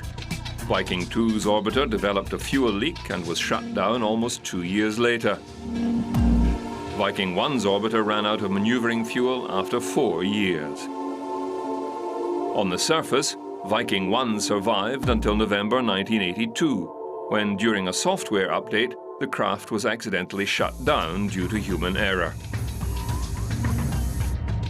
Viking 2's batteries finally died in April 1980 after 3 years and 7 months of service. The total cost of the Viking program was over $1 billion, an expensive unmanned exercise, but it lent much to the scientific and practical knowledge base of Mars well into the next century. Future Mars programs would have to be cheaper and rely on smaller, more elegant probes. The Soviets began researching and planning for more extended stays in space. In fact, they were aiming for a permanent presence in orbit. They launched the first so-called space station April 19, 1971. Salyut 1 was the first of a series of 9 single-unit space stations. It was 20 meters long and 4 meters in diameter, with an internal usable area a little under 100 cubic meters. Parked in a low Earth orbit, the first crew was sent aloft in Soyuz 10, but due to a locking mechanism fault, were unable to board the Salyut station. The second crew attempt was made by Soyuz 11 the following June 6th. The prime crew for Soyuz 11 was the space veteran Alexei Leonov, the first man to walk in space, along with Valery Kubasov and Pyotr Kolodin. 4 days prior to launch, a routine medical check found Kubasov may have contracted tuberculosis, and the entire crew was dropped and the backup crew put into orbit. Commander Georgy Dobrovolsky and Vladislav Volkov and Viktor Patsayev managed to board the station and remained there for 23 days, conducting extensive scientific research and proving long-term flight possible. Unfortunately, on its return to Earth, the Soyuz 11 capsule suffered a total pressurization loss, killing the 3-man crew, giving them the distinction of being the first spacefarers to die in space.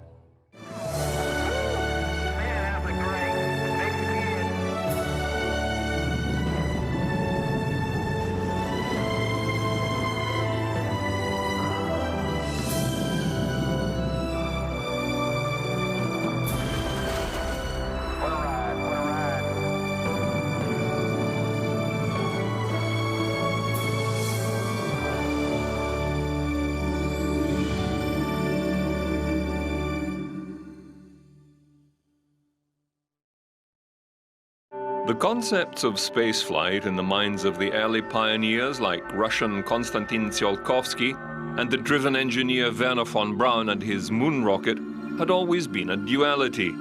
They dreamt of a means of getting into space via rocketry and also having somewhere to actually go.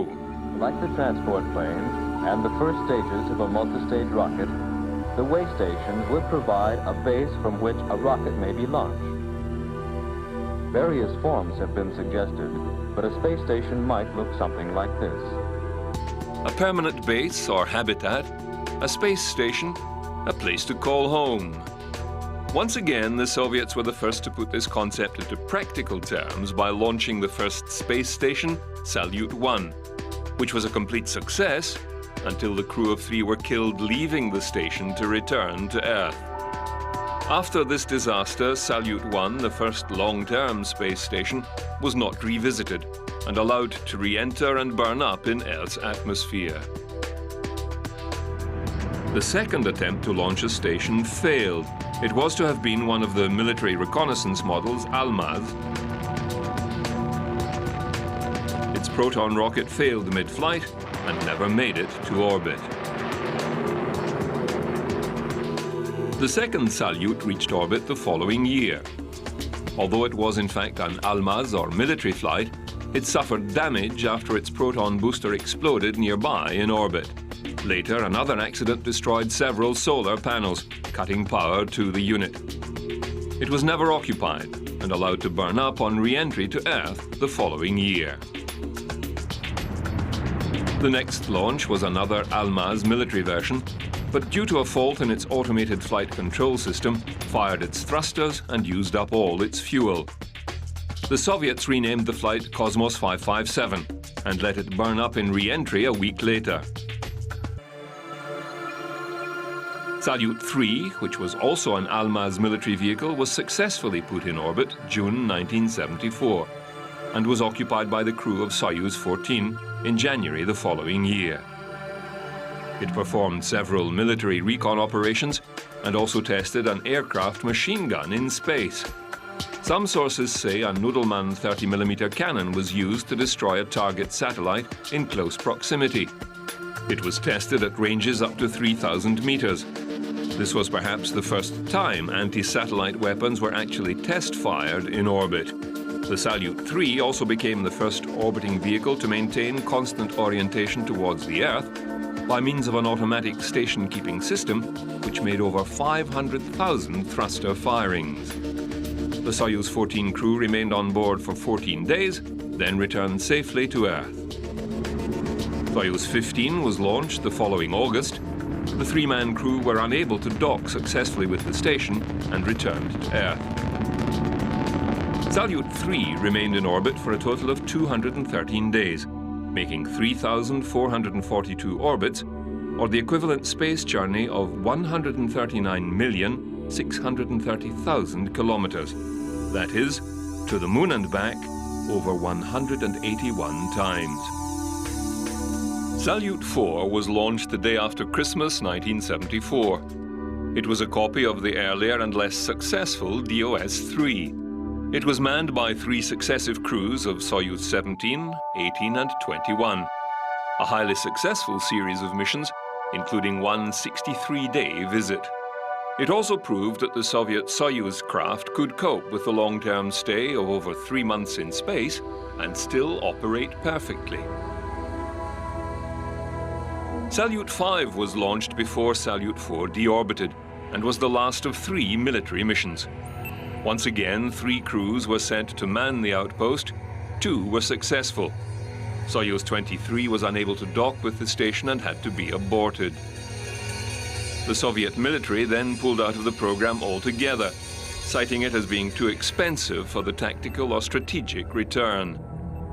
Unmanned spy satellites were much more practical. Salyut 6 was even more successful than Salyut 4. Launched into orbit September 1977, it was visited by no fewer than 11 short-term crews and 5 long-term crews that constantly broke the record for spaceflight duration.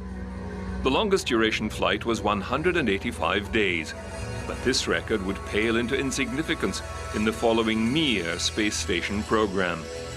The station also incorporated some new developments, including a second docking port, which allowed unmanned Progress craft to dock and resupply the station whilst maintaining the return Soyuz craft in place.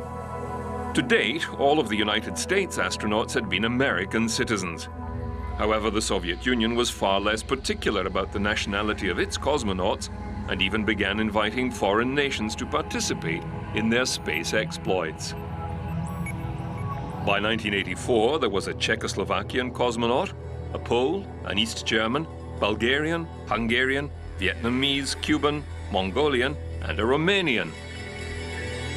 They did come from nations in league with the Soviets, But later even this limitation was relaxed for a French cosmonaut and an Indian national, Rakesh Sharma.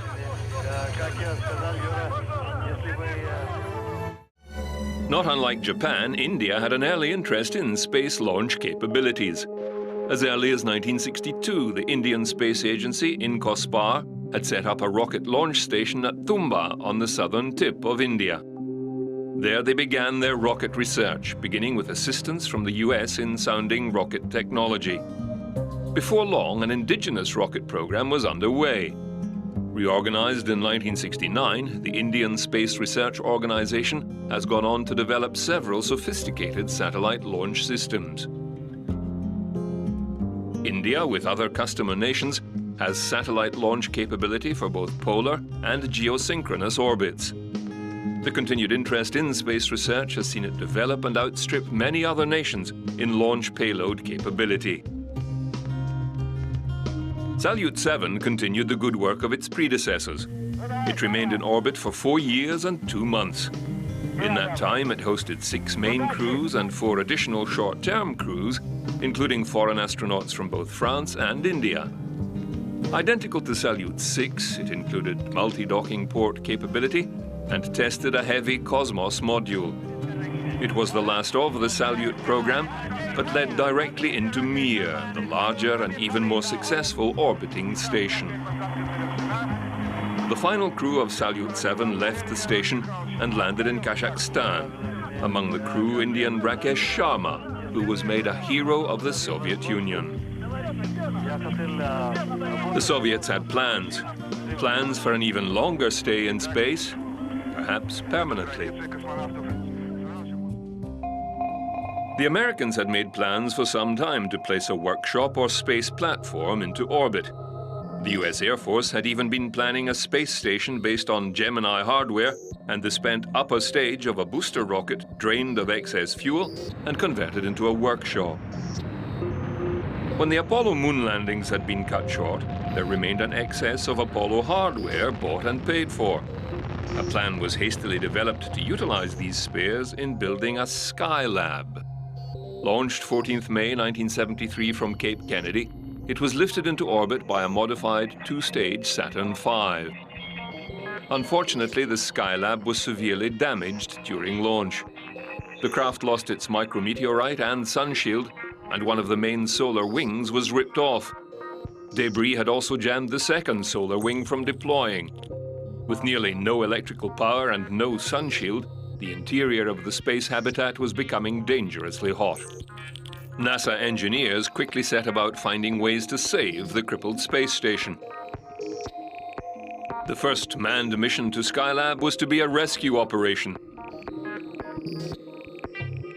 The astronauts and engineers conducted numerous repair scenarios in NASA's zero buoyancy pool, trying various techniques and processes to repair the craft operation. Like many other things in space exploration, repairs of this nature had never been attempted before, and in the hazardous environment of a hard vacuum, there was little room for error. The 3 astronauts, Charles Conrad, Paul Weitz, and Joseph Kerwin, underwent this additional and intense training for 10 days prior to their liftoff aboard a Saturn 1B. 5, 4, 3, 2, engine sequence start. 1, 0, launch commit. We have a liftoff. All engines building up thrust. Moving out. Clear the tower. Roger, tower clear. Roger, Tom, you got good thrust on all engines. You're right on the money. 30 seconds, we're on the way. The Apollo spacecraft approached the stricken space station and made several inspection passes around Skylab. It was indeed damaged goods. If this crew failed in their repair mission, Skylab was doomed.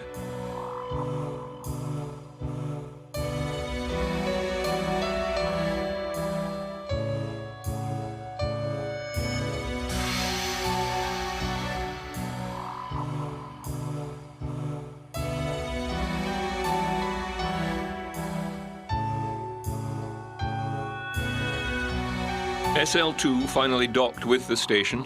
The astronauts donned their suits and began their repair mission from the outside.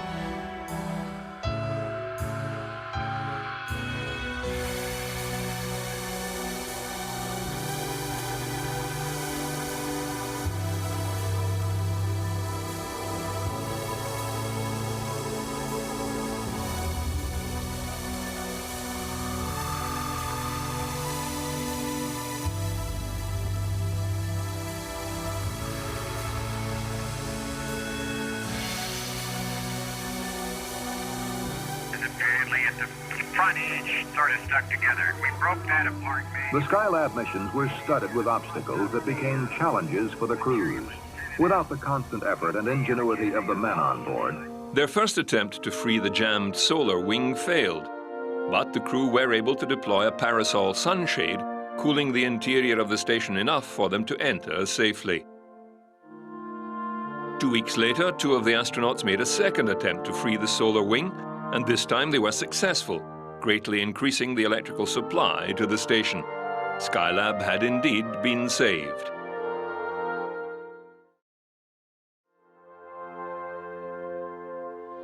The rest of their mission went as planned, with scientific research into the human body in extended zero-G.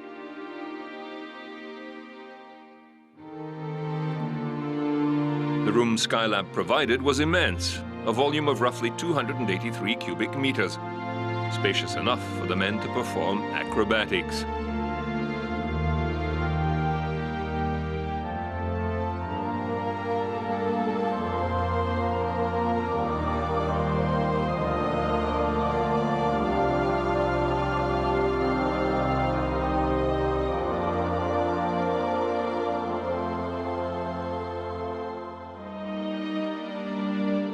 A lower deck housed their living quarters, kitchen, shower and toilet.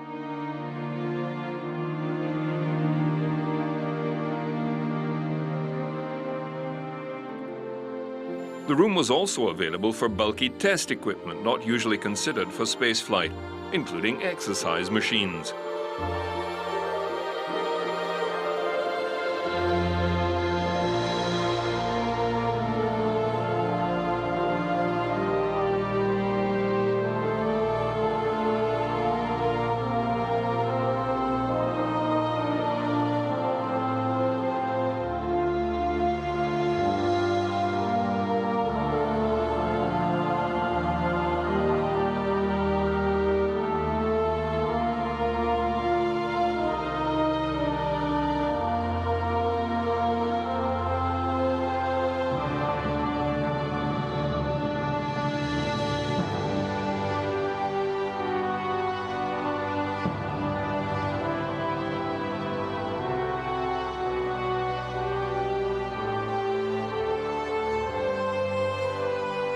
Forever the human guinea pigs, the astronauts still had to put up with probes and injections. Pete Conrad's crew remained aboard for 28 days before returning to Earth. They took with them the American record for flight duration, doubling the previous record.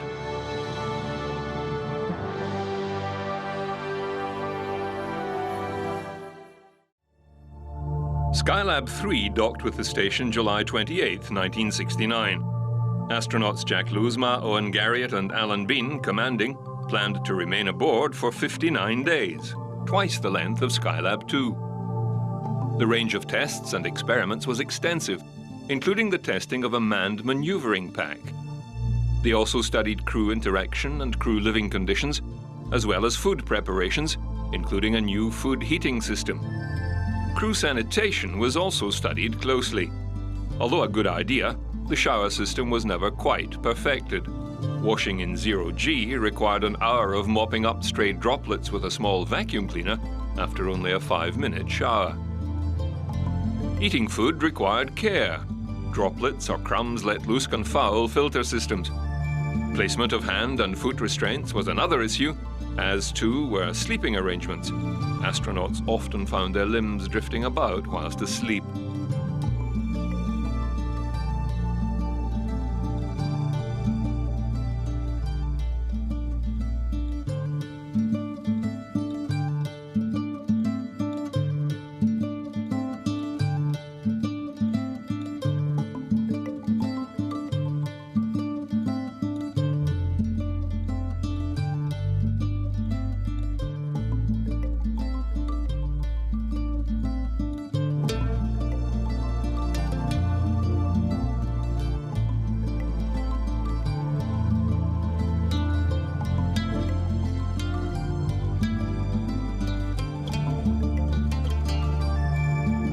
They also performed 3 EVAs totaling over 13 hours. On one such EVA, Pete Conrad attempted to fix a stuck regulator.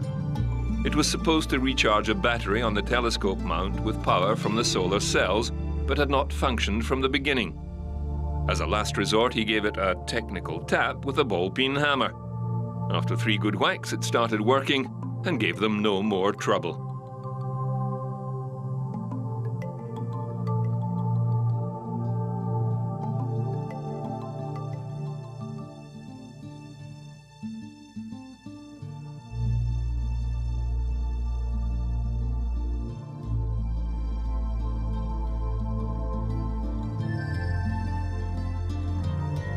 The Skylab astronauts control the solar observatory from this panel inside the spacecraft. Studying the sun may provide the key to an unlimited source of pollution-free energy. One of the main functions of Skylab and what it was equipped for was observation of the sun. Skylab crews have amassed hundreds of hours of solar observations, including more coronal viewing than has been gained in all recorded history from Earth eclipse observations. The Apollo telescope mount and X-ray and ultraviolet telescopes were aimed at the sun and extensive studies made. Without the hindrance of Earth's atmosphere, Skylab made several significant discoveries about the sun. The structure of the sun's corona was studied, including the so-called coronal holes which appear in the sun's polar regions during its most dormant period, and could spread over the entire surface during solar maximum periods. This Skylab picture shows an enormous mass of energy erupting from the sun's surface and extending millions of miles into space. Magnetic fields emanating from these cool spots guided solar particles away from the sun's surface and out into the solar system as the enigmatic solar winds. They were also able to capture on film the birth of a solar flare. Perhaps Skylab discoveries will teach us how better to harness this energy to power our cities and homes with an inexhaustible supply of clean, non-polluting power. Another workstation aboard Skylab was the materials processing facility. Astronauts studied welding in zero-G, also the growth of crystals. Astronauts were able to create materials that could not exist on Earth due to the effects of gravity.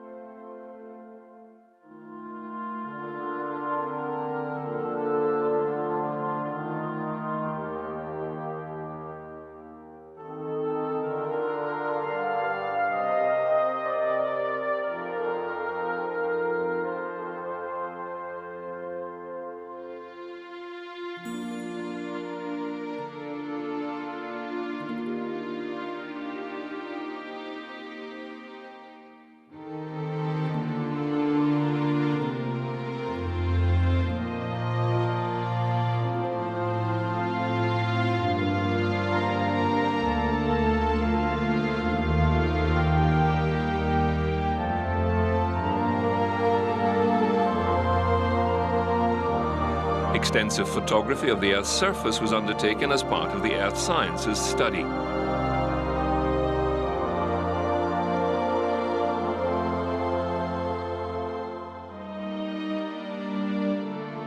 Taking many hundreds of high-resolution photographs, the Skylab 4 crew inadvertently caused a US government furor when they accidentally photographed Area 51, a top-secret military base. NASA refused to remove the image from its catalogue of images. The photo of Area 51 lay unnoticed in the catalogue for years. As the third crew moved into the space station, more equipment aboard Skylab was breaking down, more maintenance required. Skylab 4 was to become the last crew to visit the station, remaining aboard for 84 days. There was only one surplus Apollo spacecraft and launch vehicle left, and NASA had that earmarked for a special project for the following year. Missions to maintain Skylab were studied, but the costs involved did not warrant keeping Skylab flying, and her orbit was allowed to decay. On 11th July 1979, Skylab finally returned to Earth. The United States Strategic Air Command, which was tracking the spacecraft, confidently predicted it would fall safely into the Indian Ocean. In fact, Skylab fell in a fiery blaze across the West Australian sky. Debris rained down on the sparsely populated region. No reports of injury were made. Rewards were posted for return of any debris, and some was retrieved, the largest piece the size of a steamer trunk. The Shire of Esperance in Western Australia fined the United States government $400 for littering. To date, the fine has not been paid.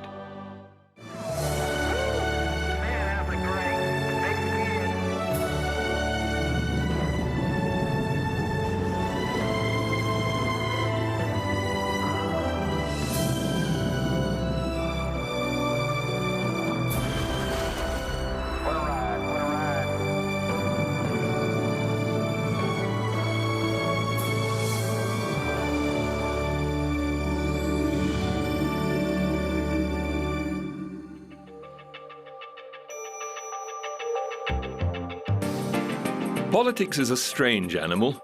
2 superpowers, 30 years of Cold War, 10 years competing for the dizzying heights of space, then détente. The 2 spacefaring nations of the Earth agreeing to work together on an Apollo-Soyuz test mission. For the first time, they agree to develop a universal docking collar, enabling any 2 spacecraft to dock in space. This idea was born of the need for a possible rescue in space. Either side could assist the other, or perhaps to suit some future common space facility that they cohabit, however unlikely. For such an international and open project, the Soviets picked their best men. Alexei Leonov, already a legend, the first man to walk in space. Leonov had been earmarked and trained for several missions, including the Salyut 1 mission that ended in disaster. This would be his second flight into space, and he would command the 2-man Soyuz 19. His flight engineer was Valery Kubasov, also his second flight. Kubasov had been prime crew for Salyut 1 as well, but was grounded on a health scare. The Americans selected Tom Stafford as commander, Vance Brand and Mercury veteran Deke Slayton to fly the last Apollo capsule.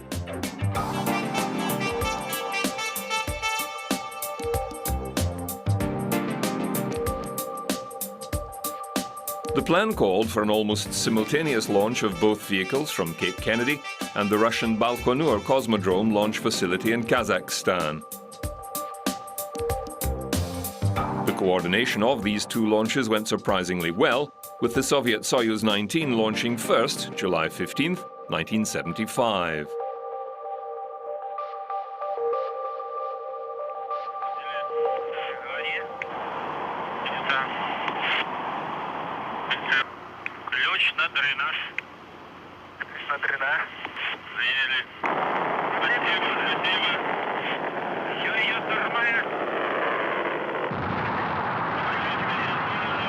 Shortly after, the last Apollo capsule, mounted on a Saturn 1B rocket, was readied for launch from pad 39B at Cape Kennedy. The liftoff timed to reach orbit as the Soyuz capsule passed overhead. 4, 3, 2, engine sequence start. 1, 0, launch commit. We have a liftoff. All engines building up thrust. Moving out. Clear the tower. Roger, tower clear. Roger, Tom, you got good thrust on all engines. You're right on the money. 30 seconds, we're on the way. Stand by for mode 1 Bravo station. This was also the last launch of a Saturn rocket. The United States now had no hardware capable of launching a man into space. They would have to wait for the reusable space launch system, now under development. Once established in orbit, the Apollo capsule maneuvered around and captured the joint docking adapter from the upper stage of the Saturn rocket. Before funding cuts to the Apollo program, this maneuver was to have originally been to capture the lunar landing vehicle for Apollo 18. Now Apollo had to catch up to and locate the Soyuz spacecraft. Due to the laws of orbital mechanics, this would take over 40 hours to achieve. Finally, on the 17th of July, the Apollo and Soyuz spacecraft narrowed their distance apart. At a point 140 nautical miles above the Atlantic, near Portugal, the 2 space vehicles successfully docked. Less than 5 meters distance. 3 meters. 3 meters. 13 meters. 1 meter.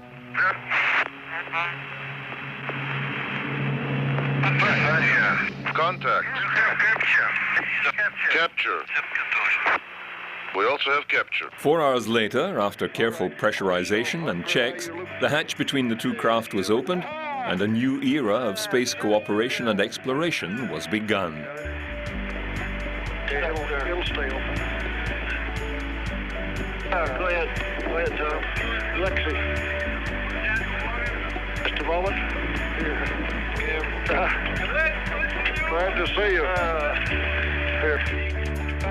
One must remember it had only been a few short years earlier that the race to the moon and conquest of space over their opposition was the driving force of these two superpowers. Bent on technological superiority, they kept their activities and secrets close to their chest.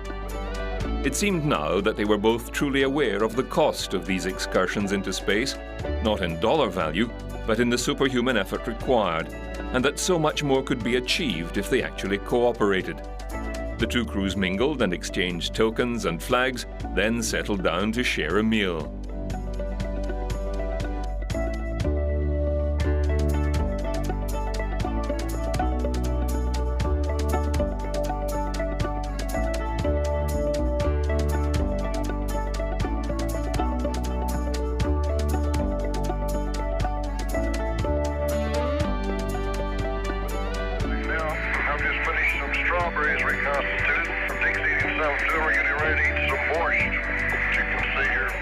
The US had won the race to the moon and just completed a series of semi-successful Skylab stays, but now had no space launch capability.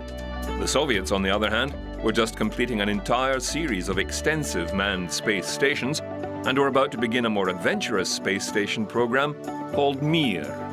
This Apollo-Soyuz test project was in some ways just as important as the first moon landing, as it was opening up a new horizon for the future in space and, hopefully, leading the way to improved cooperation back on Earth. The joint Apollo-Soyuz project was a major public relations goldmine for both parties. In the spirit of openness, both sides worked on scientific projects together, took tours of each other's spacecraft, ate each other's food, and all live on television.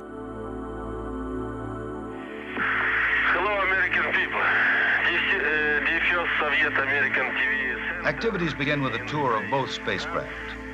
Kubasov shows Soyuz to the American audience. Tom Stafford explains Apollo to Soviet viewers. Rewarding 2 days here in space, working with the Apollo-Soyuz project. Soon after the third transfer, the spacemen field questions from the Soviet and American press. The Union and the rest of the world has seen is the results of the determination, the cooperation and the efforts by the governments of the two countries, by the managers, engineers, and all the workers involved. It's been a very rewarding experience.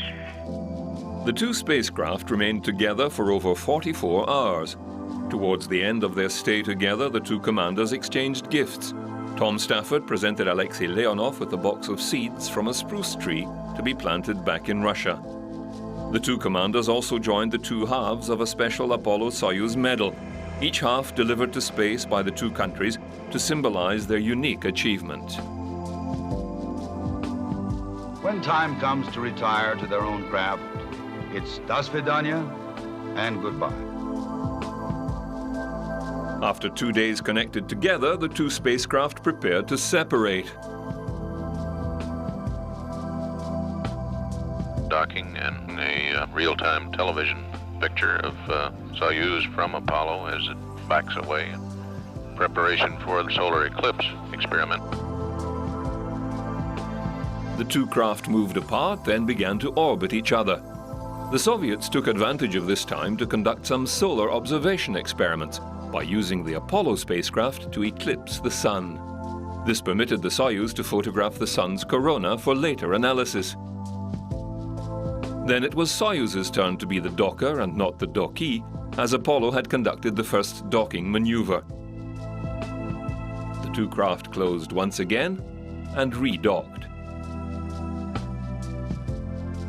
Apollo Houston, it was a beautiful docking. We had a good picture. We can see Italy coming up in the Mediterranean right now.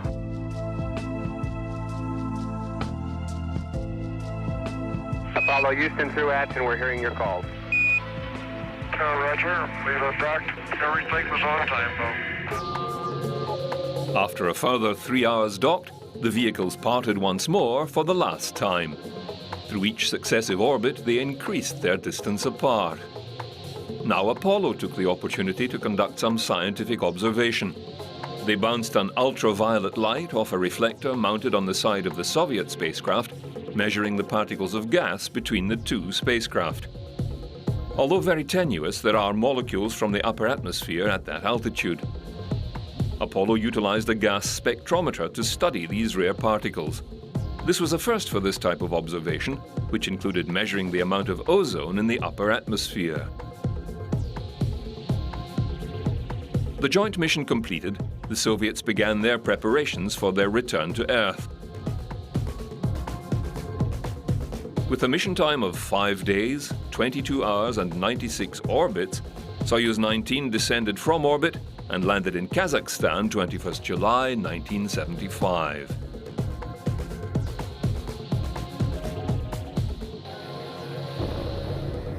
It would be Leonov's last flight into space, but his partner Kubasov would fly again aboard Soyuz 36.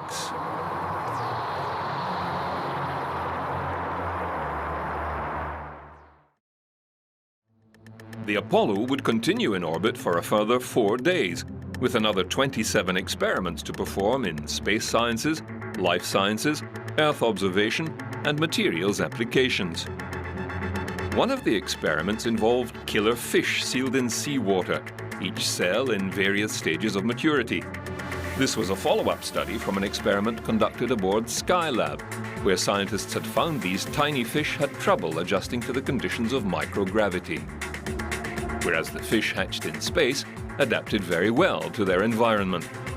When returned to Earth, they were compared to similar control fish bred on Earth. After completion of their 9-day stay in orbit, the Apollo crew jettisoned their docking adapter and once again took advantage of the nearby orbiting object to study minute variations in the Earth's gravitational field.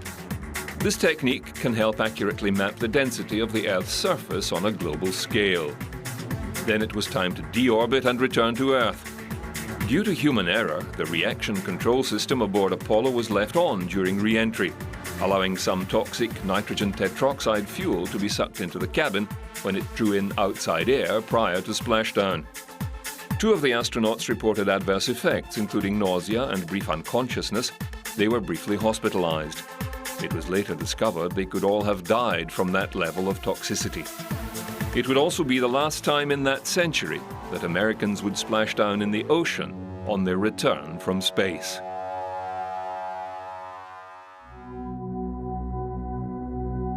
Weighing in at 721.9 kilograms, this small probe and its identical twin were launched August and September 1977.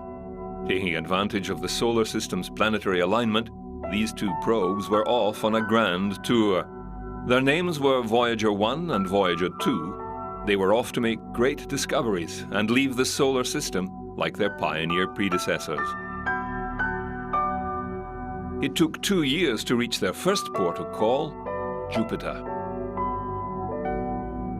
Voyager 1 and 2 carried the state-of-the-art in cameras and remote sensing technology and made full use of their capabilities, returning high-resolution images of the majestic clouds of the gas giant and her orbiting moons. As both craft neared the planet, they were able to study the gas flows and bands circling the globe with never-before-seen clarity.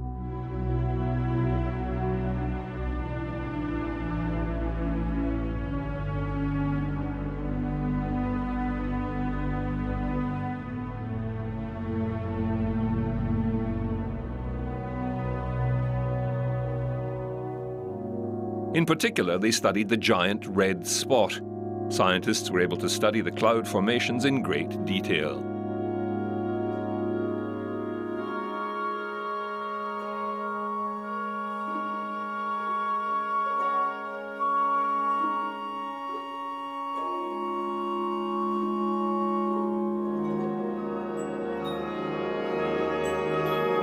Then the probes turned their attention to the passing moons of Jupiter. There they made amazing discoveries. The sulphurous moon Io, with its pockmarked face, was the source of a great discovery. Voyager had taken multiple photos of the edge of the moon's disk, and although overlooked at first, image analysts then discovered the first ever volcanic activity not of the Earth. A giant volcano spewing dust and gas had been captured in the act. Closer observation of Io, one of the 4 Galilean moons of Jupiter, revealed there were over 400 active volcanoes and lava flows extending over 500 kilometers long. The most volcanically active body in the solar system, scientists believe it is due to the immense tidal gravity of Jupiter driving the moon's internal mechanism. Another surprise was Europa. A globe of smooth, cracked ice, it is believed to cover an ocean of liquid water and to be capable of supporting some form of life. Next stop was Saturn. Voyager 1 reached it in 1980, Voyager 2 in 81. With improved cameras and sensors, the probes returned new insight into the rings of the gas planet, including braids in the outer rings. They then turned their attention to the moons. Voyager 1 was retasked to swing by Titan. This would end its grand tour, as the trajectory to reach Titan would then propel the probe up and out of the solar system. Titan's dense atmosphere hides detail of the surface features. Closer study of Titan was recommended and plans put into action. Voyager 2 continued the tour. Gaining gravitational speed from Saturn, it reached Uranus in 1986, revealing a planet with rings and more questions than answers. Remarkable views were obtained from Miranda, the smaller of Uranus's satellites. It revealed a gouged and shattered icy landscape and cliff face like no other, 25.7 kilometers high. If you were to drop a coin, it would take 9 minutes to fall to the bottom. Gaining speed, Voyager 2 moved on to Neptune, another mysterious ice giant. Encountering the deep blue world in 1989, it photographed the cloud tops of the planet and discovered the great dark spot, which has since apparently disappeared.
This icy world is believed to contain more water, ice, and nitrogen than the other gas giants. Its partner Triton, another enigmatic moon with features never before seen.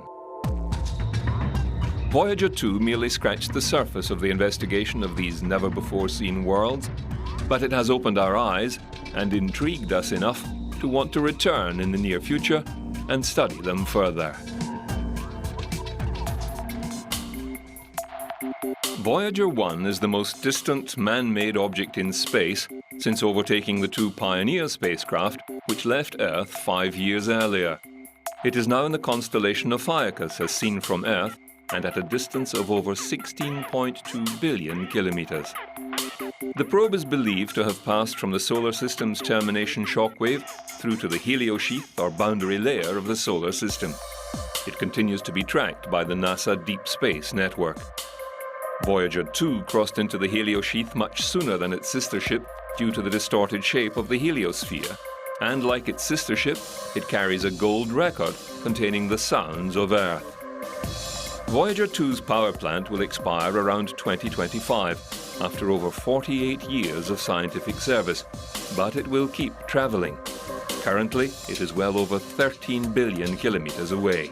It is headed towards no particular star, although it will pass within 1.32 parsecs of the star Sirius in 296,000 years. In early 1977, a fascinating silhouette appeared at the Dryden Flight Research Center at Edwards Air Force Base in California. Rolled out to the runway, a Boeing 747. Affixed to its back, a new kind of spacecraft, the reusable Space Shuttle. America had been grounded from space for 2 years. The STS, or Space Transport System, had been in planning for a decade. It had been long in coming, due mostly to the leap forward in spacecraft design that required advances in technology just to build it. Now it was ready for the testing phase. If it worked as planned, it would revolutionize spaceflight and access to low Earth orbit. This first shuttle prototype was intended only for atmospheric tests, and it was named Enterprise. Taken to altitude aboard the Boeing Jumbo, the orbiter was gently released. It had only ever flown in computer simulations. Now was the real-world test, as it began its first glide back to Earth and its first successful landing on the dry lake bed.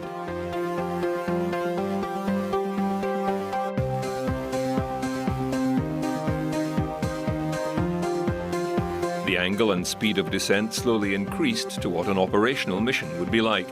The aerodynamic cowling covering the engines removed as confidence in the system grew. The shuttle was the most complex vehicle ever built, and it always drew public attention to itself. The fly-by-wire system was problematic.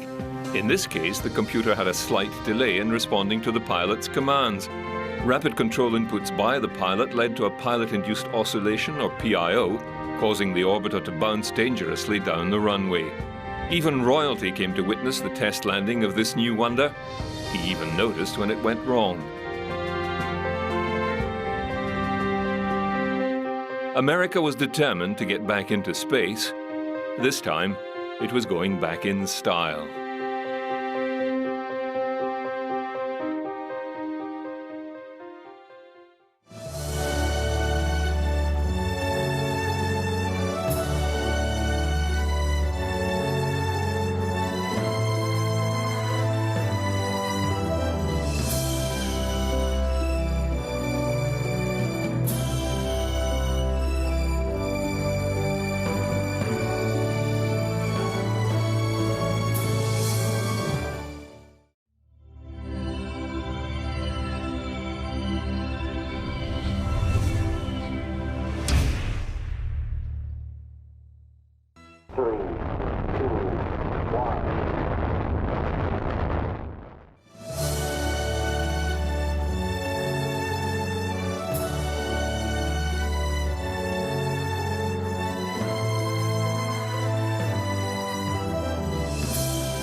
3,